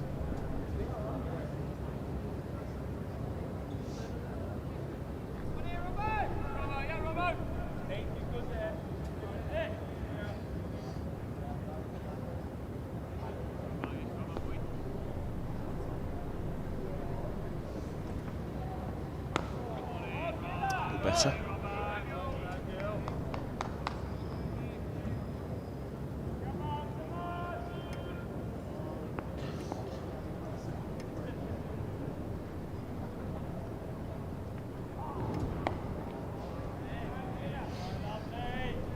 Finds his way, Robson.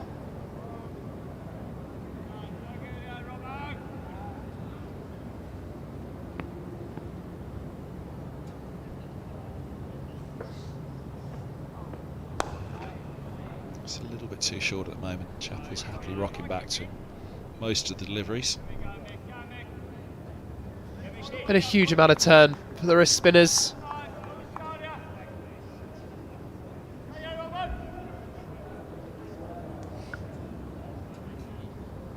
Be surprised if Roland Jones has a look at the finger spin. Nathan Fernandez.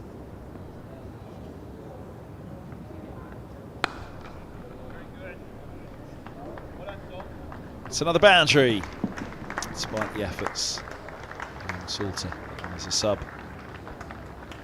Just drags it down short, Robson. He's worked hard in his leg spin.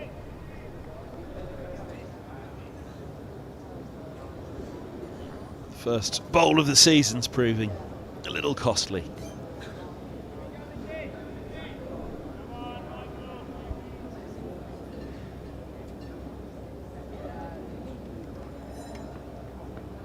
That's better. Oh, ricochets around. It's the end of the over. 57 bowled now. 39 remain of this match. 153 for 7. Might squeeze one more from Robson before tea. Squeezing in a cheeky glass of something cold before tea as well. What do you reckon? Riesling, Sauvignon. Back of the box telling us it's Sauvignon because it's nice and plain.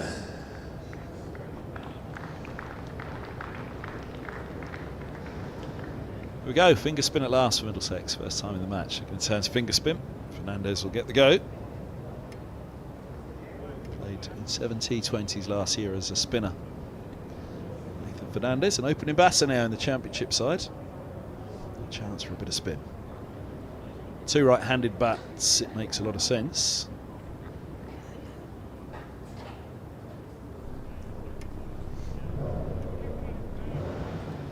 His last wicket was a pretty good scalp. Cheteshwar Pujara. The game here against Sussex before that blast campaign kicked off.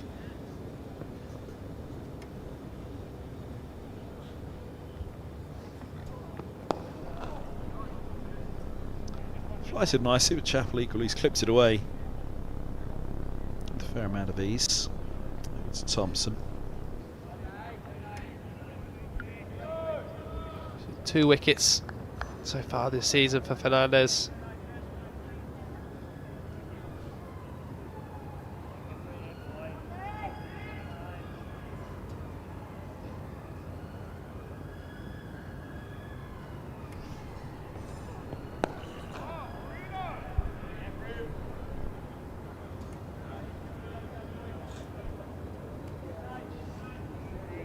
How much air will he give it?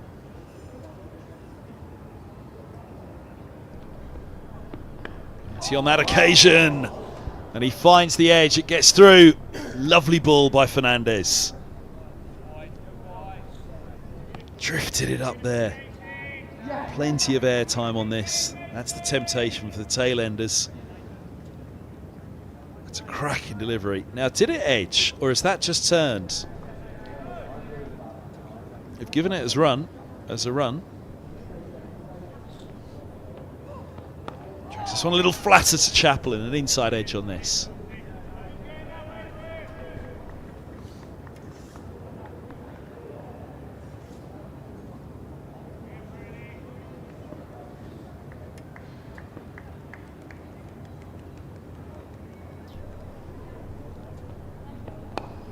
And again, some air time. Take a single. Do you want to wait to the end of the over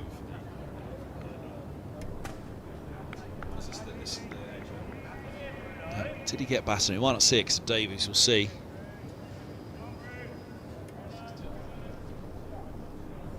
It's gone a long way if it is just turn, but I couldn't quite detect it first time around the edge.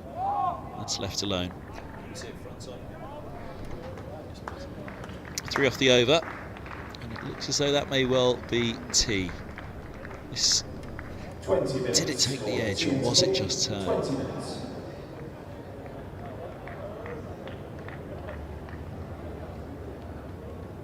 Hard to tell. That really turned to the ground as well from the bat, but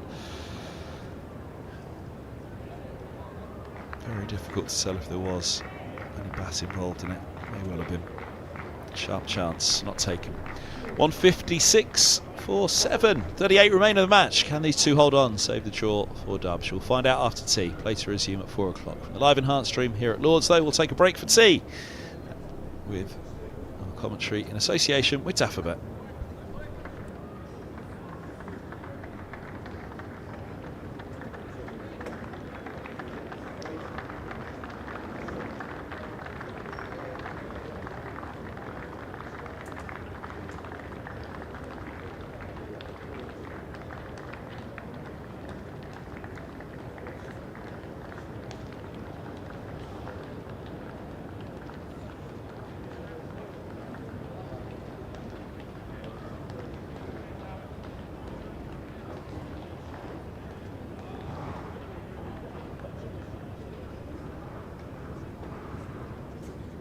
There is still an opportunity during your visit here with us at Lords to visit our retail shop located at the Hayhoe Flint Gate and open this evening until 6 p.m.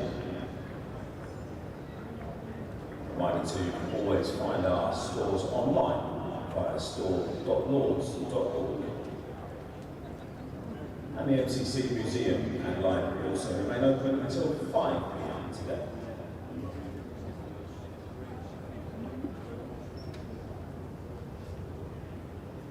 On the horizon here at Lords is the start of the international summer here at Lords for England's men and women. England men's first test match of the summer against West Indies begins on Wednesday, July the 10th. First 4 days currently sold out. Tickets for day 5 are now available. And the following week, England women return to Lords, taking on New Zealand in an IT20. That match on Wednesday the 17th of July. Tickets for that match available via lords.org.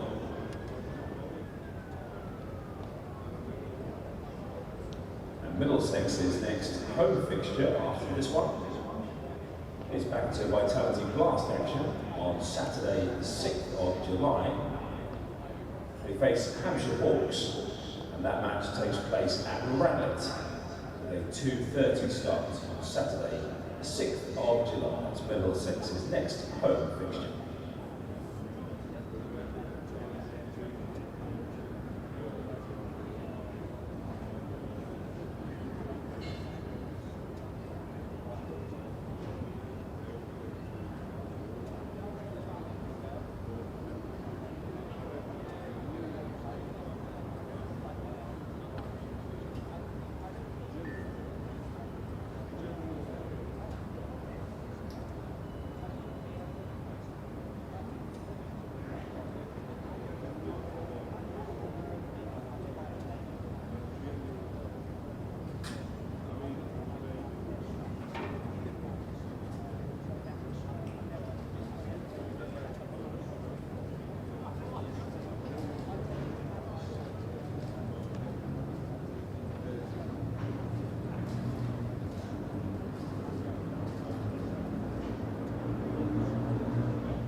Umpires, Chris Watts, Naeem Ashraf.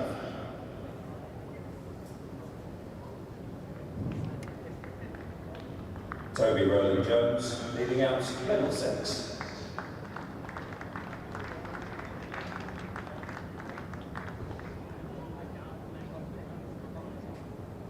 And to continue the Derbyshire innings, Alex Thompson and Zach Chappell.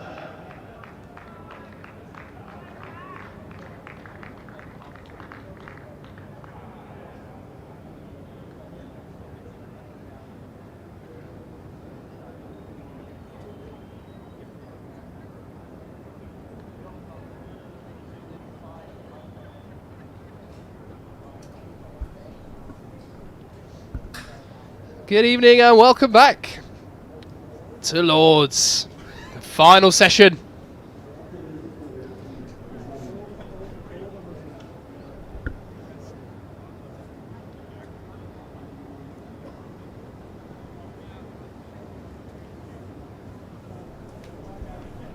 Enthusiasm here, evening session, just about all results still possible. Middlesex need 3 wickets, Derbyshire 38 overs to go. From the nursery end, Luke Holman. Change of ends for Luke Holman. We saw him from that pavilion end, but he's going to come in here from the nursery. We've all had a bit of tea, some coffee, some cake. I'm sure the players have as well. Fresh energy. Not enough. Kev's disappointed because there was no second fruit platter, so don't expect any puns. There wasn't, was there? No coffee cake, no fruit platter.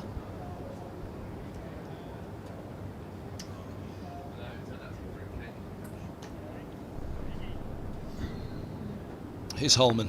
Slip and a silly points.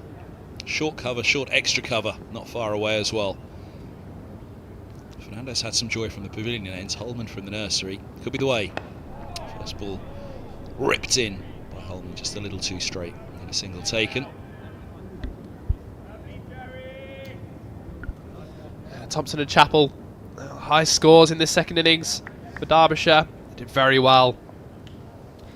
Building a nice, frustrating partnership.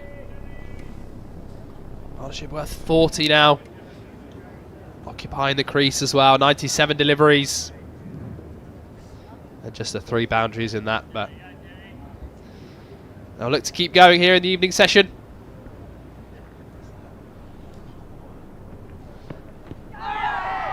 Side again.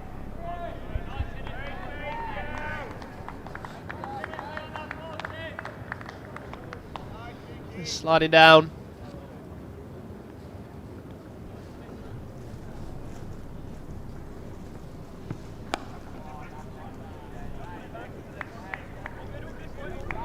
Single for this one.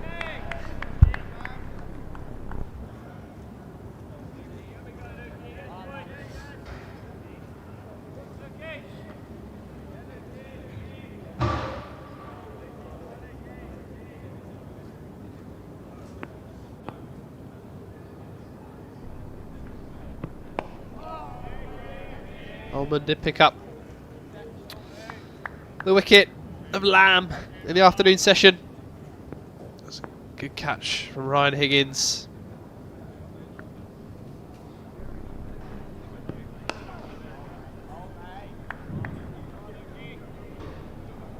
Just a single. 3 off the over. Fancy this is the pairing though. Holman and Fernandez. Give it a go for a little while. After tea now.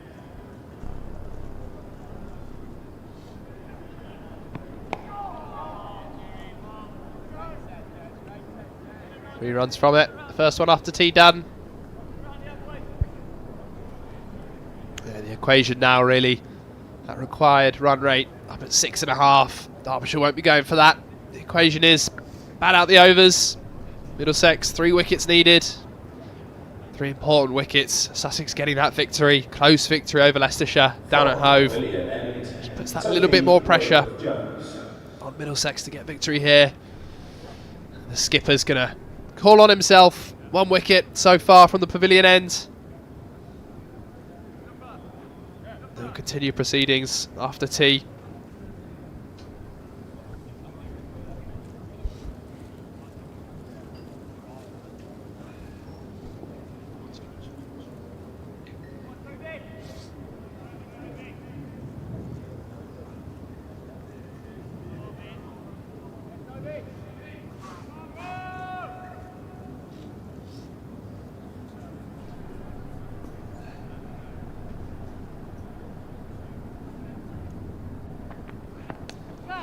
Leg side start.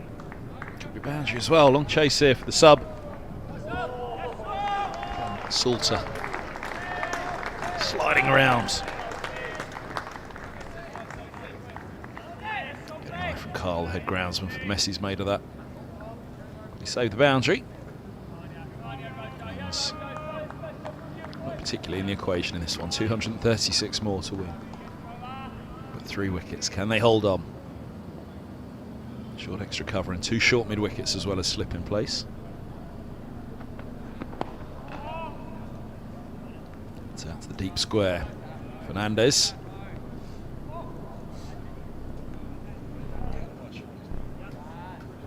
There's those 2 mid wickets. Short extra cover.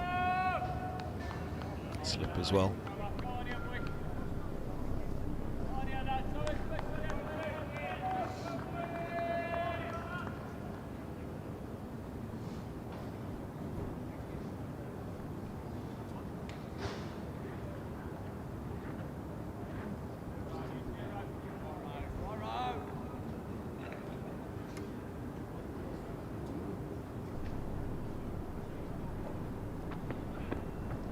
Leg side.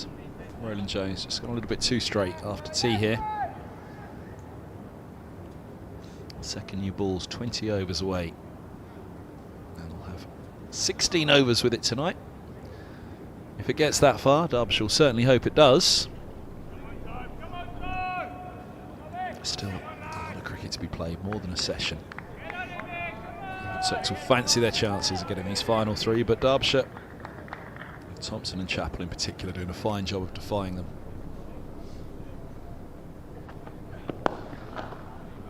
It's better from Roland Jones.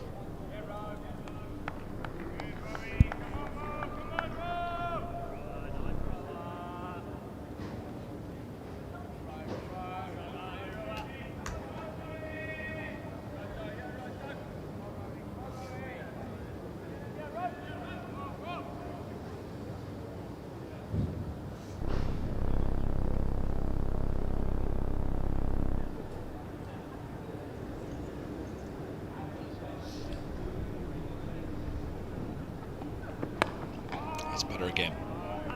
Thompson on the back foot. That keeps a fraction low. If it jags back, there's trouble.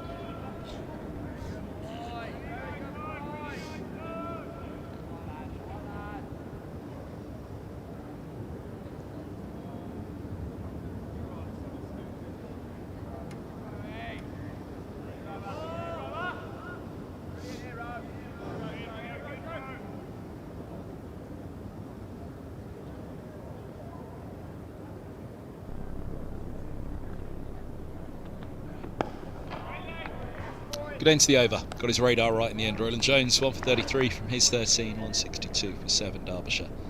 36 remain. Sussex, Yorkshire, Leicestershire. They all have eyes on this game at the moment. Hoping Derbyshire hang on.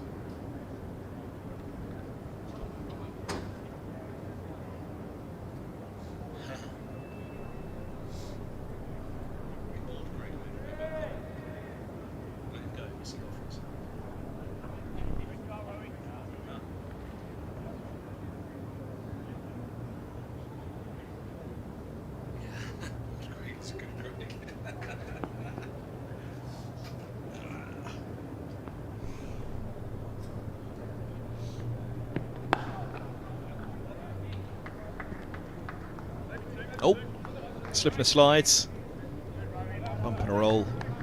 Have a couple. Roland Jones not getting it cleanly, but backed up by academy player Salter. On as a sub for Mark Stoneman. Martin Anderson on as a sub for Max Holden for tight muscle.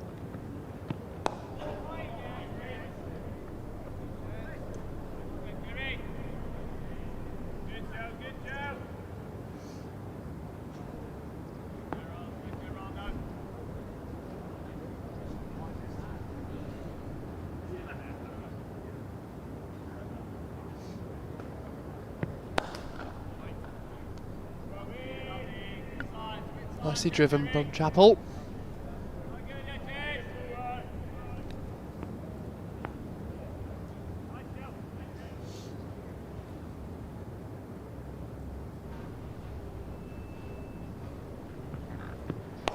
Huge amount of flight on that. Just a little bit too much. And outside off, we saw Fernandez. It's different for the finger spinner. Fernandez just flicking that ball up in the air before tee, and thought he was starting to find some good purchase at the pavilion end. And again, Leeds Deployer be an option there as well. Roland Jones having a blast, but the second new ball, not a million miles away. I think it's got to be worth going to the spinners at this stage and letting the seamers rest up. A game to come at Grace Road as well.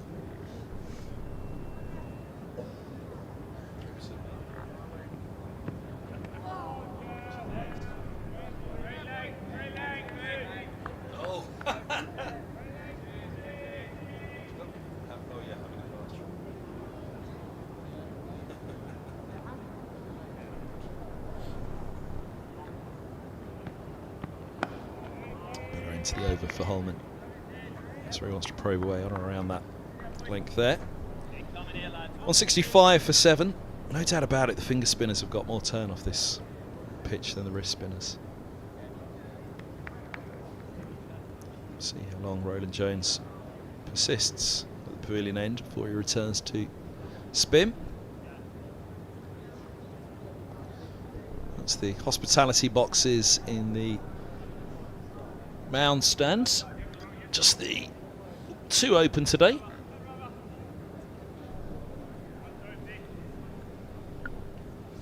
They have a lovely selection of cakes in there.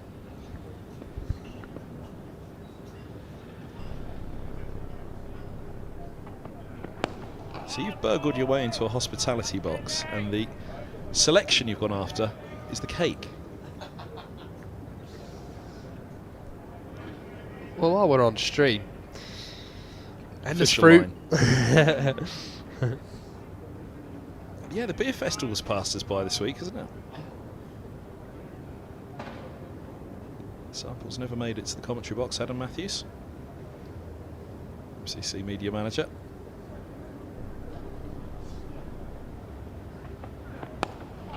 That's the line festival I'm looking forward to. A little bit too warm for red wine at the moment, is it? I haven't seen any red around the ground. It's all been beer or white wine.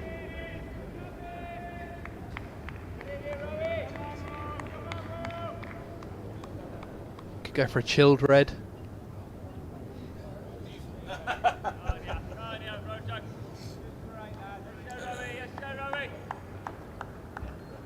I don't mind a chilled red, I have to say.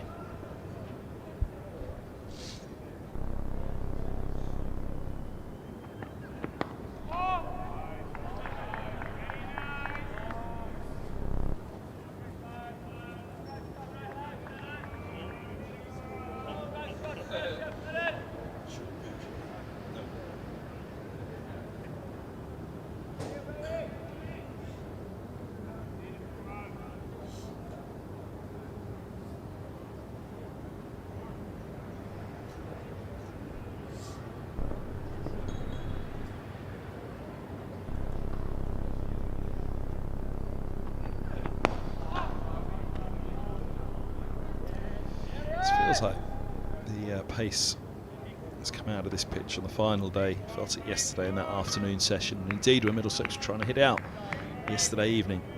It's not helping them at the moment, Middlesex. That second new ball, they'll hope will make an impact.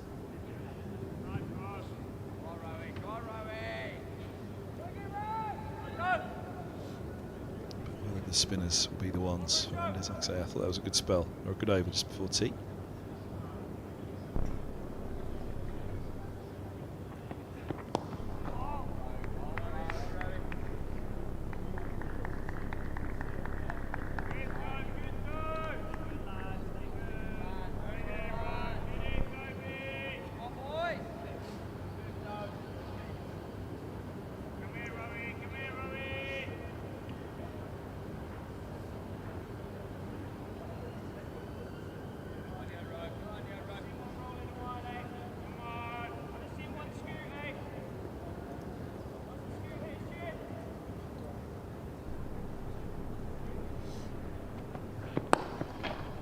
So a little bit of shape on that through the air at the last, a little bit of reverse swing, ball into its 61st over.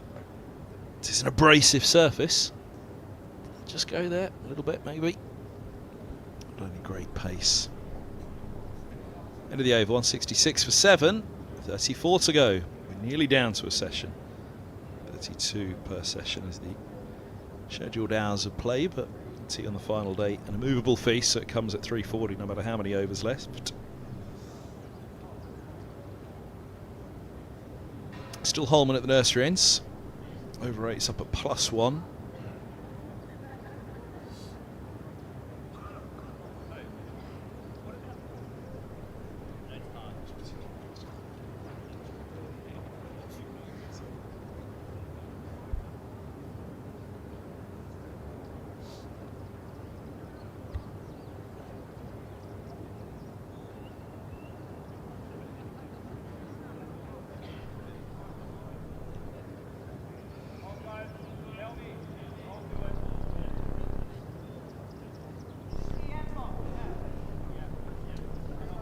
Luke Holman just asking for another helmet to come on, get another short fielder in. Tom Helm rested for this game. 12th man duties. Hand it to Sam Robson. Silly mid on, silly mid off. Close in.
Here we go.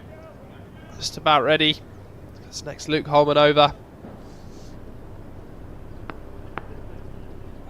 Tony Robson's spin's done for now then. Ooh, drags that down. Hits Anderson. Short leg. Robson is the silly mid-off. And that is the 50 partnership. 37 for Chappell, 13 for Thompson, 121 balls. A couple of frustrating hours for Middlesex. Yeah, they've played really well. Huge credit to these two. Just giving Derbyshire a glimmer of hope.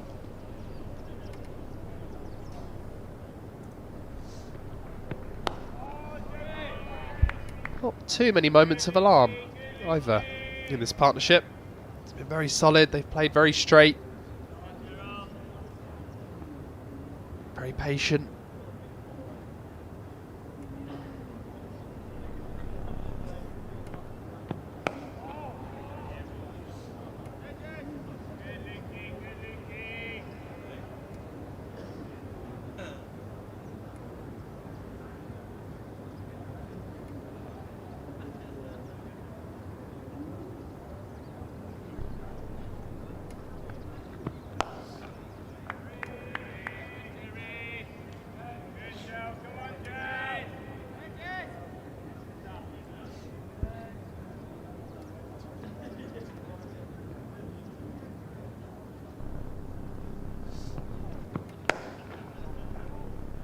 Full from Holman, but Thompson just happy to push it back.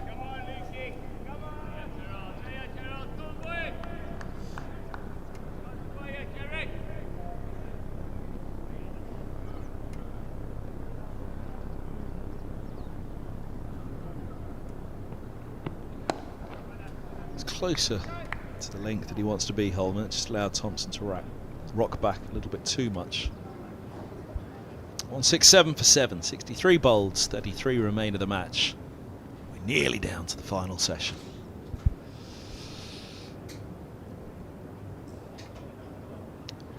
Zach Chappell has had 2 half-centuries in the county championship this season already, averaging 35 with the bat. He's done a very good job. Highest score of 78. He's delivering here again. 37 not out.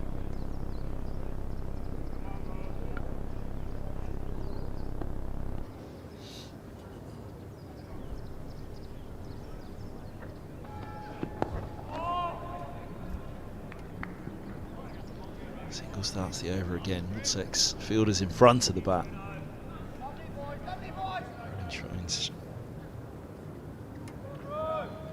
Trying to burst through from the pavilion end.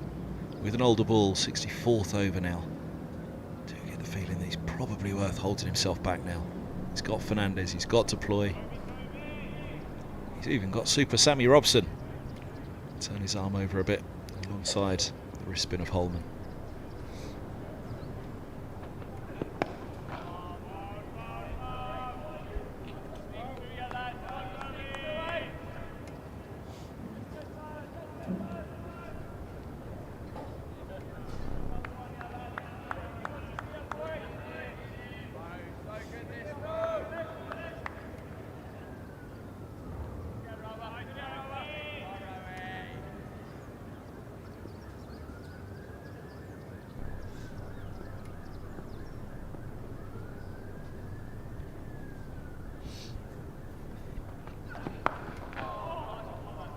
For a single, Fernandez set back. Just not quite the pace with the older ball now to its 64th over. I think it's noticeable that the lower order are able to play with a fair bit of time at the moment against Roland Jones, which nobody's been able to do in this game to this point.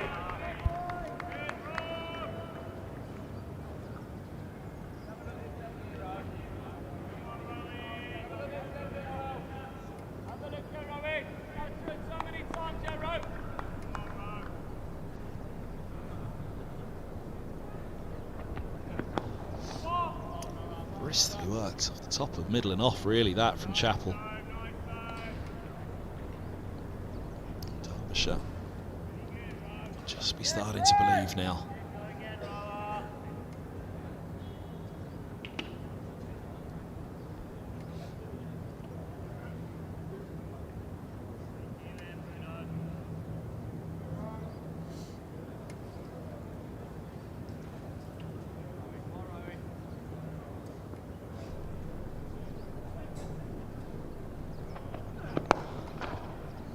Attempted Yorker, driven to mid-on.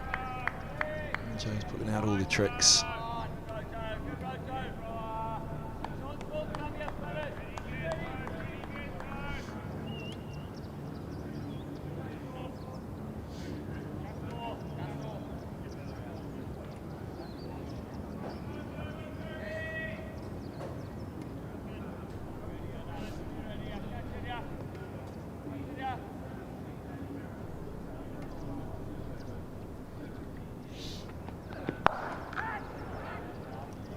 Goes hard. 4 runs. Hooked away. Roland Jones would not have enjoyed that.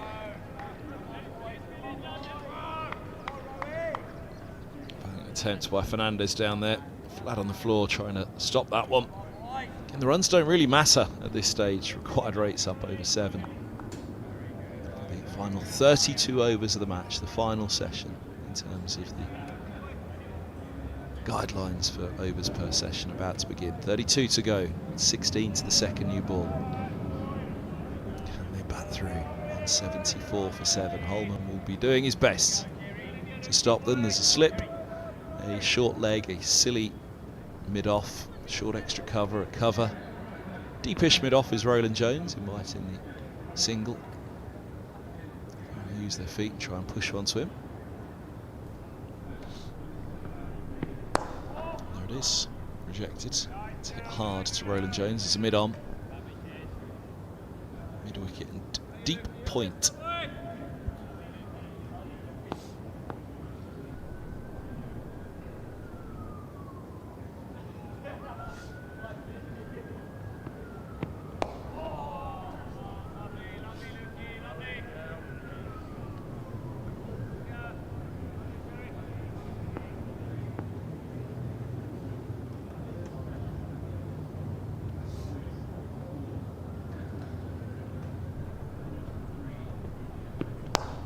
Oh, it's hit back hard. Holman threw down a left hand. Gets away for 4. Getting the boundaries at the moment don't particularly matter. Never say never, but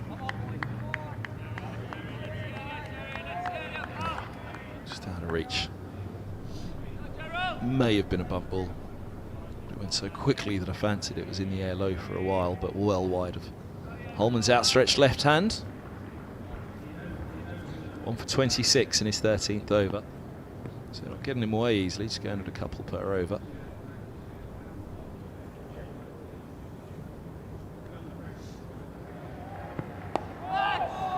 That's decent. That's where he wants to be.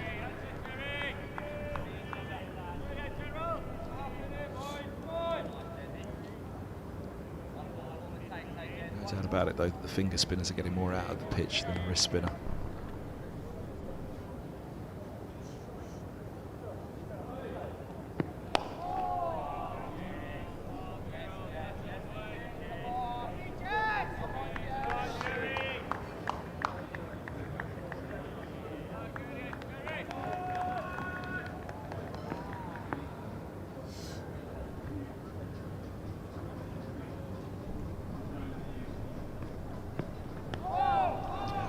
Purchase on that, but starting a long way wide outside the off stump and down the slope it goes. 65 bowled, 31 remain, 178 for 7. Middlesex are getting a little twitchy now. Second new ball still to come. Want to have to take all 3 in the final hour though, Middlesex.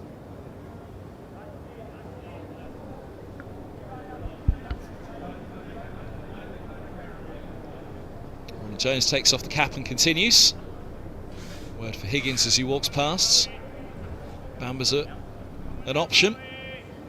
Holman is going nicely, 1 for 26 from his 13, 2 maidens. Quite ripping them past the edge at the moment though.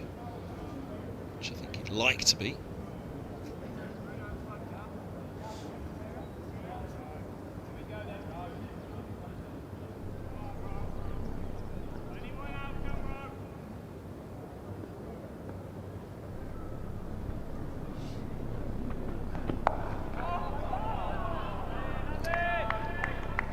To mid-on, but all along the floor, toe end.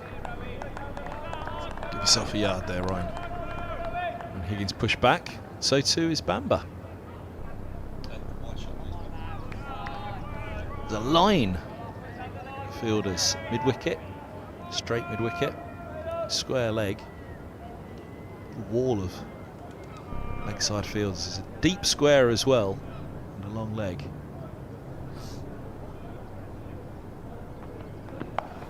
Short and hit just over. Square leg falling backwards. Roland Jones sees the funny side. It's deploy. Former Derbyshire man. How much of Annie did he get at it? Was it just over the head? Did he get fingertips? Back a little bit more, says Roland Jones. I mean, if it had taken it, it looks as though it would have been a stunner. It was a one-handed grab at it. Roland Jones pushing him back. All the way back now. He's disappeared from square leg there. He's on the ropes. With 3 on that onside. Oh, wow! Stand and deliver stuff. Chappell deposits Roland Jones into the tavern, much as Roland Jones struck so many of the Derbyshire bowlers over the rope. Way. Oof. They all had their eyes on the ball there. I mean, he'd telegraphed it, set the fields. It's a bit like Chris Cairns and Nasser Hussain all those years ago. Meticulously placed in the deep square, and then Nasser took it on, went straight down the throat of the fielder.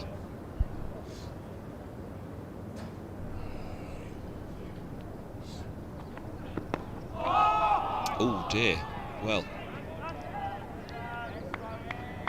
Bat came down from a very wide angle to tuck in on that front pad, and it very nearly allowed Roland Jones through.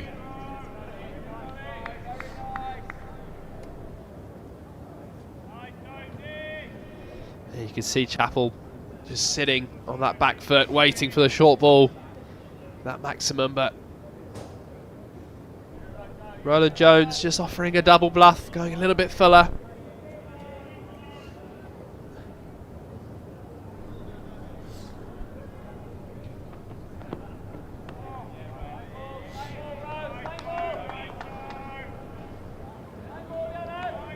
.49 now for Chappell. 87 deliveries.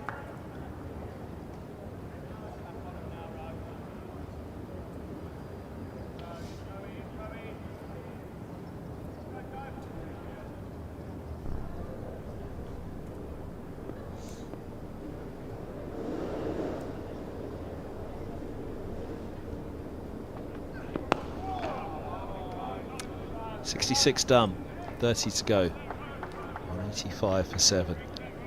Middlesex working up a sweat. Rates 2.8, required is 7.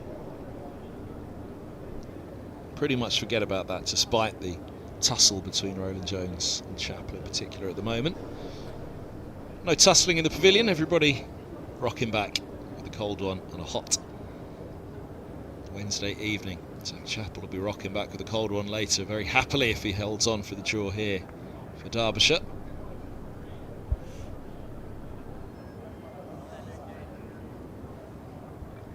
Feeding time at the zoo.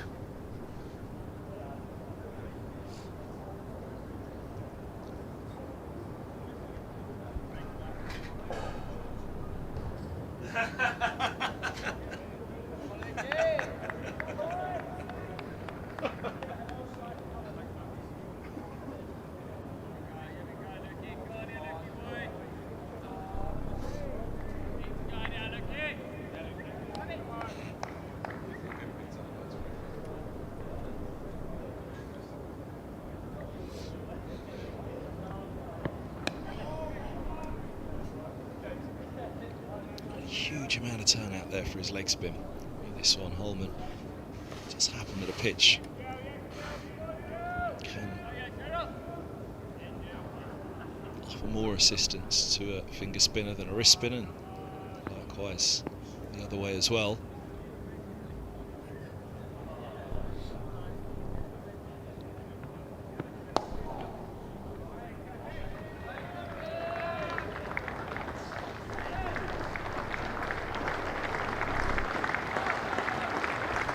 And Chappell's 50, just wide of mid-arm. 89 deliveries, 3 fours, now 1-6, having just hit Roland Jones into the tavern. Excellent knock from him. An annoying one for Middlesex now.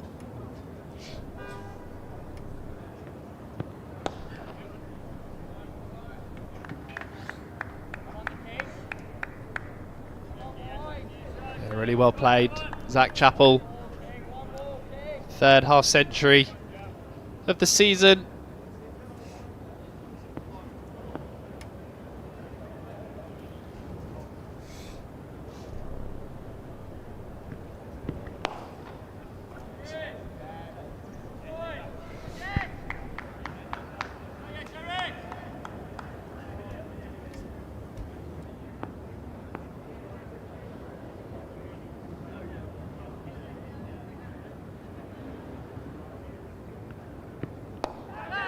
That goes in the air, and that goes to Fernandez, who takes the catch. A big hug for him from Higgins for holding on to that.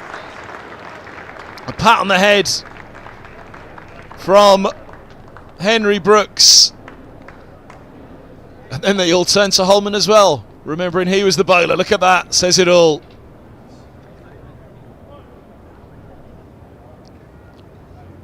.188 for 8. How Middlesex needed that. Tossed one up as Fernandez had been doing just before tea. Look at his delight. He's not usually one for showing the emotion in that way. The pressure was building out there. And there you go. 2 hands, paws at it, holds on. Catch that. Don't need to tell you the guttural roar that came out of Luke Holman there. Relief, delight, all mixed into one. Chappell falls for 50. Word of encouragement for Connors, who makes his way down the pavilion steps. The 30 overs that remain are a long way away again now for Derbyshire. A big wicket. A second one for Holman, and he just floated it up there, that one, which gave Chappell a chance to open those eyes. Open up into the offside. Brilliant catch by Fernandez, though. Tailender succumbing, looking for a big shot against the spinner. Taylor's old as time. 188 for 8.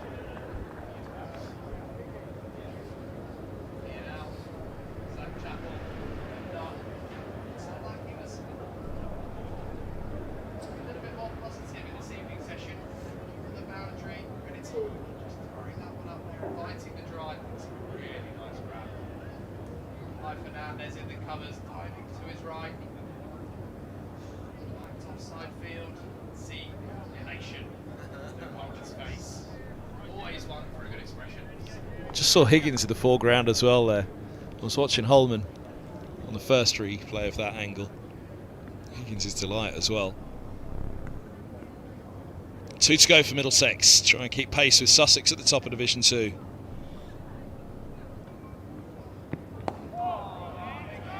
You can imagine the chatter around that bat right now. They're surrounding the bat for Connors. 188 for 8. Thompson 38 will have strike.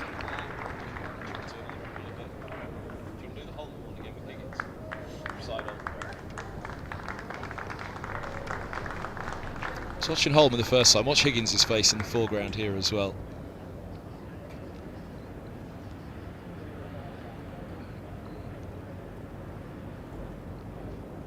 Grabs hold of Fernandez just after. Everybody remembers that Holman bowled the ball eventually.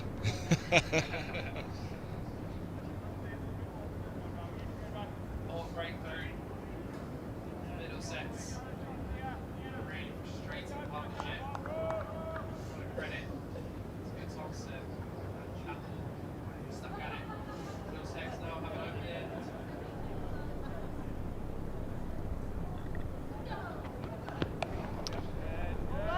hooked for a single.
Hooked in the air again.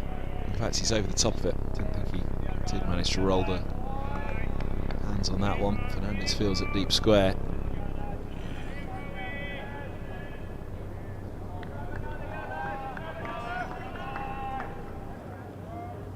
We're on the telly.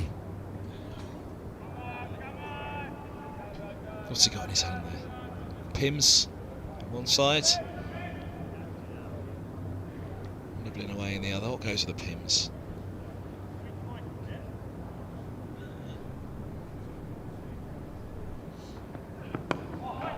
Pims and cake, I guess it is Lords, isn't it?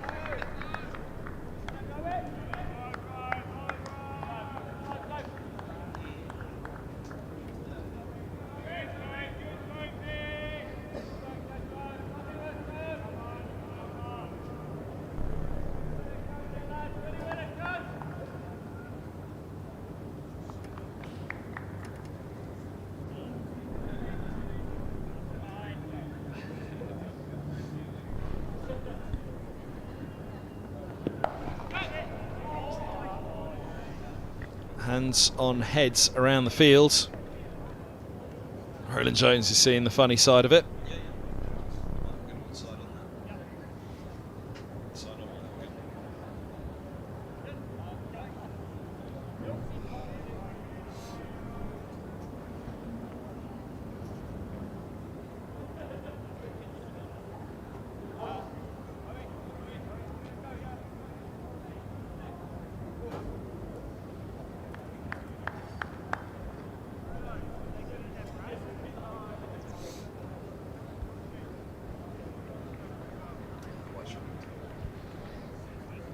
Heavily orchestrating that onside field again.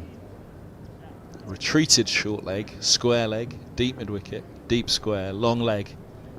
Slip in a gully. Where's it going to go? Nose or toes? Nose it is. End of the over, 191 for 8.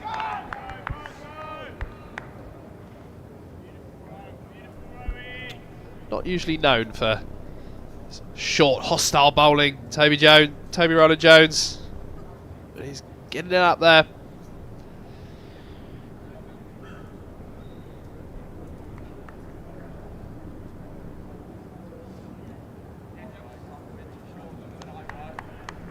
What does Thompson do? Does he feel like he needs to hold the strike? Does he trust Connors? Connors' first class average of just 9. Might feel like he needs to farm the strike. He's faced 100 deliveries now. It's been a good innings. Bowled well, now batting well.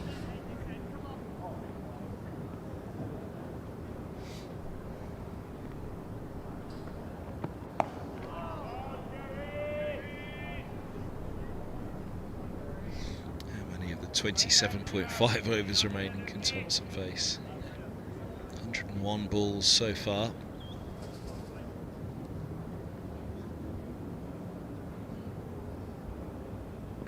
Cover drops back. It's deep cover. It was cover that had taken the catch to get rid of Champel.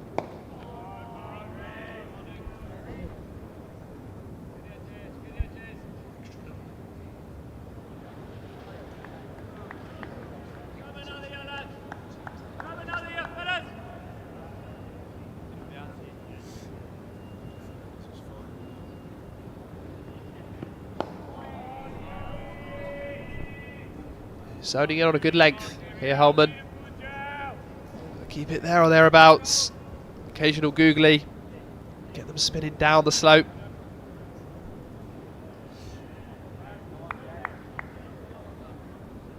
Field comes up. Want to keep Thompson on strike for the next over.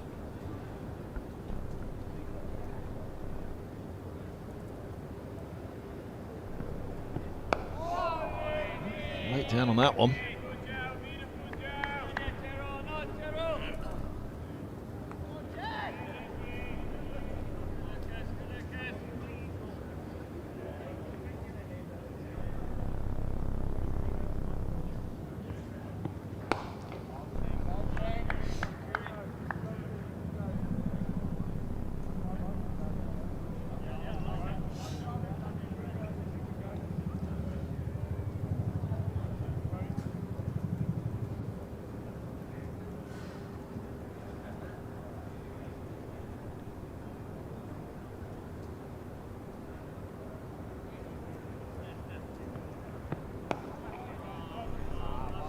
Maiden over. Derbyshire 191 for 8. 69 overs gone. Derbyshire balcony.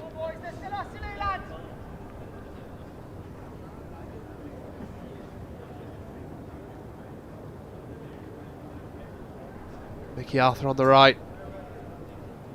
Be pleased with how his team's stuck at it. What's happened to Chappell?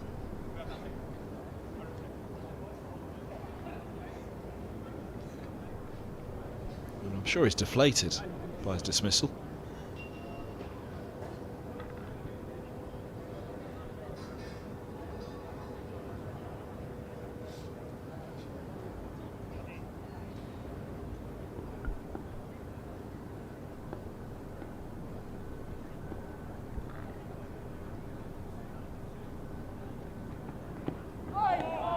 Sharp bouncer again from Roland Jones.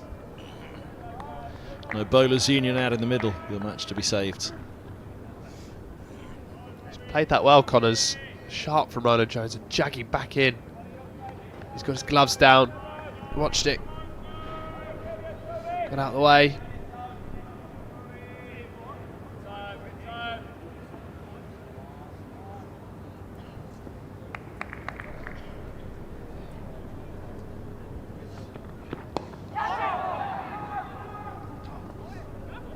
Slower ball.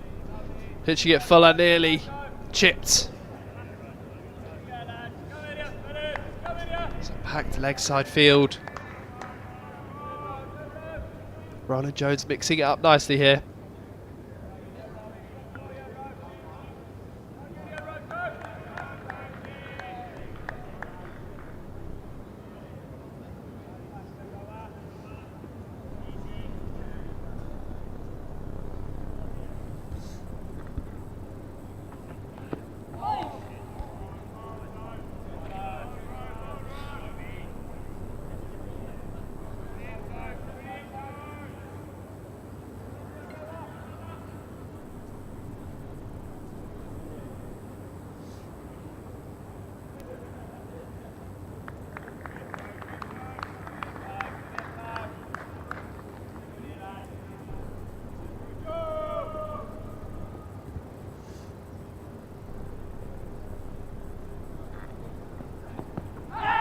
Side.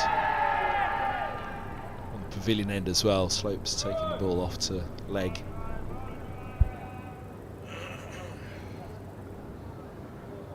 Yeah, a little bit of reverse swing. Just shaping back in and that Slope taking it down. Missing leg clearly.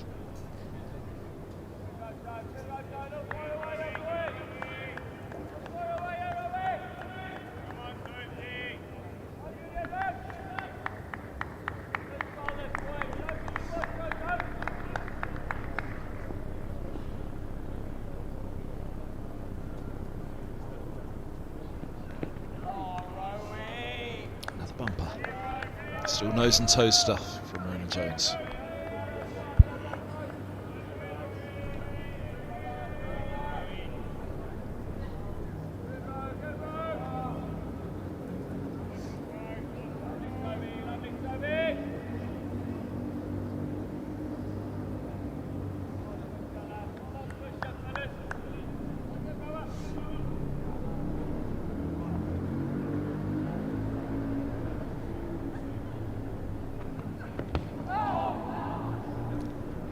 rattle around, but not the death rattle for Connor's inside edge onto the pad.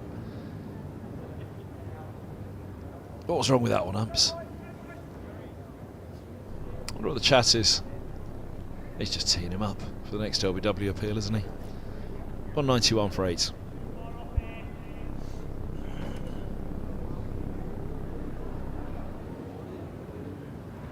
Maiden for Roland Jones, 1 for 51 from his 18.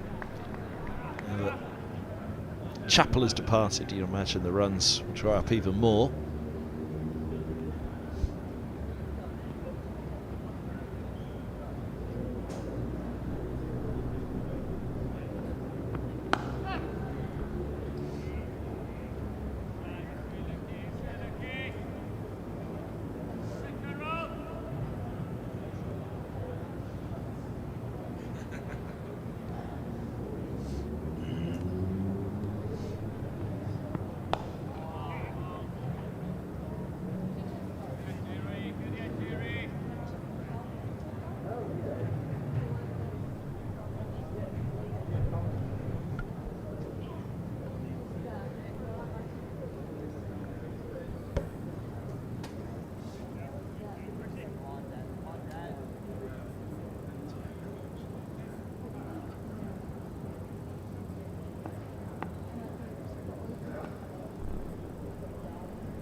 Connors takes a single.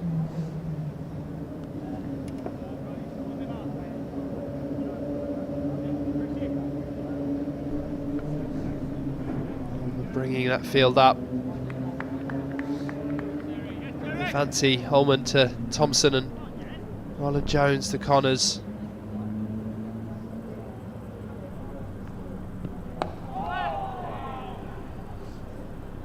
Seen a few of those today. Closing the bat early, bringing a leading edge, unsafe.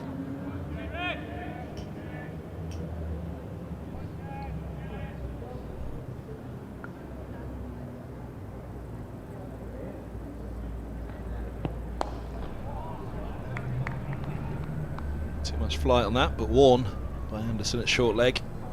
71 bowls, 193 for 8. 25 remain. 9 to the second new ball. Middlesex would like to do it before then. But a second new ball for the Derbyshire batters to face in the final hour. Will it be as agonising as it was for Leicestershire down at Hove? So close to victory. Derbyshire getting close to saving this one.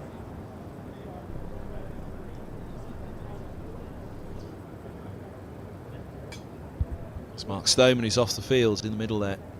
Stuck on the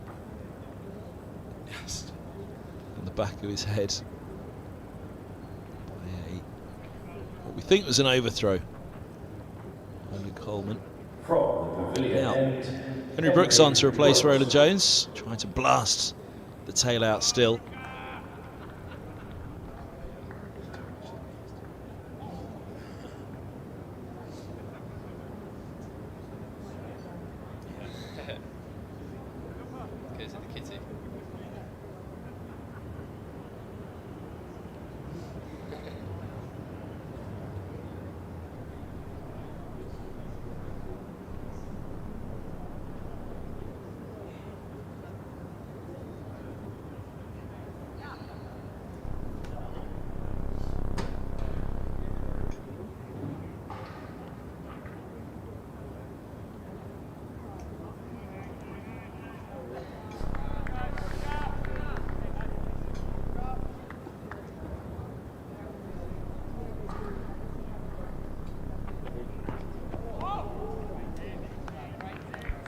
Side first up.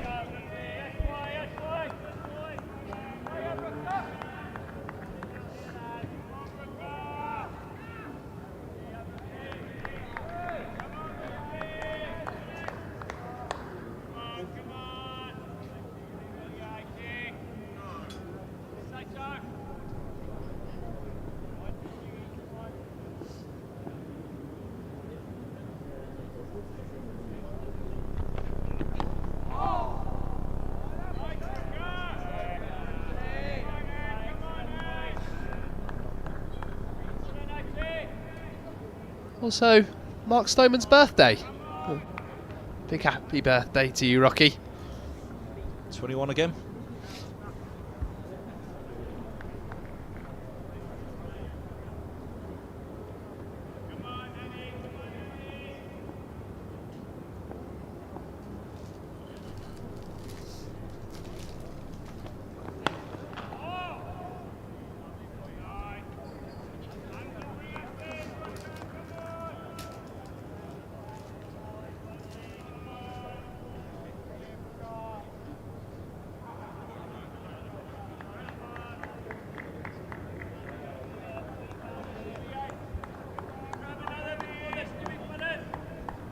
Don't pretend you're not watching the stream. We know you're all fans.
Waxing Middlesex physio in the background there a moment ago. From Luke nursery Holden. end, Nathan Some drink. Fernandez. Day. Towel as well. You've seen Jack Davies behind the stumps as well. On 94 for 8. Here is Nathan Fernandez, been throwing the ball. He had a good go from the pavilion. Well, he had one go from the pavilion end. It was a good over. Now throwing the ball at the nursery end. Spin the ball with the slope. Away from the right-handers.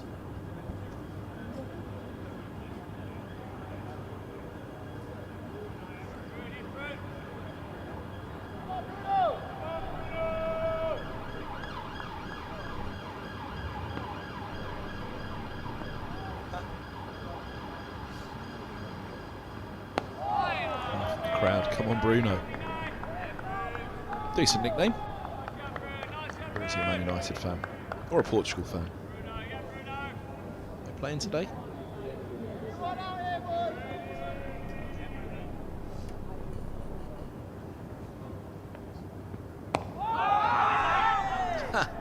Appeal from Higgins that it was boot first. Portugal Georgia tonight.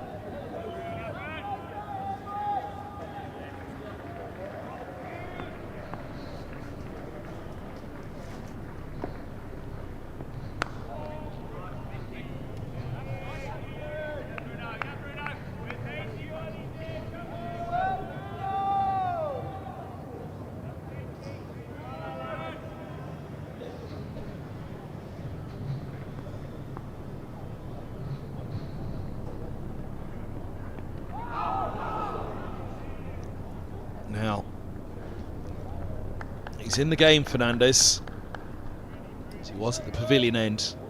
Whether he got that edge before tee or not. There's that beautiful bit of flight. Oh, look at that. Through the legs of the keeper. Single taken. I don't think that can really count as a chance, but it was an edge taken nonetheless.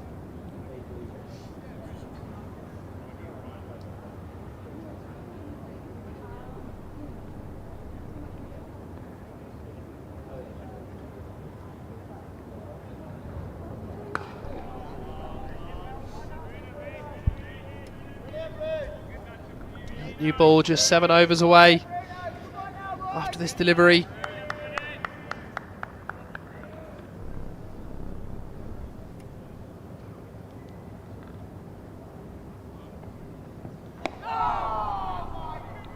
End of the over, 195 for 8.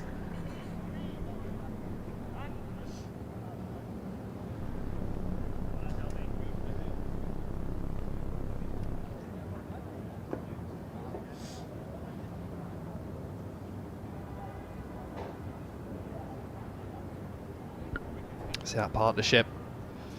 Not really anything from the middle order, but 42 between Thompson and Lamb, 71. Thompson and Chappell. Been the frustrations for Middlesex. They're getting through. Just 2 wickets remain. Henry Brooks from the pavilion end. More short ball tactics.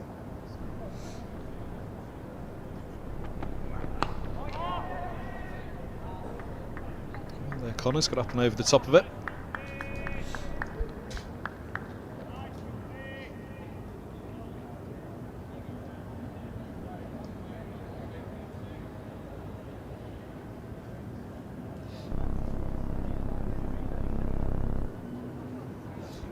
Zach Chappell, the last to go in the middle. It was a good innings, but not quite enough.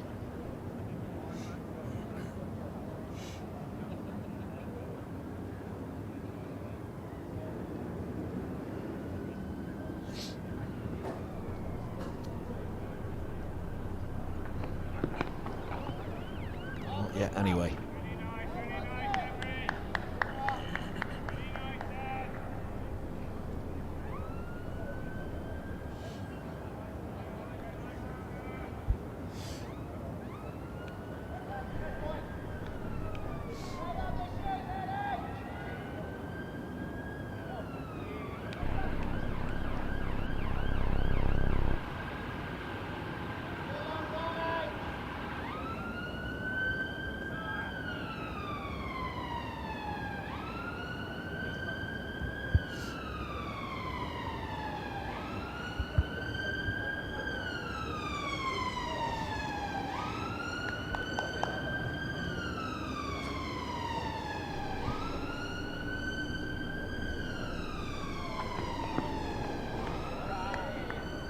No ball.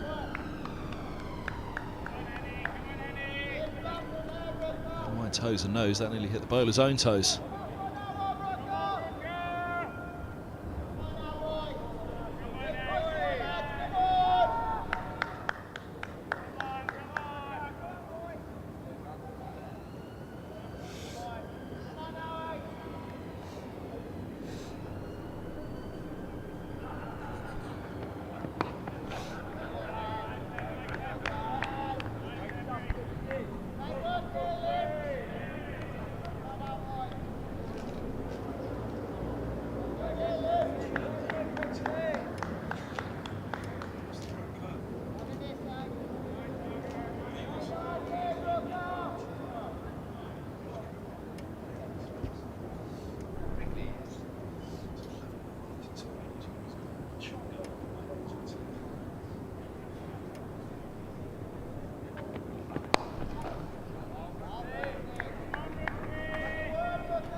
get through.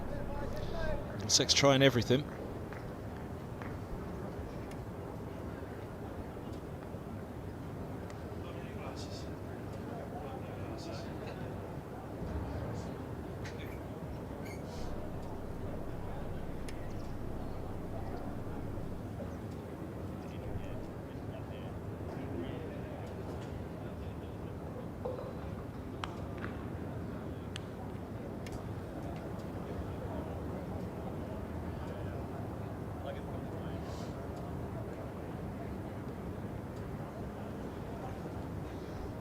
Fernandez at the nursery end, they're surrounding the bat. 2 slips, a short leg, a silly mid-off. That's nice, that's where he wants to be, there or thereabouts. That's where we got the edge in the last over. You can see Fernandez throwing the ball here. It's the right move, 2 left-handers. Could give go at the pavilion end, see if the googly down the slope has some fun. Just a little bit wide starting on that one. Fernandez. First bowl of the match coming right on the final evening. Final throws of the game. 21.4 overs remain.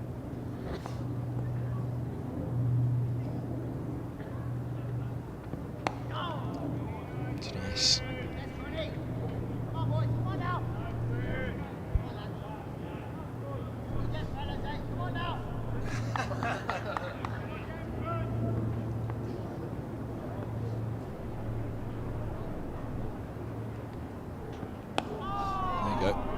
Spot.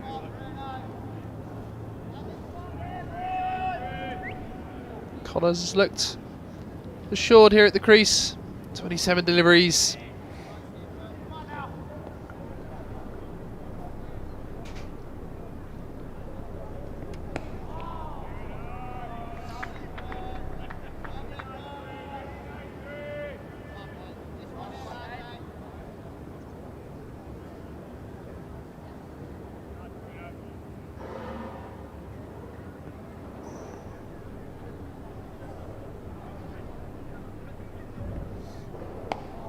Very wide on the crease to deliver that one. Fernandez is trying to find an angle, trying to find a way through. Just that front foot where he delivers from. Just there. That's front.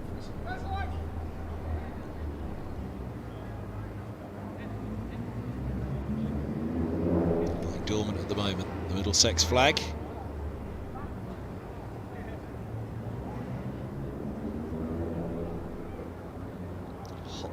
Breathless day out of the middle. There you go. Sweat on the brow of Thompson. 118 deliveries.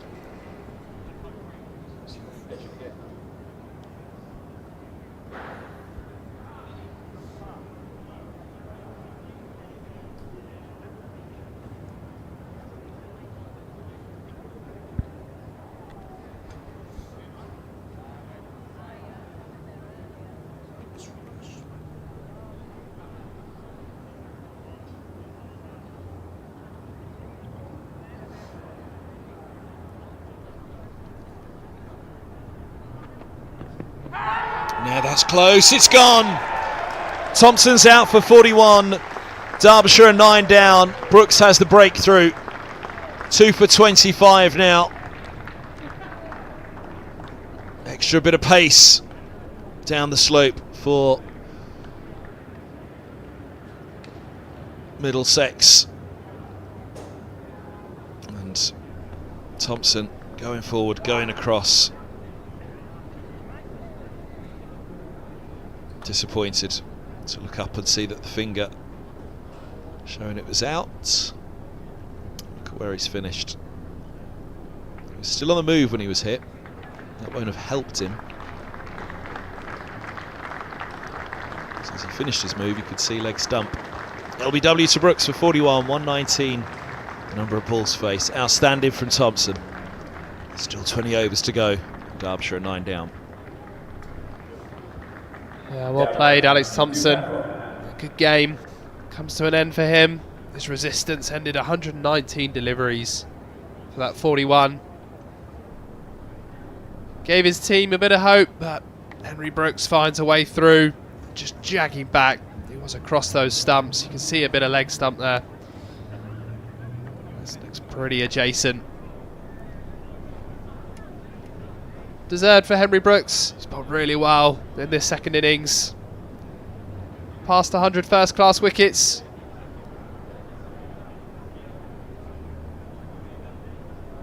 With his first in this second innings, on to 101 now. It's Darren DePavlon, the last man in. A lot of work to do for Derbyshire. 20.5 overs to go. And a second new ball available in 4.5 overs.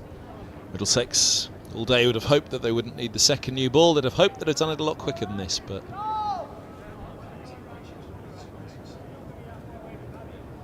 92 minutes, that partnership between Thompson and Chappell, which really held Middlesex up.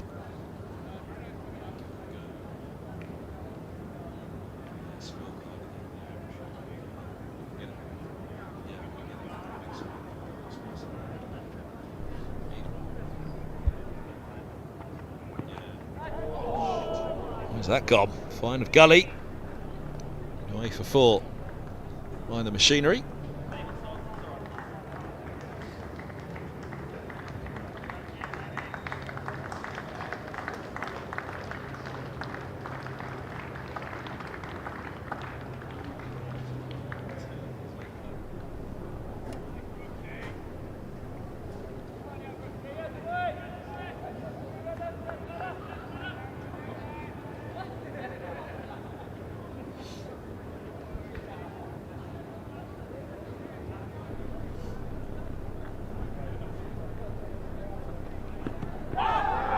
Oh, now hits the short leg.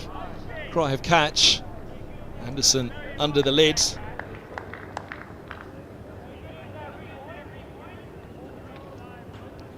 Into the ground.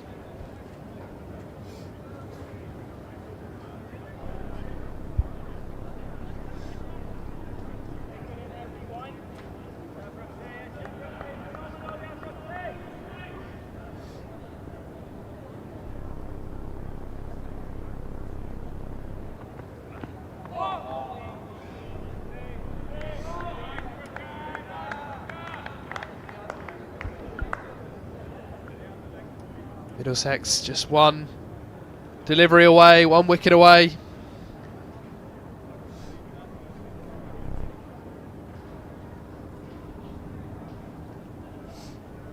To Pavlon, lasting 6 deliveries in the first innings.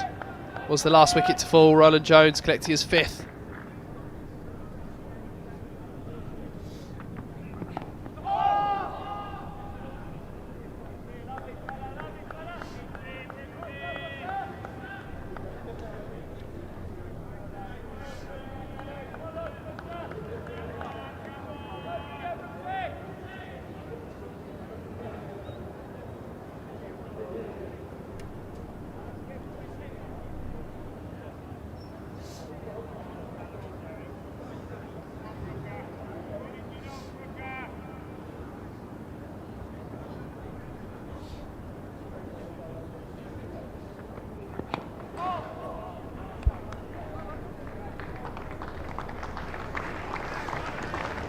End of the over, started with a wicket, that of Thompson. LBW to Brooks for 41. Look at that rear end resistance at the top. Lloyd and Guest were starting to give it a start, and when they passed 50, Derbyshire with only 1 down, he started to think, okay, maybe something to be had here on this final day for Derbyshire. Maybe they can bat out, and you never know, if they're 1 down, come tea, maybe they'll open up thereafter. But then came another mini collapse for the visitors, which wrapped up their first innings and rattled through their second. The rearguard action has elongated the day. Is it going to be enough though? There's 1 wicket left and there's 20 overs to bowl.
All fielders around the bat.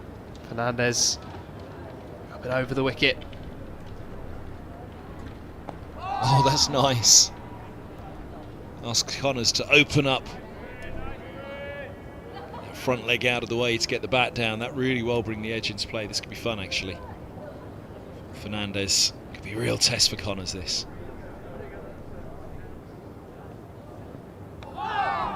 Just slides that one straight across. That's a nice angle from Fernandez. Slope assisting, getting it across as well, made it over.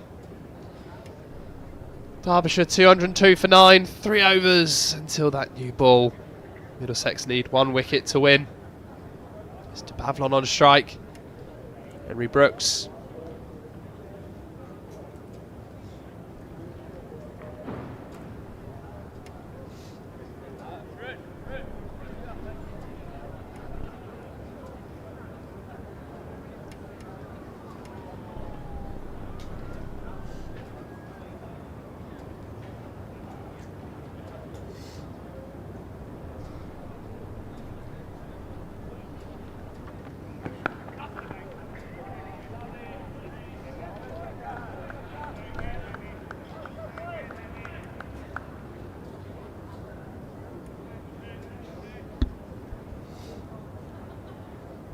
Proper first-class cricket match this one's been. Derbyshire valiantly hanging on at the end, really making Middlesex work for the win. Didn't turn up and get rolled over today. You wouldn't expect that from a Mickey Arthur side. Right the way down to this final wicket, they're going to make Middlesex work.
Has he got him? He has. And Middlesex have the match. Brooks takes his third, 3 for 29, that extra little bit of zip, helping to finish things off. Brilliant from Derbyshire on this final day, but just not enough. 202 all out. Middlesex all out for 302 to the last ball of the third day. In the final session of the fourth day, Derbyshire are finally done. There you go, angling back in towards that off stump. To Pavlon trying to get behind it. Connors is still there, 5 from 35, but to Pavlon goes for 4 from 11. Davies holds on. Middlesex have their win. They've been made to work hard for it by Derbyshire. This is a match that has been a tussle. It's not been a stroll in the park at all. But Middlesex have surged through to victory. In the end, victory margin of 194. Which will become a little nervy in terms of the draw today, not in terms of a Derbyshire win. But 18 overs to spare. Middlesex wrap it up, 2 shy of the second new ball. And wins this week for Sussex and Middlesex, the top 2 in Division 2. Pressure was on. The news would have come through of a victory down at Hove for Sussex against Leicestershire in a match that Leicestershire looked as though they might just win at the last. Derbyshire close to saving this one against Toby Rowland-Jones' side. A solid 4 days for Middlesex, 433, made up by the 2 in the foreground there. Century, big 150 indeed for Higgins, a 50 for Rowland-Jones, that after fine work at the top by Stoneman. Holden deploy with a 50 as well, deploy with a 50 in the second innings, but it was Rowland-Jones' 5 for yesterday morning that burst this match into life. And 317 for 4 to 339 all out Derbyshire. And Rowland-Jones leads the side off for 50 in the first innings and a 6-wicket haul in the match. There's Mark Stoneman, who's got a sore head, going to see in the Middlesex balcony, showing their appreciation. Max Holden, who's been off the field as well, and Tom Hell will be trying to get back into that side at Grace Road. He'll have a job. Brooks has picked up 3 for 29. His extra little bit of pace just doing the trick against the tail at the end. A real team effort for Middlesex, though. They'll be very, very happy with this one. For Derbyshire, they really did give Middlesex a test. 317 for 4 would have been a concern for Middlesex, but they were 339 all out as Rowland-Jones rattled through with that 5 for 81. 6 wickets falling for just 22 runs. They got into it straight away when Middlesex were 0 for 1 in their second innings. Stoneman falling, but 302 with 67 from 59. Cavalier stuff from Sam Robson at the top, another 50 from Deploy and from Higgins. Thompson with a fine 4 for 115. And Middlesex would have hoped that it would have offered a fair bit of spin on the final day for the wrist spinner Holman, but he didn't get as much out of it as the finger spinners did. Chappell in the end with that 50, trying to hold things together, but again another little burst of wickets hurt Derbyshire pretty hard earlier today after reaching, well, they'd just gone past 50 before the second wicket fell.